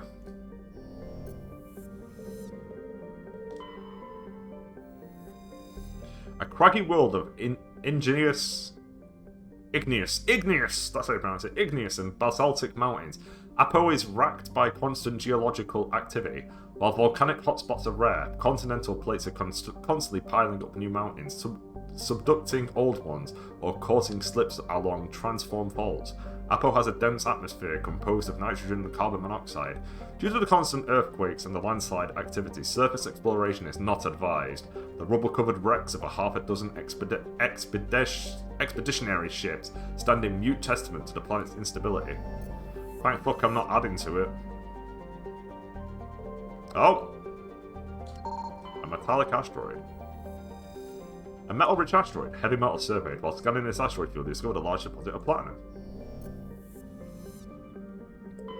Getting closer to the middle. Ooh, here we go. Oh yeah, this one. Chaska is a large but low-density world, fundamentally similar to its inner neighbour, Inti. Like Inti, Chaska is tidally locked to Matano. The same side always faces the sun, resulting in a scorching day side and frozen night side. In the temperate areas around the Terminator, temperatures average around 30 Celsius. Combined with a nitrogen-oxygen atmosphere, this slender band of habitable terrain allows limited colonization by humans. Chaska's ring is unique. It appears to be, for lack of a better term, a massive piece of alien installation art. The rings are made of smaller pieces of synthetic material and are almost invisible from space. From the ground, they catch and scatter the light of Matano in picturesque ways. It is not known who created the ring or when. Chaska is very early development, with little more than a few pioneer teams scattered across the surface. Information is being collated about native hazards and ecology, while a massive colonist recruiting drive is gearing up back to Earth. I think this is one where is it this game where I can just, like, kill the habitants or something? One of the games allows me to do it, and I kind of think it's this area, because I feel like it was a grassy world. I guess I'm about to find out. Is genocide on the menu?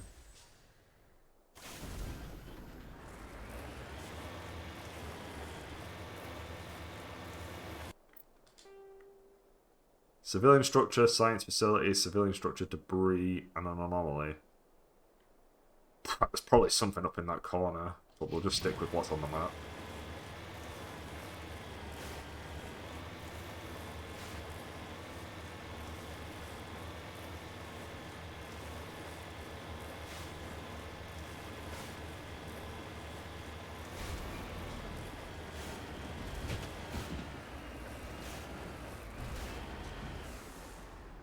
This is going to be a very mountainous area.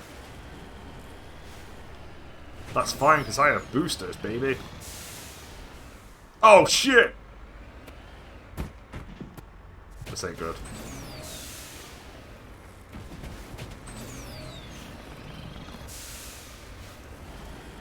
Oh, God.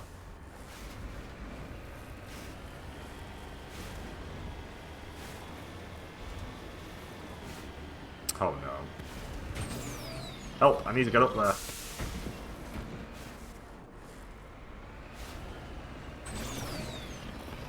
It's like trying to climb a Far Cry mountain. Come on! Just let me get up there, you bastard. Man, the amount of time I've wasted trying to climb up mountains in Far Cry instead of just walking around like a regular person is higher than it should be. Same here. Like, there's probably just an easy path for me to get around all of this. Come on! Well. It's right there. Just let me get up there, you bastards. Come on. Come on. Right. That means nothing, though. It doesn't mean anything until I'm physically up there. Come on. Maybe there? Maybe I can go up that way? There's no fucking chance. Yep. Nice. Yes.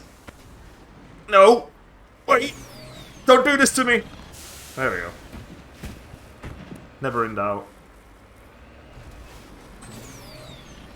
Oh, I'm right fucking there. Come on, game. Yes. I'm home free.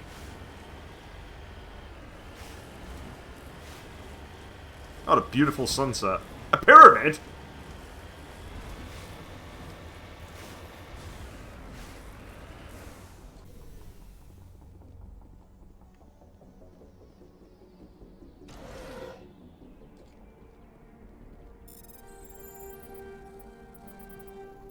My plan's falling apart. No, we got stuck.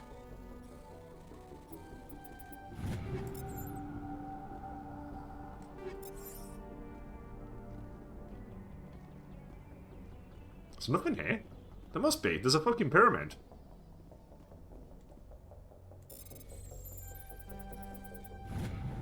Prothean data disk recovered. There are several small Prothean artifacts in the crate, including an intact Prothean data disk. It appears to be in excellent condition. Can I climb it? I can.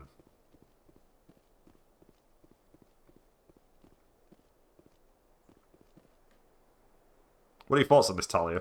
You lead. I'll follow. Garrett? Just lead the way. I'm on a pyramid, guys. You're not impressed?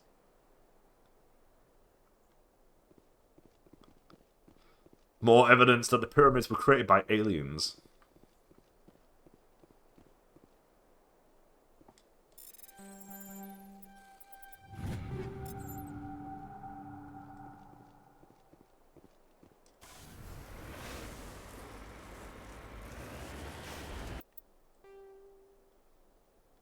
Okay, so we've done that. Next up is the debris. Let's make a little save here as well, just in case we get demolished by a Threshamore. But I don't think there is a Threshamore in this world. Oh, I really don't want to drive off this mountain, and yet I'm going to be forced to. This place is rough. Well.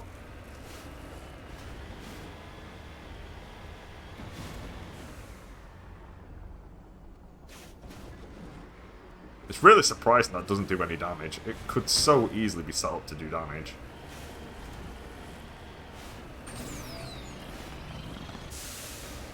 Oh, there are enemies here, though.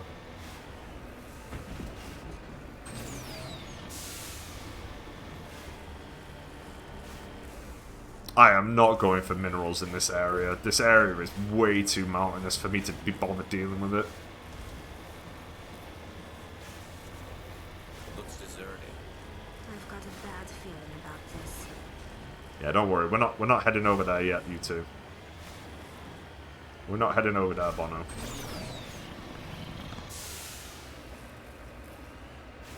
Please don't be up there. Please do not be at the top of that mountain. Thank fuck.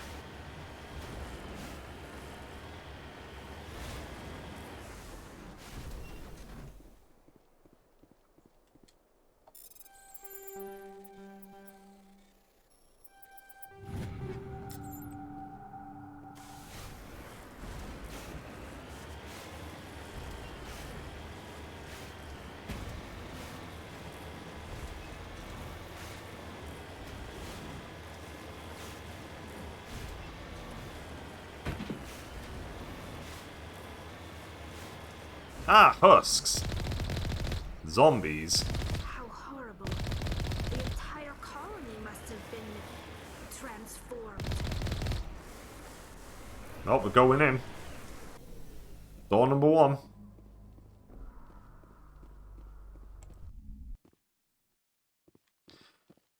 We've got nothing but husks here.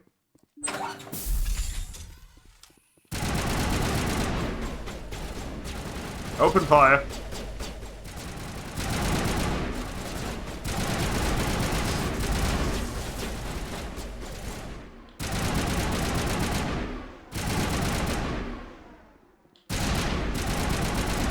Who blew that up? That was close. There is one more guy who's probably upstairs.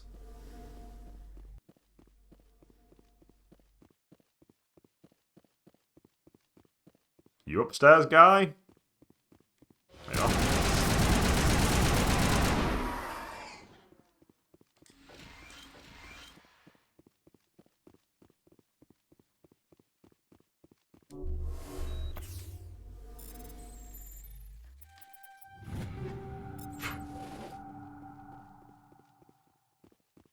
Alright.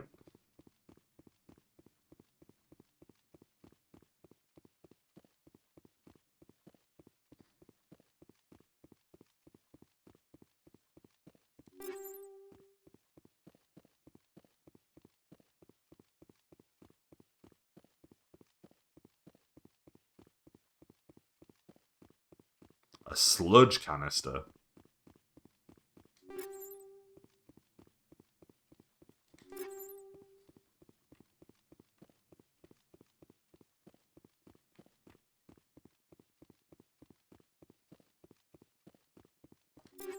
I think that's it.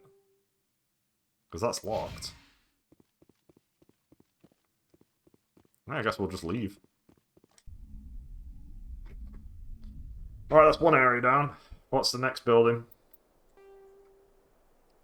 Alright, so we did the one I'm next to right now. We've got one at the top, and we've got another... We'll go for the second civilian structure, and then we'll do with the science area. Can I get to this mineral? I can't resist. I know it's there.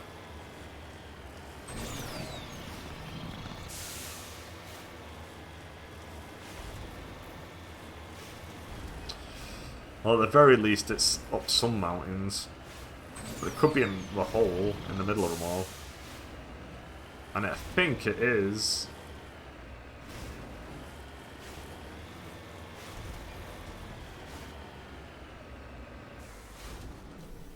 Cool. I'll just run down there. Beryllium? I don't think we've seen this yet. Got it now. More money. How rich are we are now? 3 million!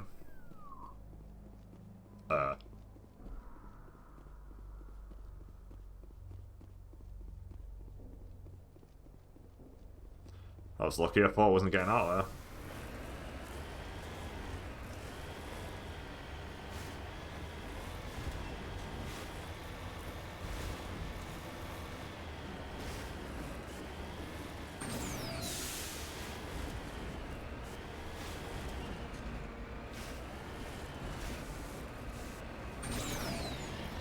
Come on. There we go.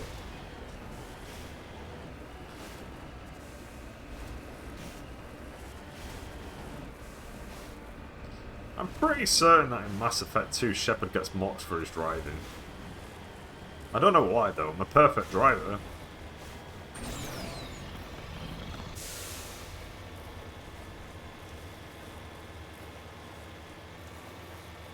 Alright, what's behind door number 2?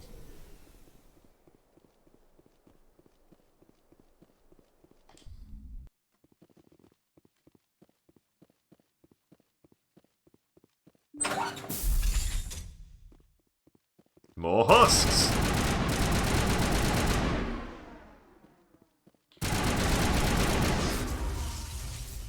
Zombie!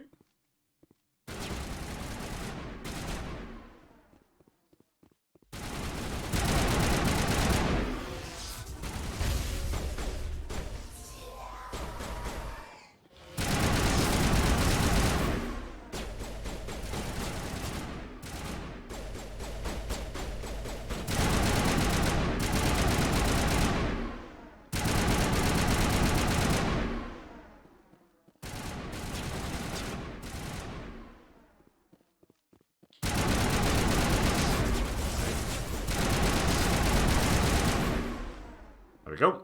Alright, what can we open here? Is this door open? No. Then let's head upstairs first and then work our way down.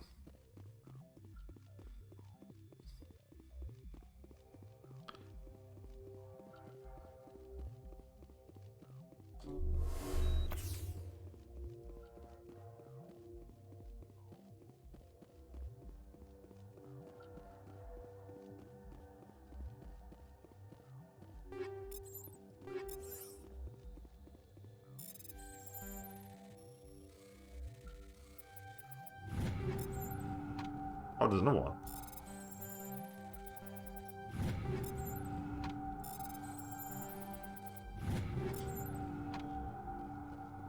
Alright. Still waiting for that moment where I get better equipment.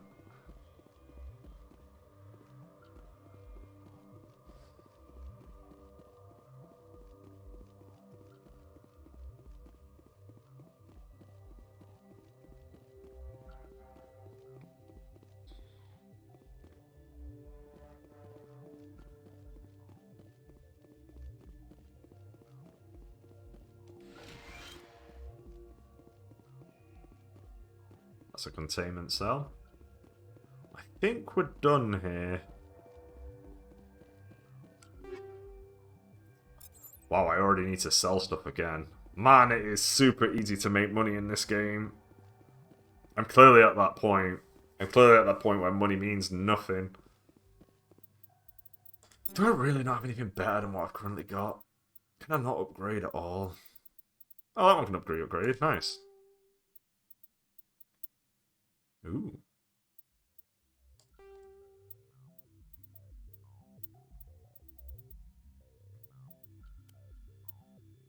Ooh. Oh, that's better. That's infinitely better. Here, give me that.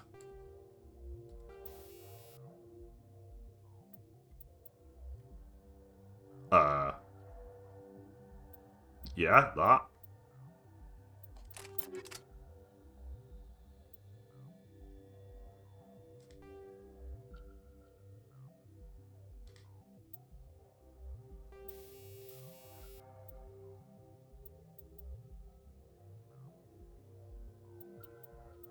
Yeah, that.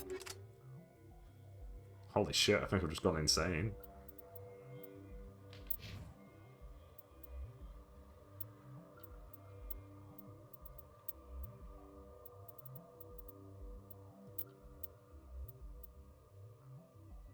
That's better for you.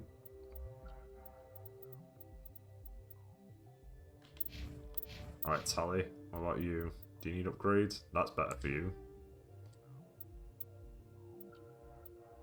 That's better for you. That's better for you.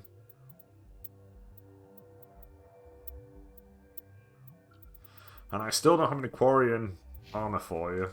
One of these days, Tally, I assure you, I've not forgotten. Right, we've only gotten stronger. Next up is the science facility.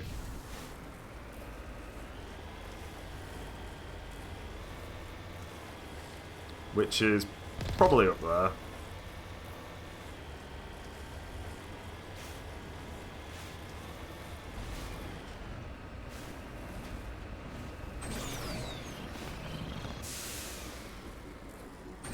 No, it's not gonna let me do this. Or not quite anyway, I can get up here. There we go. Come on. Come on! There it is.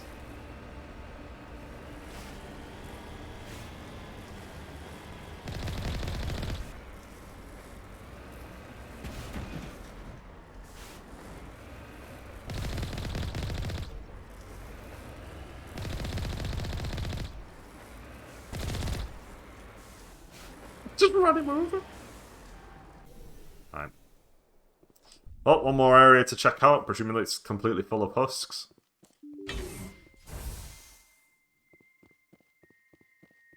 I would not really explain what happened. It's one of the two. We believe that husks are an evolved form of human. Clearly they are the perfect evolution. There's some madman who's decided that randomly.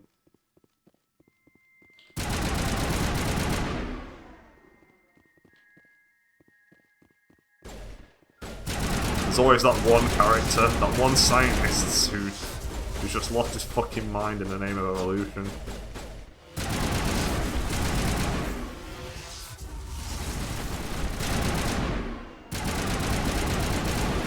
Oh shit, they're right next to me.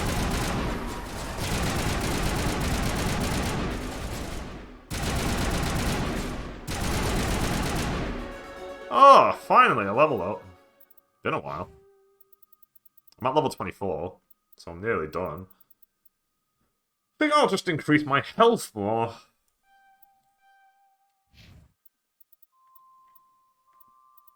I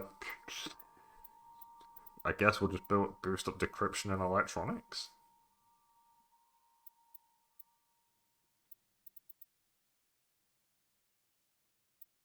Actually, you can have damping. And you just need basic armor and shotguns. Well.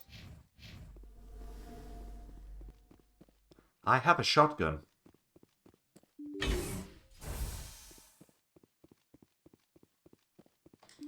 Well, there's something here at the very least. What's in this other door? Great room! 10 out of 10.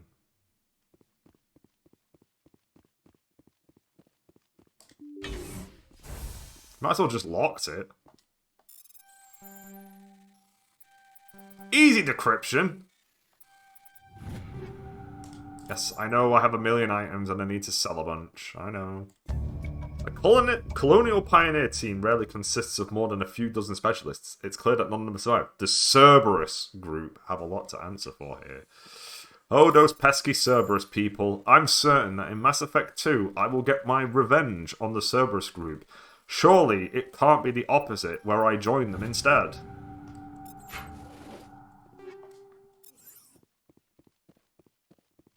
God, there's so many items. Is that another item box? That's a lot of crates! Well, we're done here anyway.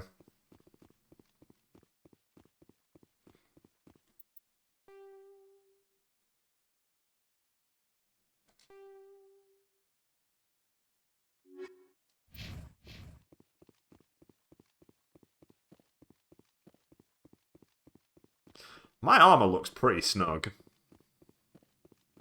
But I kind of look like I'm in a... like I'm a cyberpunk anime.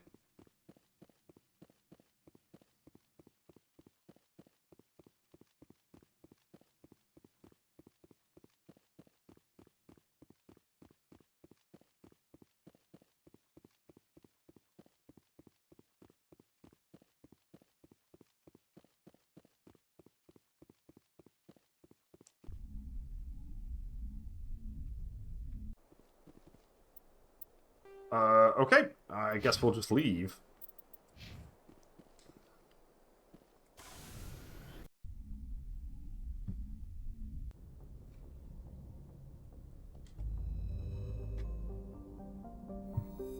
We're next on the Great List.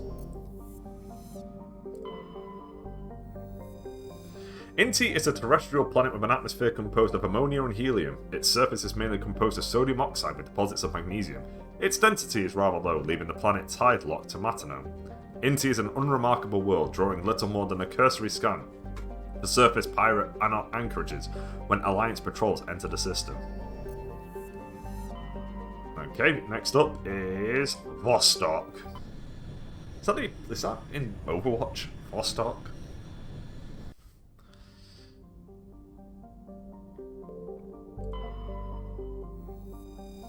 A rather small hydrogen-helium gas giant, Petaiton's atmosphere contains large quantities of chlorine. Matriarch's writings were covered. Scans of Petaiton revealed a strange unmanned vessel in orbit around the planet. Tali brought it on board and determined it was Asari-made, but very old. She discovered several ancient artifacts inside the vessel, including one of Matriarch Dillinaga's writings. Did Dillinaga just fire everything into space? Space? The geological properties of Alco have been scanned from orbit, but little else is known about it. A fairly typical mixed outer system, terrestrial of rock and ice, Alco has a trace atmosphere of krypton and xenon. Its crust is composed of silicates and water ice with deposits of aluminum. Unregistered starship traffic has been recorded in the vicinity of this planet. Travel is not advised. Anything in the asteroid belt? Nope. Looks like we've got an active distress beacon on the planet below, Commander. No message, just a locator signal. Alright. Nodacrux is a verdant world with abundant water, temperate climate, a thick nitrogen-oxygen atmosphere, and a rich ecosystem. It would seem to be perfect for life. The relatively high percentage of oxygen makes humans feel energized and alive, though it has allowed insect analogues to grow to frightful sizes. Unfortunately, Nodacrux is a case of almost not quite. Thunderstorms are as common as on Earth, but in Nodacrux's thicker oxygen-rich atmosphere, they are deafening and spark constant wildfires. More damning, however, are the large and ubiquitous tufts of pollen that float on the high-pressure air. In humans and other oxygen-breathing species, they cause severe or lethal allergic reactions. Yeah, that's fine, we can live there. Build a house. Die in the process. Garrus, you always wanted to go to a pollen-filled world where literally anything will die.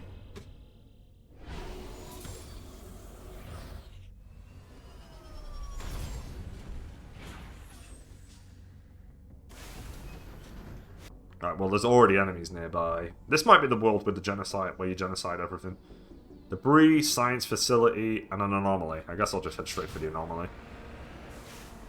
There are things behind me, and I kind of get the sneak feeling this is Genocide World. Oops.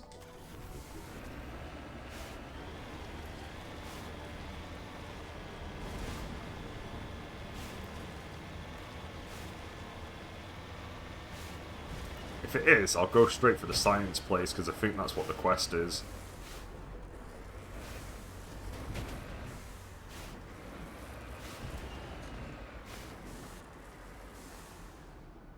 Oh no, there's a,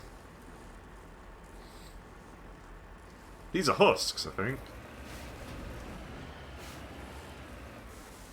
Oh, the Thorians. Okay.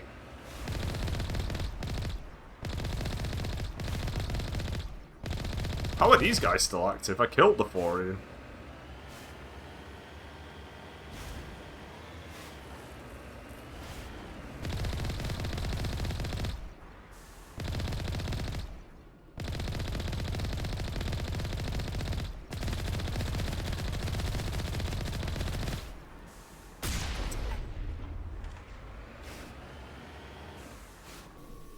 I didn't need to do that.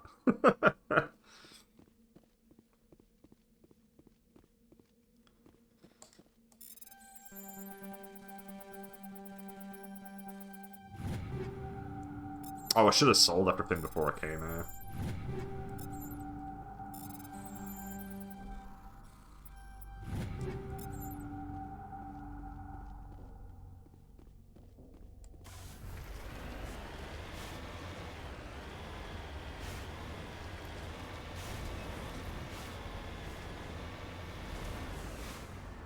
There's no way this place is open.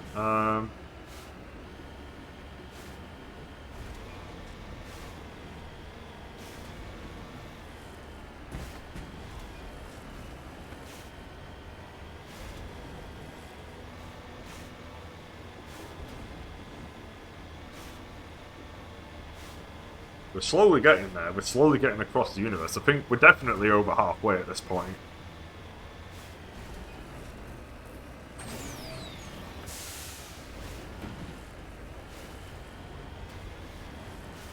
I've got the sneak feeling that I can finish this game tomorrow, but I'm not 100% sure on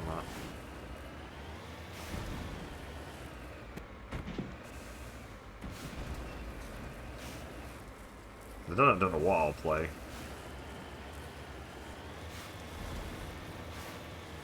Maybe... I really want to play Bayonetta again.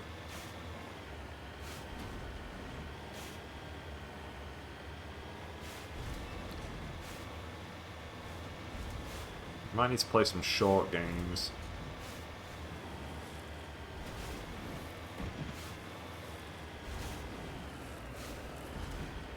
Also been kind of tempted to do Super Mario Land. I think that'll be short. That's probably like 3 hours.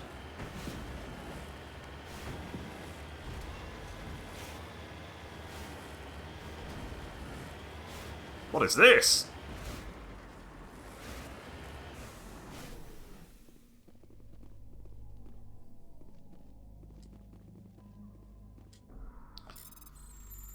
Oh!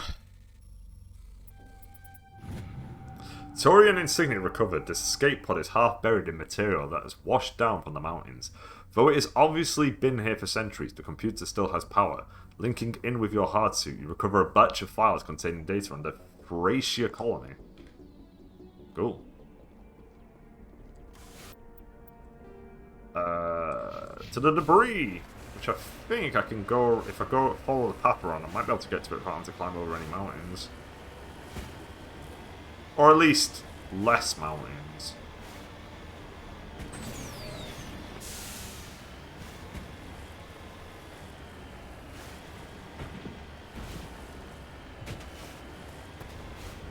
This is super bumpy.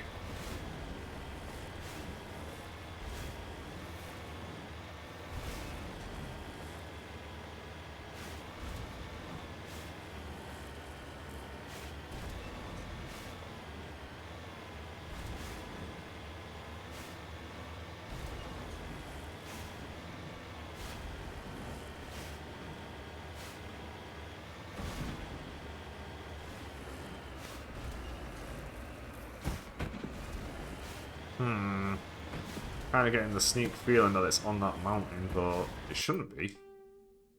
Oh, it's over the mountain at the very least. What if there's a sneak passageway over here?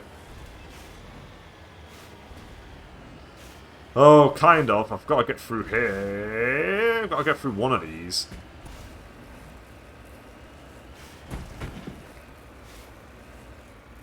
No, this is going to be brutal. It doesn't matter how I look at it. Why, game? Why must you force this on me? Okay, good.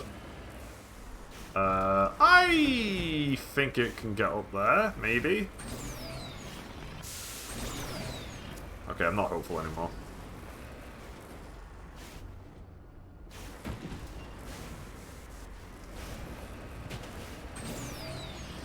Come on! Alright. Yep. No. No.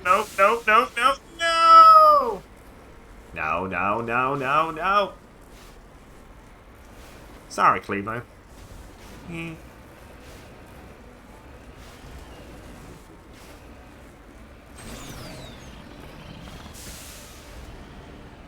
Loris, remember that time I was in Mass Effect?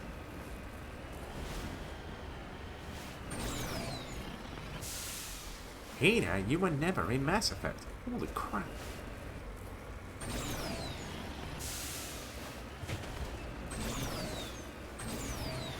Hold on. Oh, this looks more promising here.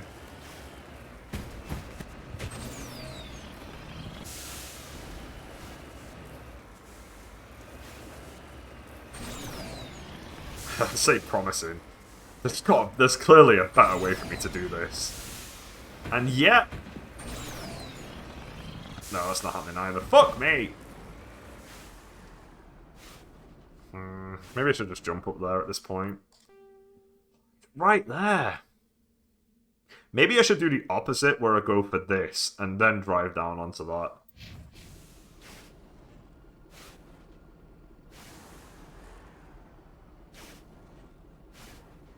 Unless I go over there, because there is a green path there.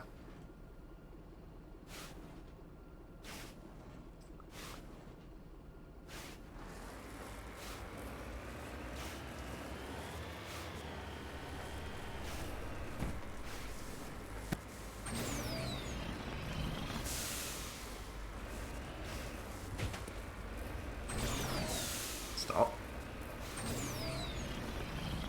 Oh, okay, you're not letting me go over there. That's fine, that's fine. I can work with this. Uh-oh. Oh no.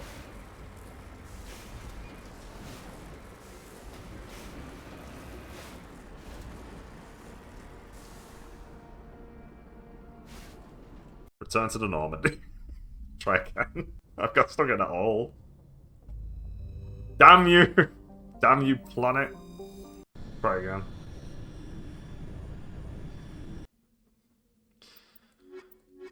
Garrus, you love getting stuck in mountains.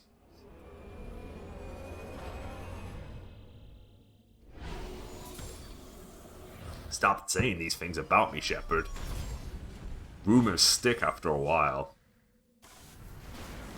Alrighty then. This time around, I'm going to go for the science facility and see if we can drive down to the debris from there instead.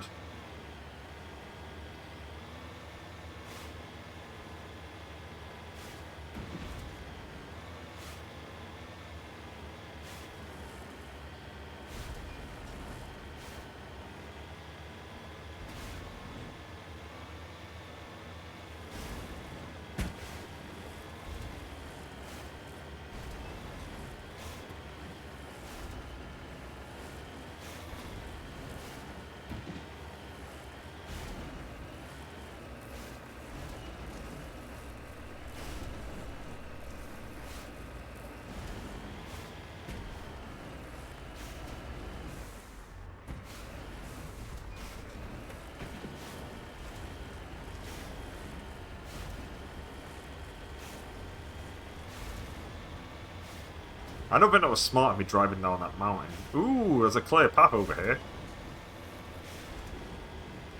Please, game. Please just allow this clip. Wait, hang on, where am I? It's promising. This clear path might take me to where I need to go.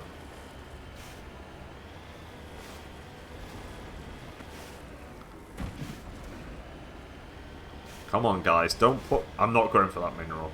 Don't even look at me.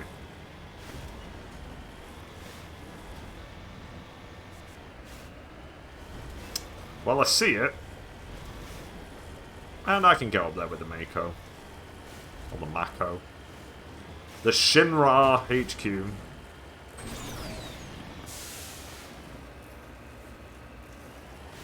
It's just more husks anyway.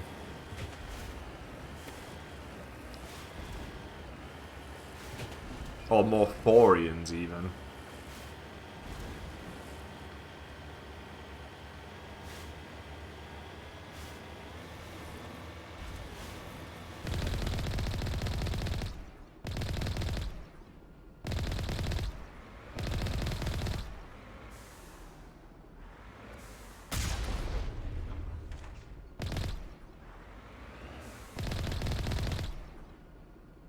Okay. We've cleared the path.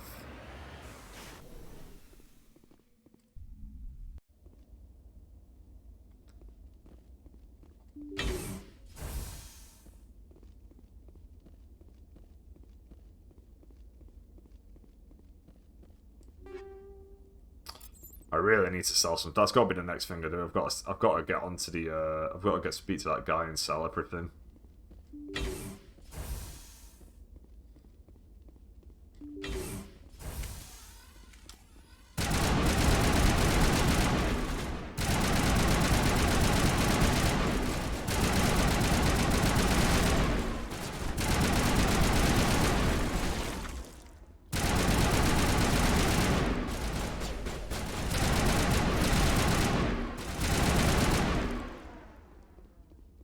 Okay.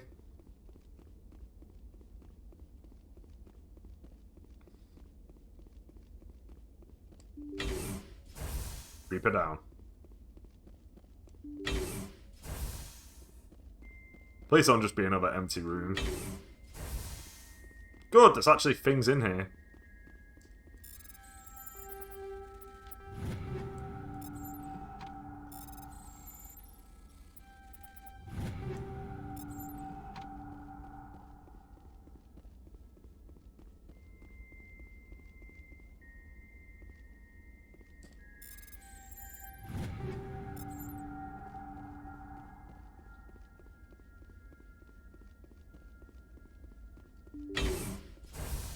Rescuers? Oh, thank God. See? I told you somebody would come to investigate that signal. My name is Dr. Ross, Chief Exogeny Researcher at this facility. We've been trapped in this room for days. We're almost out of food and water. You got here just in time. What a coincidence that the Exogeny people are surrounded by Thorian creepers. I need to know what's going on. Why is this place crawling with Thorian creepers? How do you know about the Thorian? I killed it! I know what Exogeny was up to. I saw what they let the Thorian do to those colonists, so I destroyed it. Our secret's out then. No point in my lying. You already know the worst. The creepers here were created using altered samples from the specimens on Pharos. We discovered a way to turn them into docile, obedient servants. Everything was going fine until a few days ago. Then all the creepers suddenly went berserk. Only a handful of us made it back into the safety of this room. Why didn't you send a clear message asking for help? All we had was that signal from the emergency beacon. This is a closed communications base. Exogeny was worried about someone on the project selling secrets to a rival firm or reporting our work to the authorities. We have no direct communication with the outside, only the emergency beacon. It sends a general distress signal to the Exogeny site on Pharos. They're supposed to send a team to respond inside of 24 hours, but it sounds like they had problems of their own. Any chance some of the other people at the base might still be alive? I doubt it. Too many creepers out there. They never stood a chance. We're the only ones left. Any idea why they turned on you? Maybe there was still some kind of link between the creepers and the Thorian back on Pharos. The Thorian was unlike any other life form we've ever studied. I can't explain how, but maybe when it died, it somehow set off the creepers here. I've heard all I need to. Look, I know what we did here was wrong. I'll admit that. But it's over now. There's no sense reporting this to the authorities, right? You were in charge of this project. The safety of the staff was your responsibility. They trusted you, and you betrayed that trust. Be reasonable. I didn't mean for this to happen. Besides, how does it help anyone if I end up in jail? Normally Exogeny would have my back, but it sounds like they're going to have their hands full cleaning up the mess on Pharos. But I've got money. I literally have. I have 4 million in it's yours cash. if you let us go. I should kill you right now. The victims here deserve justice. I have to take you in. That's not going to happen. All right. Open fire. Open fire! Yeah, you really think you're gonna win against me? Exogeny's second-rate mercs prove no match for a trained Alliance Marine. With the last of the science crew dead, there's no reason to linger here. Well, it didn't have to go down this way, but it did, so that's the end of that shit. Yeah, I'm really running out of space. I definitely need to sell everything again. Anything else? Anything else?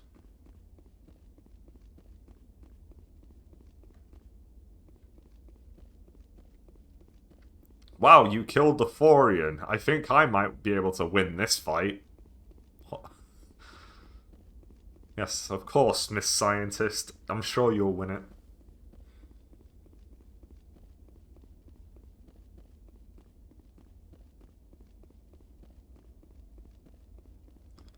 You might have killed thousands, but I once won an arm wrestling match. Let's go.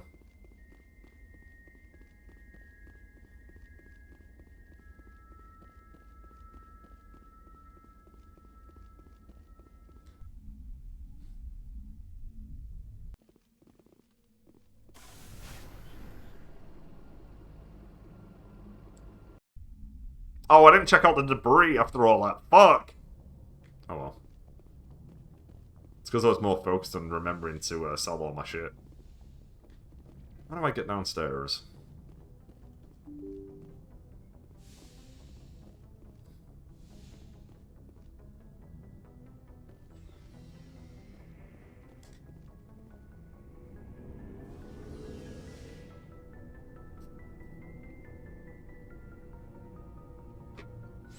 I think we sold up to level 4 before, so maybe it's time to sell up to level 6. Looking for supplies? The opposite, I'm looking to sell. Let's see what you've got. You bet, Commander.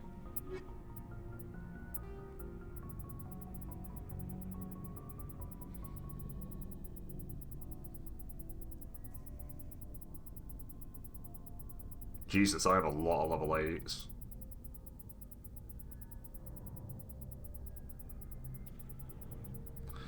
Man, I'm pretty tempted to sell anything below level 8.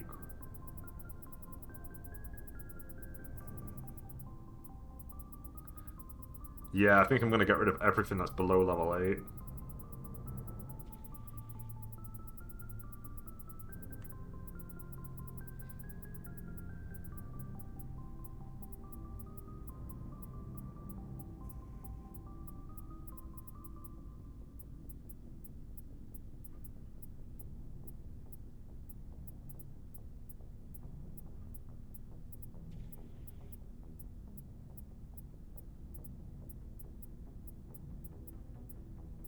I think it's, again,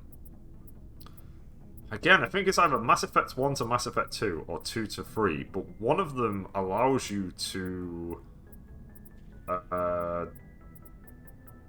move money from one game to the next. It's not the entire cash supply, but you get a little bonus for the fact that you saved up loads of money. I think it's 1 to 2. And I think it's 1 to 2 because I think in 1 it's just so easy to max out your money.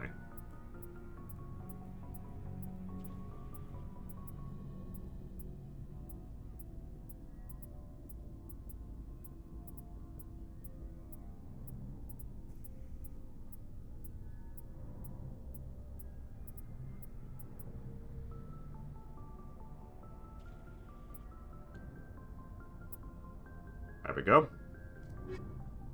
I'm even richer now. And I've cleared out my inventory for a second time in the last few hours. Normally I'd kind of wrap up playing right now, but I'm pretty certain I'm in the house by myself, so I don't have to worry about anybody. So we're just going to keep going.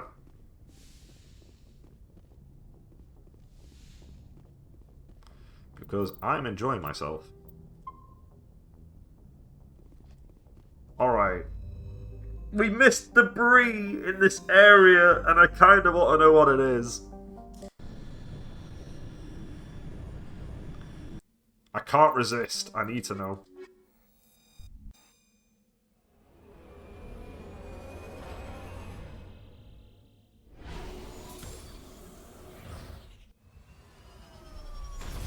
I don't particularly care about the minerals, because the minerals just give you money. If I miss a mineral, that's fine, but the debris is different. The debris, like, it could be anything. Could be a sick weapon.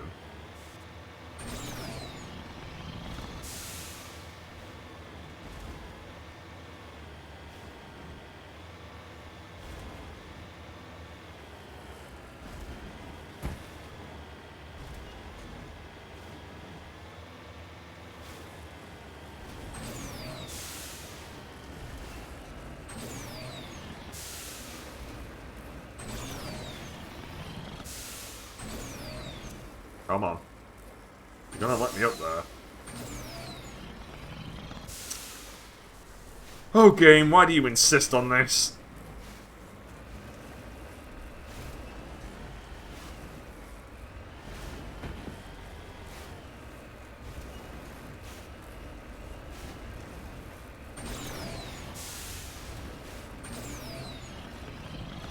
Come on. You're right there. And again.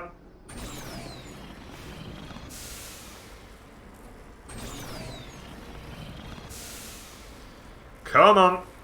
There we go. Stay on the mountain. What the fuck is this debris? Oh, there's a nice lovely path over there. Oh wait, I'm right on it. Shit. Where am I looking?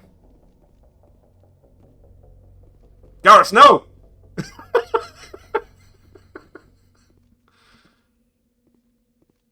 Apparently I'm right on top of it. Hang on a minute, let me use my sniper.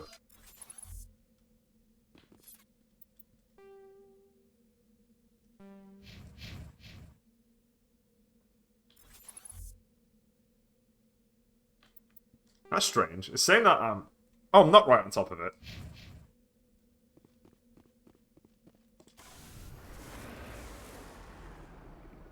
There is a path over there. That might allow me to get to the top of the mountain. Unless it's just over here, which would be infinitely better. Please, game. Please just say the debris is on the ground. Don't put it on top of a mountain like Ron Burgundy's wedding.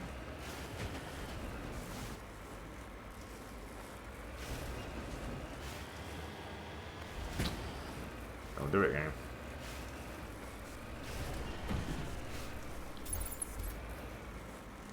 No.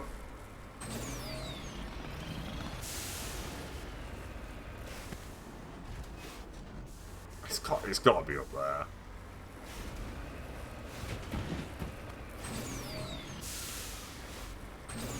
Come on. You want me to win, game. You want me to win. Yep. No. No. Man, it really doesn't want anybody climbing this fucking mountain.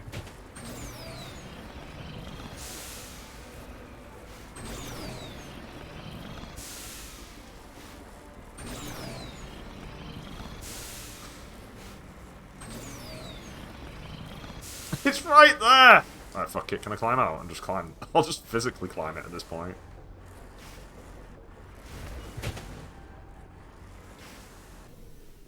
Alright, there we go.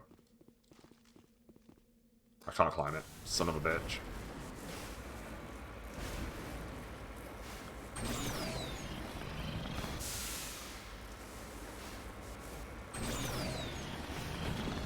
I just want to know what's in this debris. There's gonna be... You just know there's just like an easier way for me to get to where I want to be.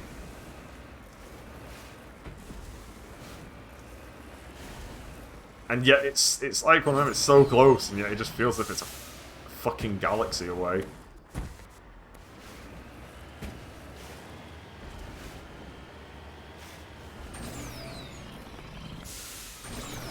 Joker, just directly plant me on this goddamn debris.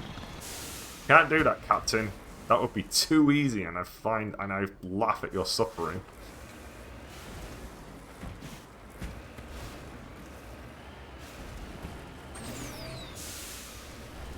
Ooh, this looks a little bit promising. Come on, game. Let me have this one.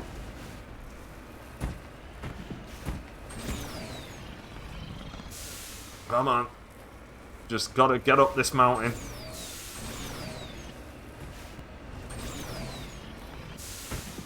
Oh, come on, I'm right there!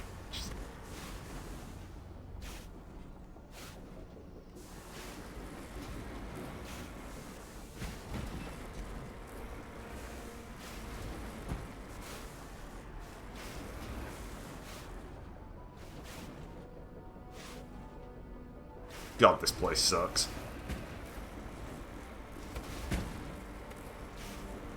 Well.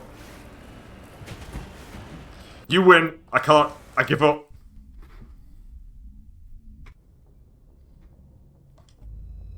We don't talk about this. Fuck you, Nerdocrux. Klamarfu has a reducing atmosphere of methane and nitrogen. The surface is hot and mainly composed of sodium with deposits of uranium. In terms of size of orbit, Klamarfu is a virtual twin of Earth, but utterly lacks life. Alright, let's go to Caspian.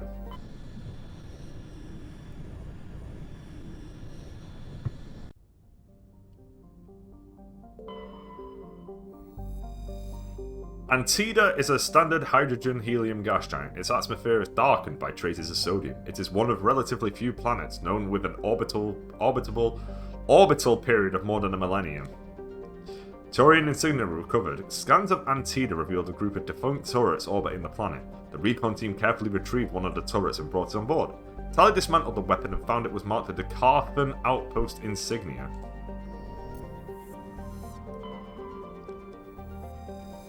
Almar Crux has an atmosphere of methane and ethane. Despite its great distance from Caspian, the energetic young star heats the surface almost temperate levels.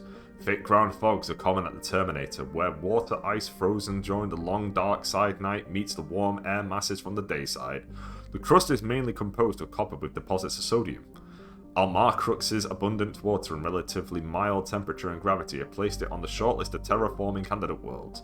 However, there is significant opposition from eco-ethics groups who assert that Almar Crux's primitive methanophropic bacteria may be a precursor to a full-fledged native ecology. Ooh, we have a mission here at the very least. Farnuri has a trace atmosphere of carbon dioxide and helium. The surface is mainly composed of silica laced with iron oxides, indicating the world had an oxygenated atmosphere at some time in the past. Given the relative youth of the blue star Caspian and the significant gravity well of Farnuri, this must have occurred with astonishing swiftness, perhaps a result of some cataclysmic event. Further research is required. Heavy metal surveyed, scans from the orbit have detected a large deposit of gold. Finally, gold! Gold. Sweet, sweet gold. Clotanka is a large but low-density terrestrial world with an atmosphere of nitrogen and carbon monoxide. Its crust is composed of sulfur and unremarkable silicates. Occasional deposits of heavy metals, usually the result of meteor strikes, dot the surface. High-speed winds, powered by the hot blue star Caspian, present a constant hazard. Atmospheric entry is hazardous, and EVAs are discouraged. Heavy metal surveyed, scans from orbit have detected a small deposit of iridium. Alright, anything in the asteroid belt? Nope. The MSV Cornucopia. The Cornucopia is a Kowloon class modular conveyor of human design. While obviously adrift, the Cornucopia is not broadcasting any distress call. Let's check it out. Garrus, Tally, let's go. Garrus, you always loved abandoned vessels.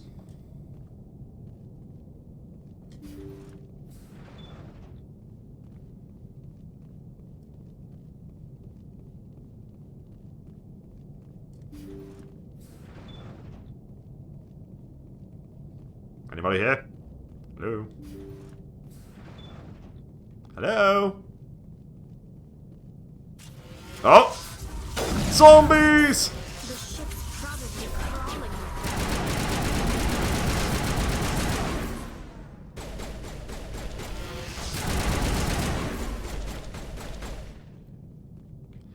I regret to inform you that the undead have risen again.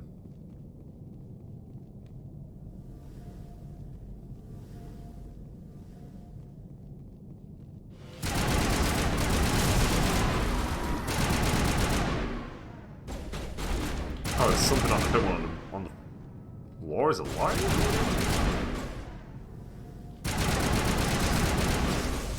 Hey!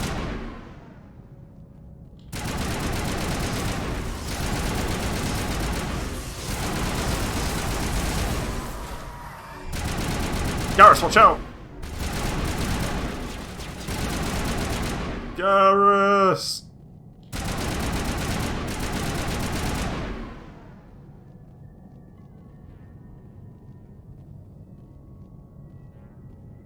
Thoughts on the zombie uprising? He won't even talk to me. He's sick of my comments.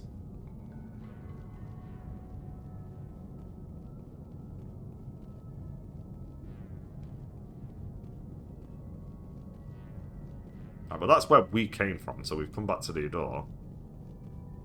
Who am I romancing and what difficulty? It will be Ashley Williams for the first game, and the difficulty is normal.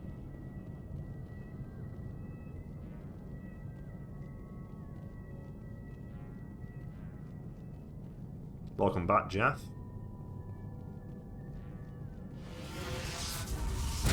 Zombies!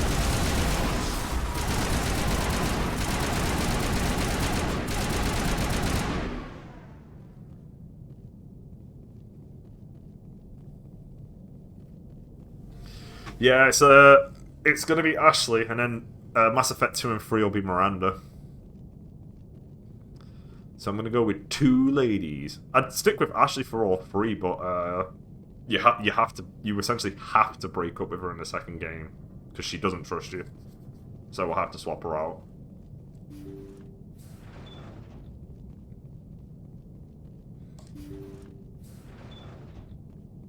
And I've already done the Liara romance, so I don't want to do that twice.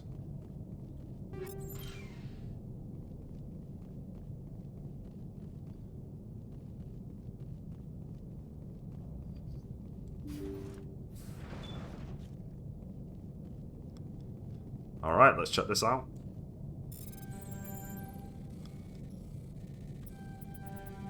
Hey! Let me in! God damn it. There we go. Nice.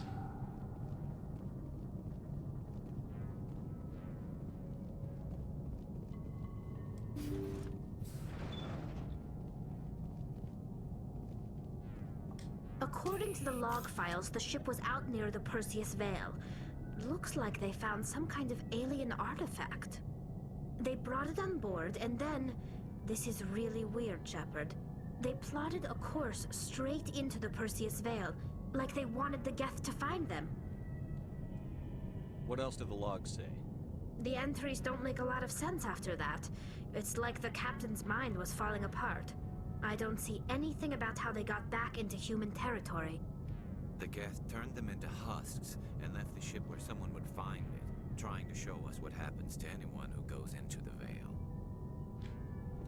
According to the log okay, files, so that's the repeating. They brought it Alright. on board, and then...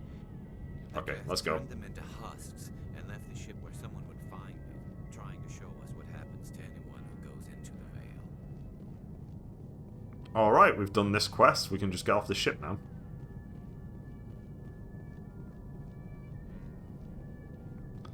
And then we can continue space exploring.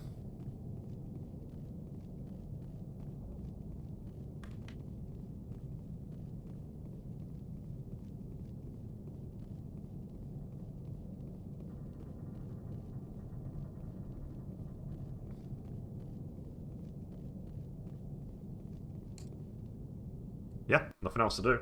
Let's leave. Open the galaxy map.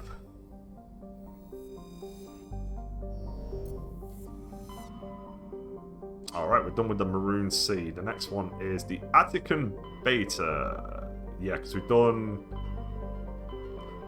Yeah, we're getting there. We're slowly getting there. I guess we'll start off with this one up here. I'm assuming there shouldn't be anywhere for us to check out over here because Feros is a storyline area, but we'll double check.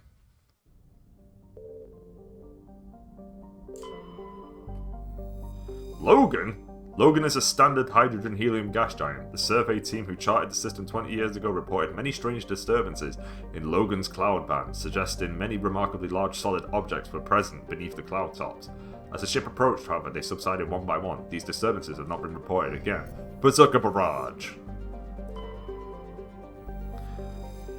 Quana's frozen surface is rich with heavy metals, and the planet's higher-than-average density suggests further mineral richness in the depths.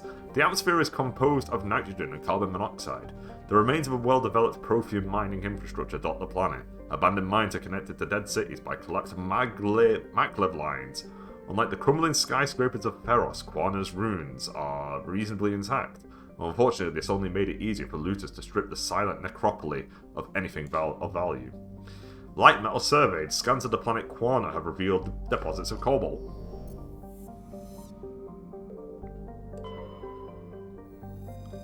Showering is a standard hydrogen-helium gas giant. The atmosphere contains traces of ammonia, methane, and surprisingly large amounts of water vapor, making the atmosphere a striking mix of browns, blues, and whites.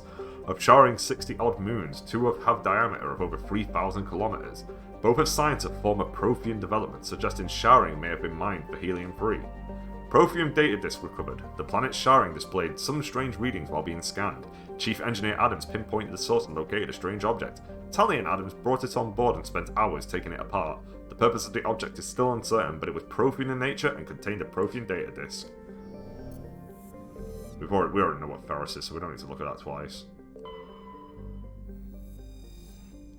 Saito is shrouded by a high-pressure atmosphere composed of carbon dioxide and sulfuric acids. The surface is composed of geologically young plains of volcanic basalt and rhyolites with high concentrations of carbon and radioactives. Saito is rapidly volcanic. A dozen supervolcanoes, 50 to 120 kilometers wide, are erupting across the planet.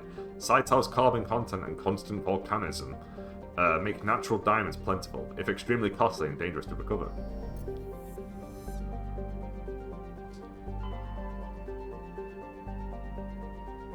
I like this game because of the ability to actually go to planets.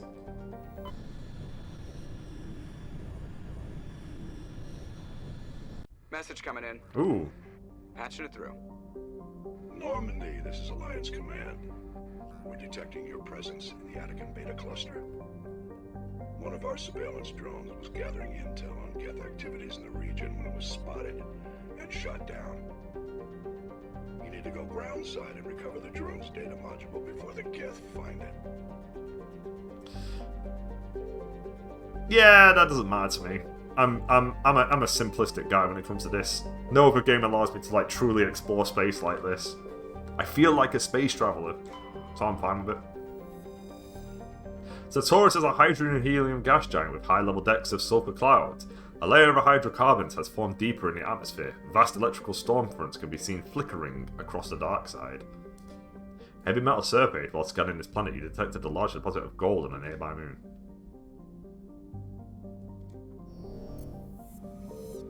I guess you're right in a sense, Jeff. They could have at least fixed it for the Legendary Edition. Like, you can understand it from the first version where it looked like an ordinary satellite. And then in Legendary, they should have fixed it to make it look better. Warning, level 1 toxic hazard. Elitania appears to be a world eminently suited for colonization. Sadly, appearances are deceiving. It is covered by a verdant carpet of mosses, algae, and lichen, and possesses a thick, oxygenated atmosphere, but the animal kingdom is a web of microscopic symbiotic creatures.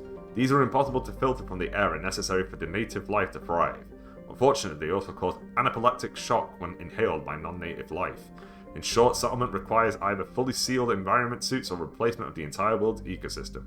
Some have proposed limited colonization at altitudes above the symbiote's range, or in areas where favourable winds keep the air clear. Right, we're landing.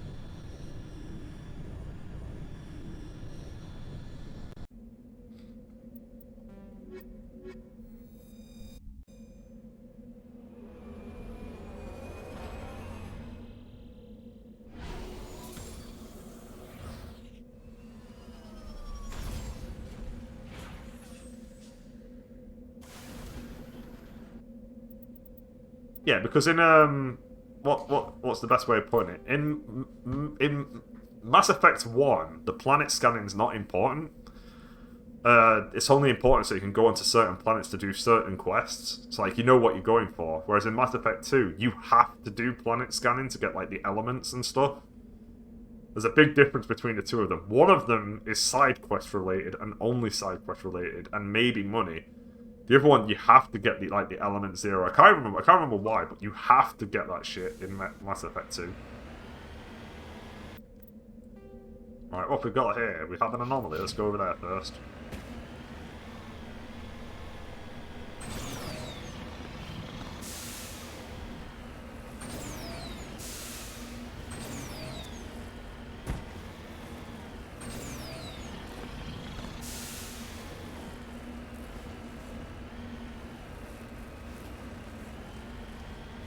I think Mass Effect 2 arguably did planets better because they situated it into being level-based, essentially like going into a specific level.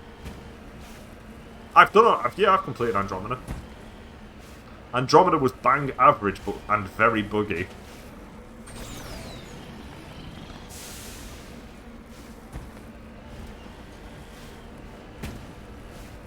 I was like, well, I don't think it deserved all that hate, but at the same time, it wasn't anything special.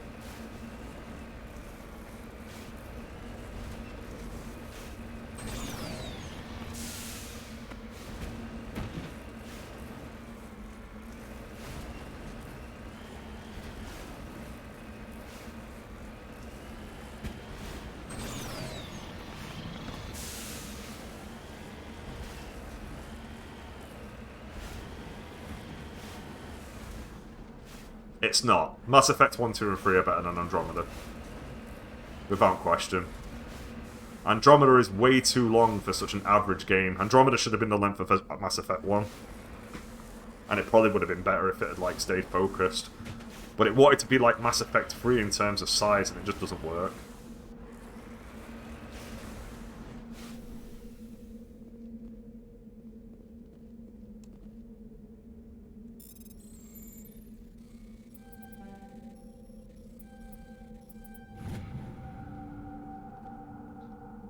What did I just do? Examining the strange Prothean artifact reveals a small irregular slot on the underside. Remembering the strange trinket you received from the Asari consort on the Citadel, you pull it out and place it into the slot. The ball explodes in a brilliant flash of white light, momentarily blinding and disorienting you. Slowly your senses return as you wake from a deep sleep. You are alone in the forest, though you are not far from the caves you share with the others of your tribe. There is a pain and a small lump in the back of your skull, as if a chip of flint has been forced under the surface of the skin. Leaning on your bone-tipped spear for support, you rise to your feet. A sound draws your attention upwards, where a strange creature hovers high above you. It is unlike the birds you hunted by the lake's edge. It has no head and no wings, yet somehow flies. It is a beast of shining silver, hanging motionless in the sky like a cloud. You sense it is watching you, studying you. Raising a hairy fist, you shake your spear at it in anger, and the creature rises up quickly until it disappears from view. With a satisfied grunt, you make your way back to your caves and the rest of the tribe. You fall into the familiar patterns of life, the hunt for food, the struggle to claim and keep a mate, the battles against other tribes that would claim your territory. Days roll into nights and back into days. Each time you rise from sleep, there is a sensation that you are not alone, that some other is with you sharing all you see, hear and feel. At these times, your hand goes to the strange lump at the back of your skull, and you remember the silver creature in the sky. The air grows colder, winter falls. You must range farther for food, clutching the furs tight against you to ward off the chill. It is on one of these long hunts that the strange bird returns. You hear it before you see it, its call a deafening roar as it descends from above, swooping down on you. A single great eye opens on the underbelly, a glowing red orb. You try to run, but a finger of red light extends from the eye and engulfs you, and all goes black again. You wake an instant later to find yourself on Ilatania, lying on your back, the Prothean artifact looming above you, undamaged, and your companion standing over you. They help you to your feet, puzzled. There was a flash of light and you just sort of toppled over, one explains. Are you okay, Shepard? The other asks. You don't answer right away, wondering at the implications of what you have seen. The memories of a Cro-Magnon hunter, captured by the implanted Prothean data recorder. How long did they study the primitive humans, observing them and analysing the results at the base on Mars? And what, if anything, did they learn from us? I'm fine, you reply, realising this is a mystery you will probably never solve. Forget about it.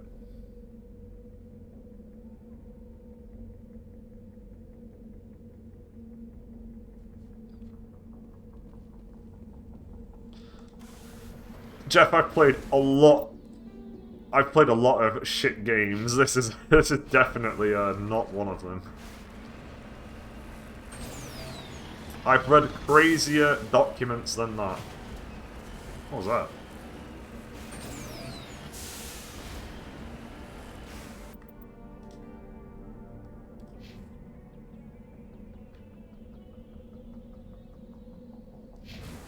That really is just a big question mark that I can't really do anything about. Unless there's something else I need to check out.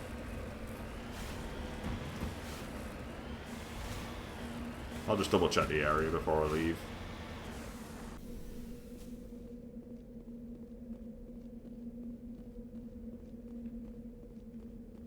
No, it's just a weird ball in the sky, I guess.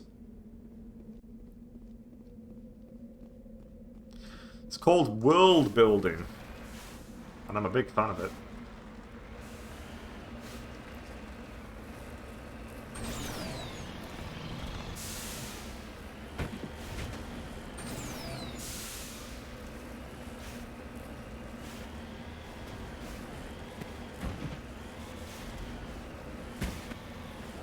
Help me!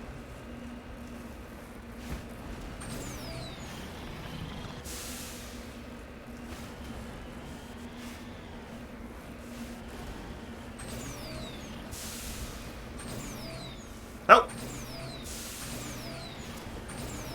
There we go. Where am I trying to go here? Oh, I probably can just fall down here, actually. What's that? A downed recon probe. That's the last place to check out. Right, I'm making the madman's decision here. I'm going down here.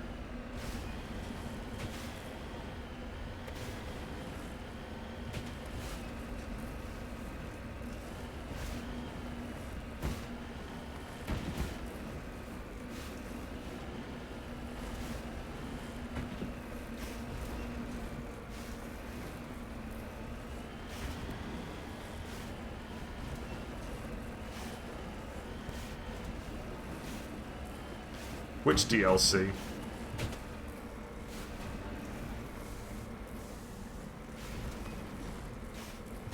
If you're talking about the... Oh, I've done that. I did that today.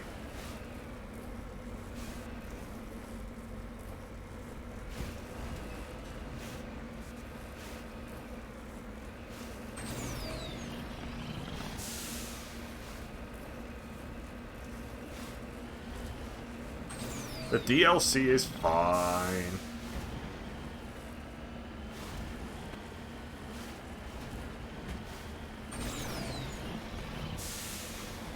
Well, I unintentionally climbed back to the top of this mountain. Which is fine, because I think that gives me a lot easier access to a lot of places. Where is this mineral?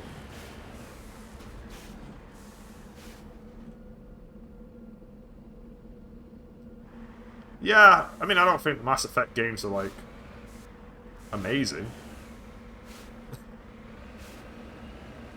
It'd be ridiculous for me to say they're perfect games, because they're not. But they're fun. I like them.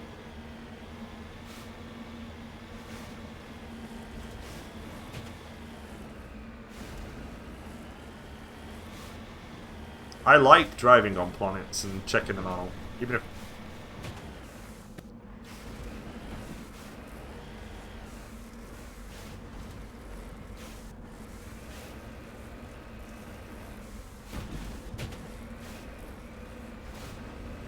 Oh, it's not the best of the best.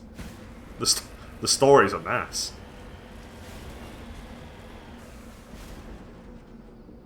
What it has, though, is great characters, and that's why it's considered one of the best. The characters themselves are awesome.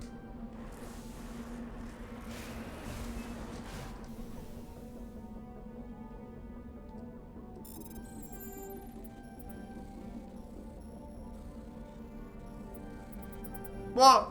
Let me in.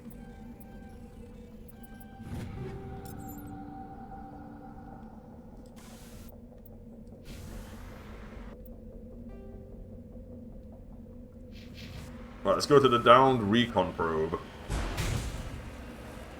I figured just knock that over. I hope nobody needed it. Alright, I think the downed recon probe might be in this massive empty plane, which is great. Because that means I'm not driving all over mountains. In fact, I think I can see it.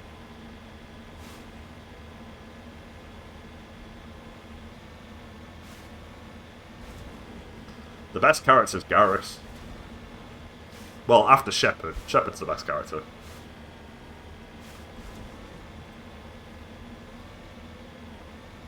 Something's in front of me right there. Because I can see it. I'll go check it out in a sec. It could be nothing, but I'll still have a look.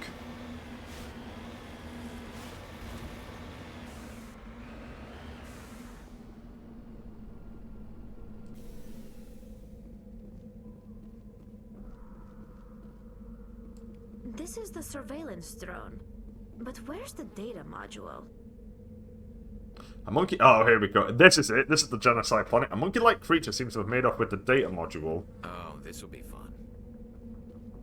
Here we go. Let's save it, because we're going to kill all these monkeys.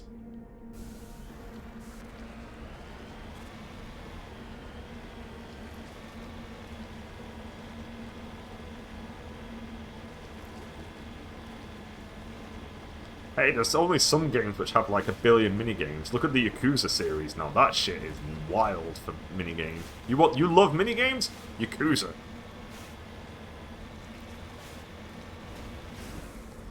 Hello! That was a little extreme, wasn't it? Guess the little beast had it coming.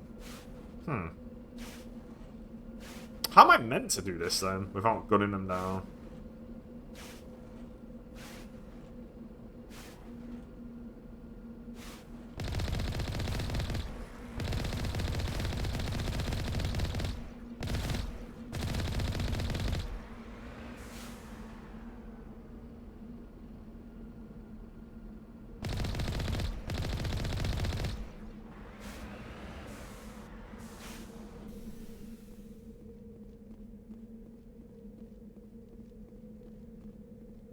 Oh, am I meant to destroy the rocks, maybe?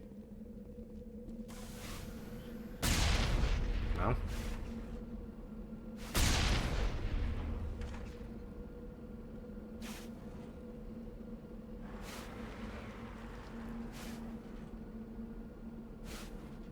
Am I meant to kill these things?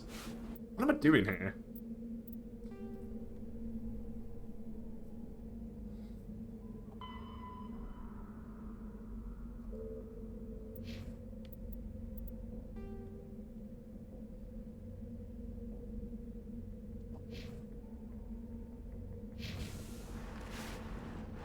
I don't think I was meant to kill him. I think this looks like a door, which I can... No, because I think one of them has the key.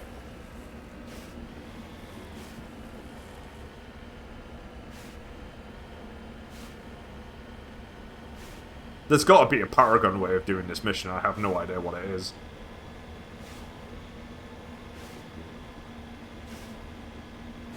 Hmm. What planet is this? Elitania.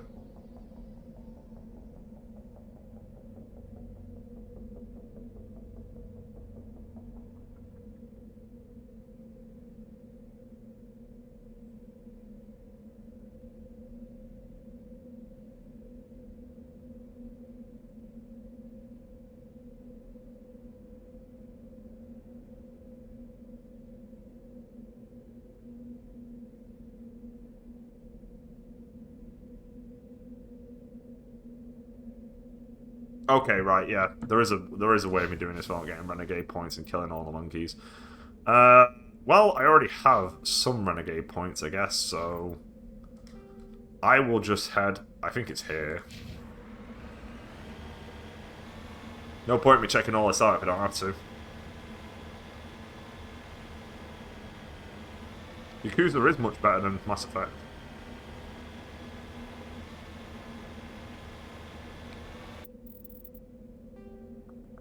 Right, there are two. Right, we'll take the left path. We'll go this way.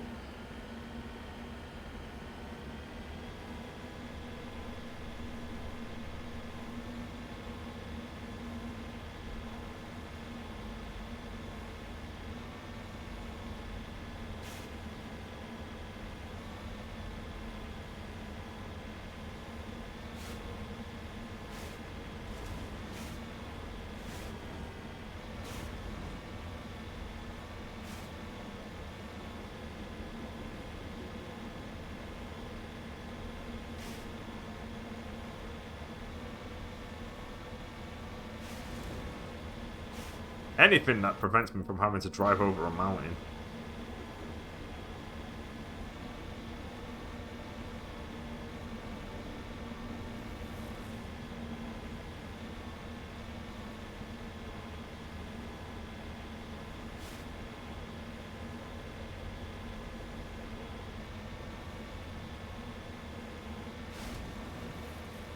There we go.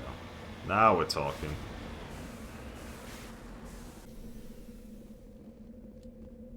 Oh, that's how you Paragon it. Okay. Apparently he's just in here.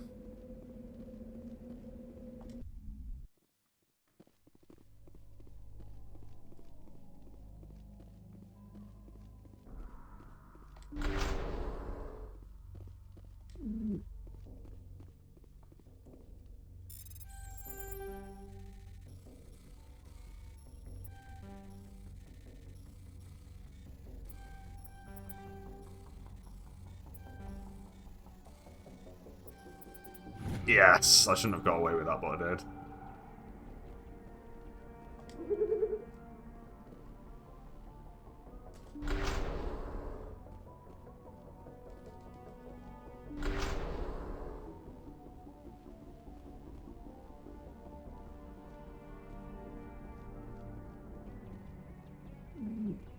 Alright, we've got to go deep into this cave.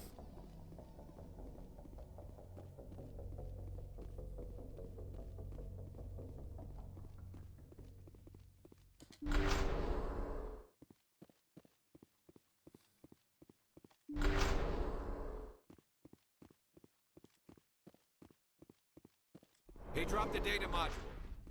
It's a miracle the data module's still intact. Joker should be able to transmit this info to Alliance Command. Great. I think we're done here then.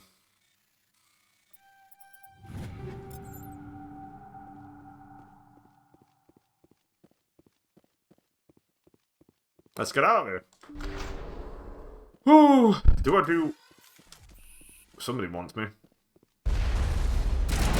Look at. Oh, they always keep me guessing.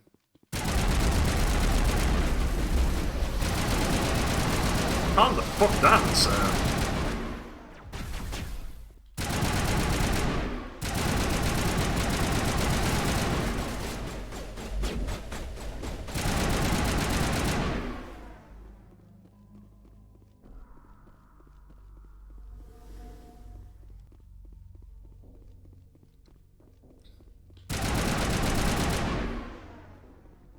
Alright, we won those fights.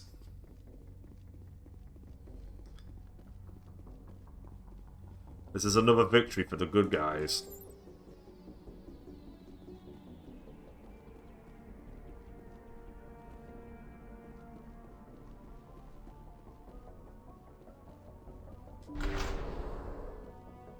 Oh, what's down here?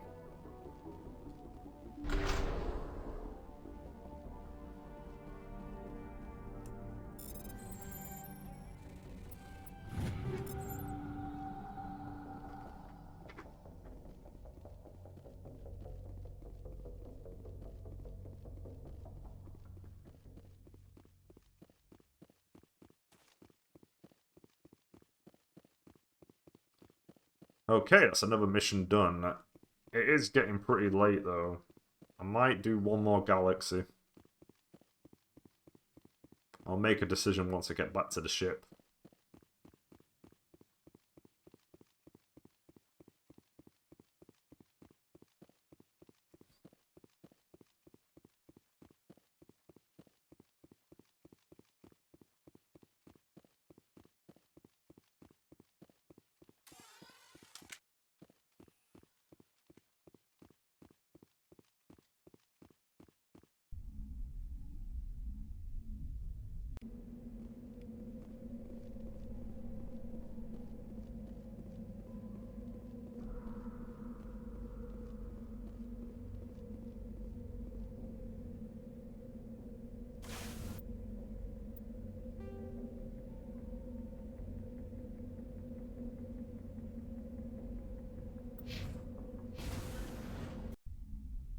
Make my decision now.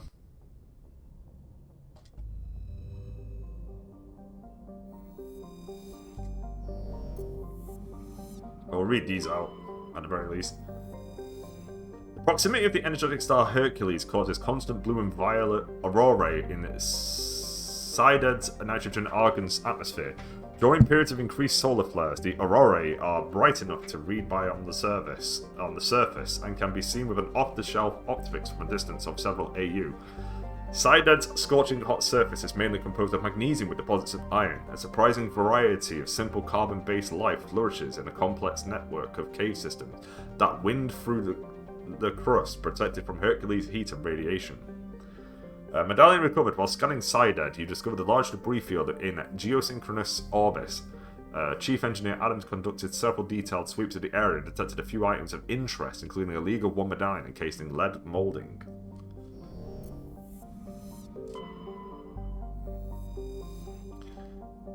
Zapharon is a small rock planet with a thin atmosphere of carbon dioxide and hydrogen sulfide. The surface is scorching hot and mainly composed of sulfur with deposits of boron. Do I want to do... Actually, we've just finished Attic and Beta. That is a pretty good spot to stop.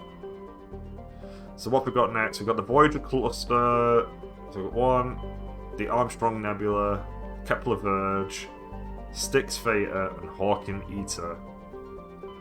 and then we do and then we go back to the Citadel, do space again, and then it's the fast track to the end of the game. What have we got here? We've got Amazon. Flip side, this only has one galaxy. I'm gonna do this. We'll do this one and make this the last one. Amazon.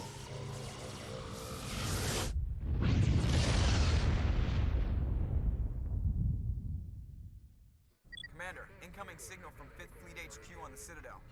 Commander Shepard, something uncomfortable has just come up.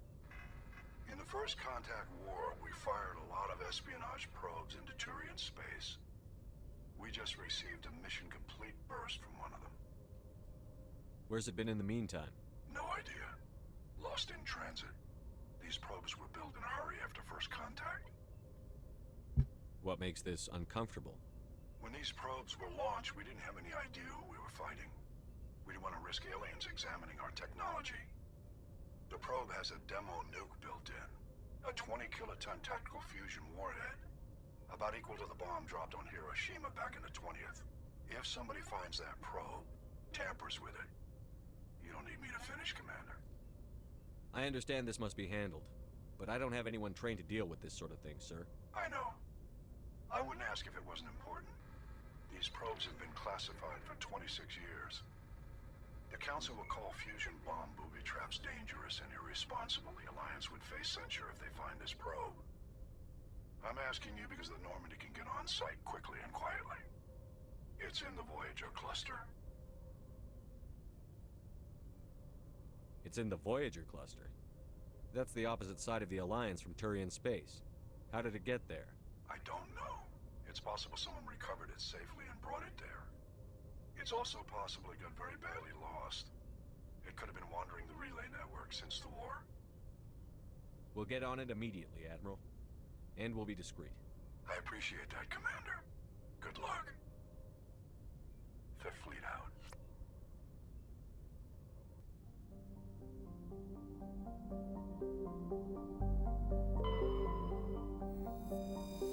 Tremor is a standard hydrogen-helium gas giant with traces of methane and nitrogen in its upper atmosphere. Gas deposit surveyed. Scans from orbit have detected a large concentration of nitrogen. Okay. A small rock and ice planet, Cybin has an extremely thin atmosphere of hydrogen sulfide and ethane. Its frozen surface is mainly composed of magnesium and silicates with deposits of iron. Cybin's crust contains significant deposits of green serpentine, a mineral formed by volcanic activity. This suggests Cybin was a more geologically active world in the distant past. Turian insignia recovered. While scanning the planet Cybin, you discovered a large mine grid in geosynchronous orbit. With help from Navigator Presley, your recon team recovered a small unmanned probe marked with the Quadium Outpost insignia.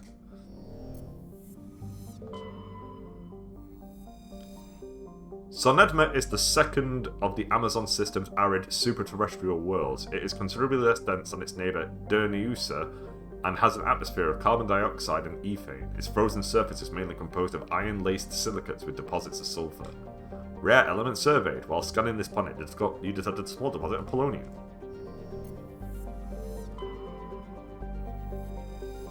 Dinusa is an enormous terrestrial world, nearly twice the size of Earth. Its environment is similar to that of Mars, arid and a mix of craggy basalt highlands and sand-scoured deserts of iron-laced silicate dust. Dinusa's atmosphere mainly consists of carbon dioxide and argon, but the planet's mass is great enough that measurable amounts of helium and even molecular hydrogen remain trapped in its atmosphere. The planet's gravity well is deep enough that it has collected nearly a dozen small satellites, most captured asteroids. Its surface is scarred by many large impact craters, marking the final resting place of other captured asteroids. Okay, here we go. Agbinium is a small terrestrial world with an extremely thin atmosphere of carbon dioxide and krypton. Though the planet has sufficient mass to maintain a much thicker atmosphere, much of it has been blasted away. The red giant Amazon is a long-period variable star, currently at the nadir of a 16-year cycle. At peak, its energy output doubles, lashing Agbinium with intense heat and radiation. The crust is mainly composed of aluminum.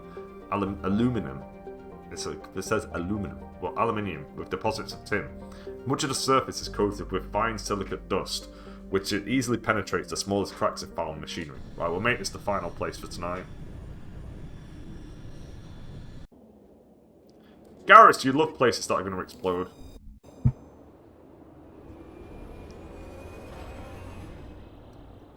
Why don't you ever say that about Tally? Garrus, you're the one who loves exploding places. Let's save the game before we look. Save 100! Let's look at the map. We've got an Alliance homing beacon, debris, and an anomaly. It's probably best if I start with the beacon, judging from the map.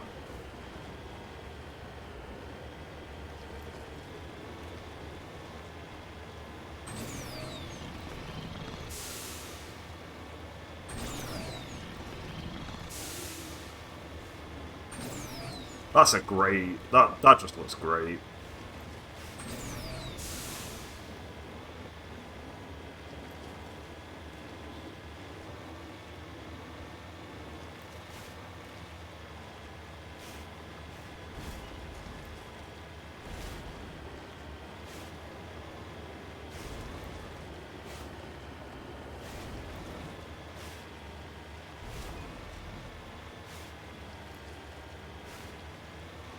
Alright, what have we got here? Another mine.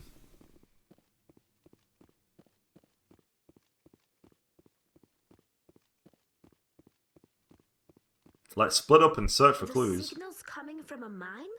Suspicious. I agree. The probe did not crash. Someone moved it here. They may not know what they have. Let's find it before they set it off. Affirmative. Does this explode? I'm actually a bit concerned this explodes.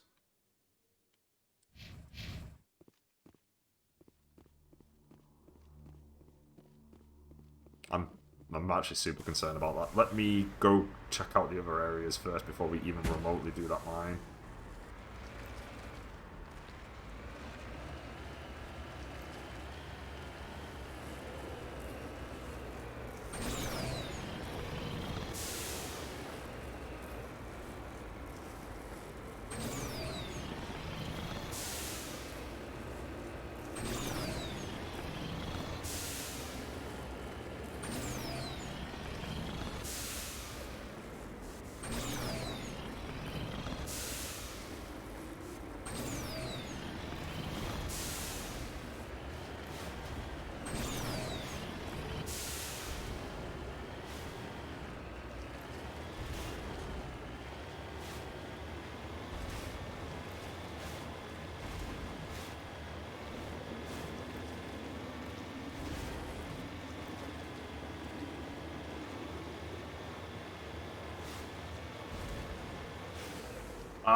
Okay, yeah, something happens and this is where we get exited.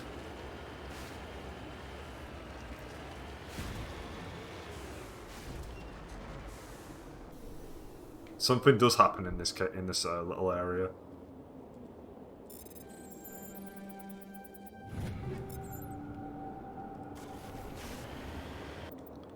Okay, let's check out the anomaly. And then we'll go back to the cave and deal with it. So it doesn't explode. The planet doesn't explode, but we do have to leave through a different exit.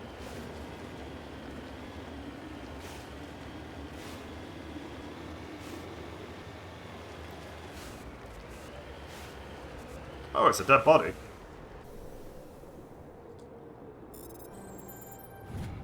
Taurian insignia recovered. This body is a long way from anything that appears to have been here for quite some time. On the body is a book of drawings, including one of the Siglar outpost insignia.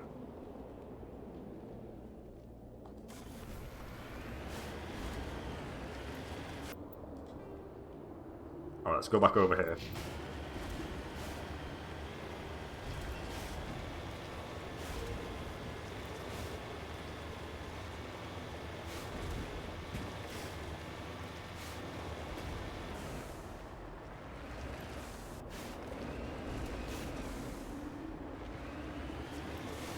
Okay, just an empty tent. Let me get these boxes out of the way for you.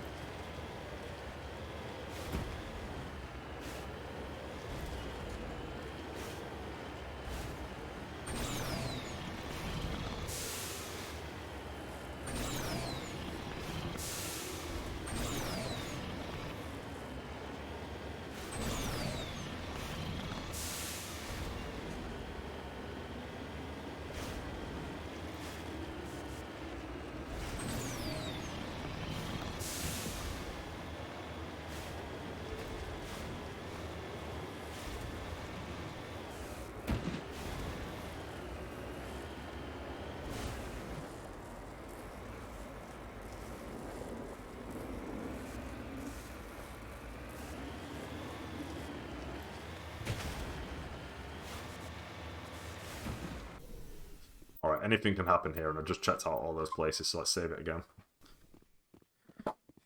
I do think something happens, though, that forces us to go through the other side. I don't know who it is, though. I don't know what's in here.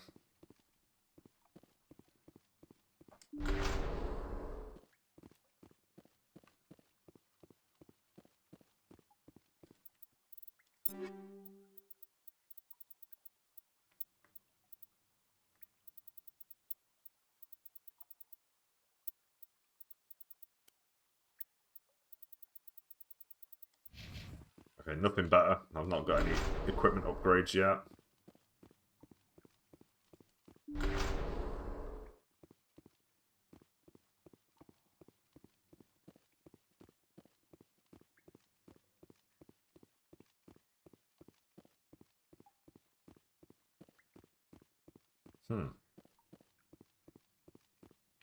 This place is empty.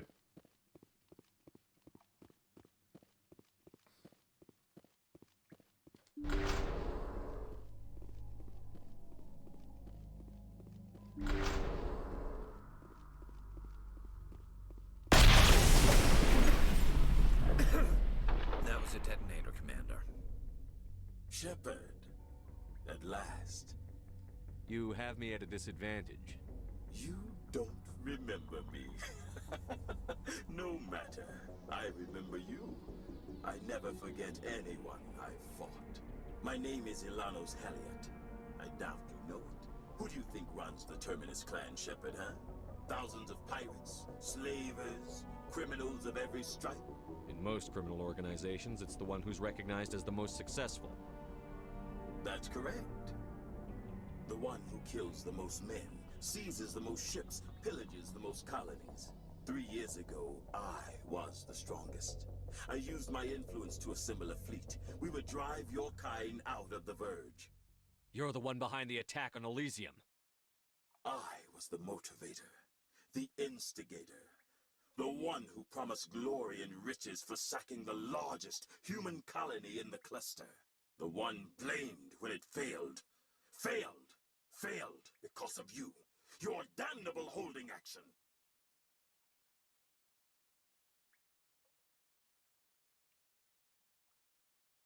It doesn't have to be like this, Haliot. Empty words from a dead man. Goodbye, Shepard. What do we do now, Shepard? We've got air and light, and the Normandy's still in orbit. Let's look for another way out. There's no time to get out. You have to disable the bomb before it goes off. Oh, shit.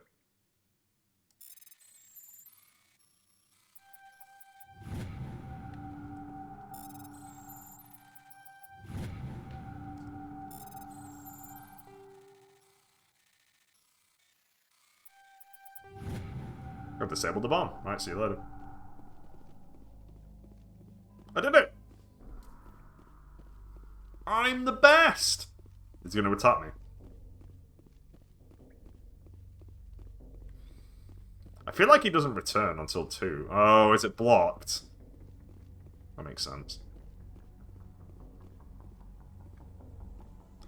Yep, and there it is. There's the second exit we've got to take and climb all the way over the mountain again to get back to the Normandy.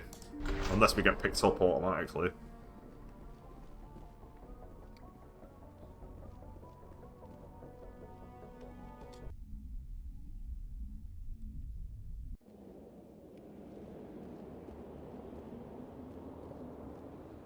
Come on, guys, we need to get back to our ship.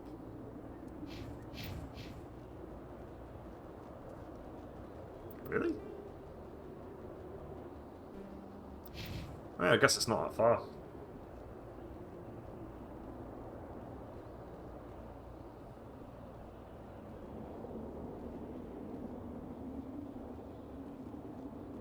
Oh, but there are people scouring the fucking area all of a sudden.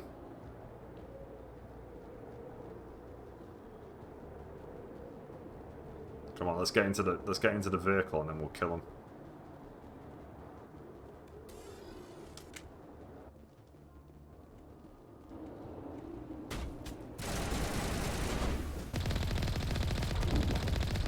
Kill the pirates!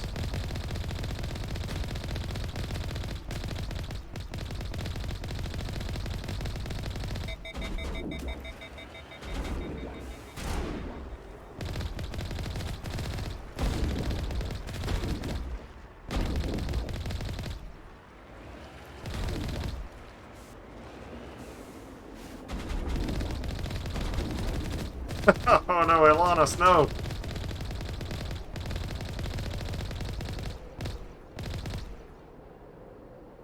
Is he fucking running? Get back here!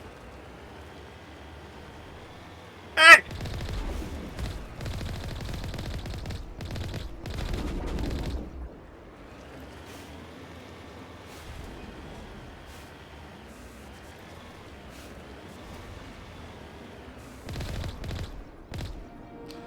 Halliot went through a lot of trouble to draw you here. A pity it ended like this, for him at least. Now that you're above ground, your suit radio has re-established connection with the Normandy. Time to get the hell out of here.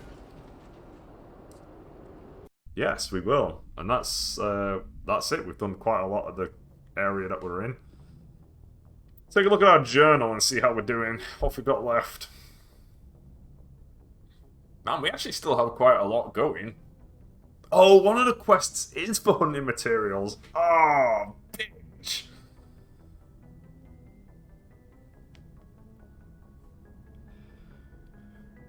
I'll check and see whether that's important for Mass Effect 3, because if it's not, I'm not going to do it. Oh, okay, there's the tags.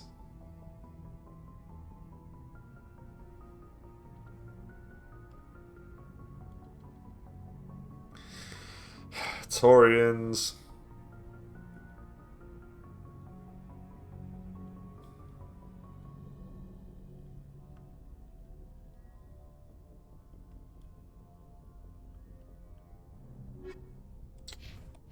Quite a few tasks that I need to do.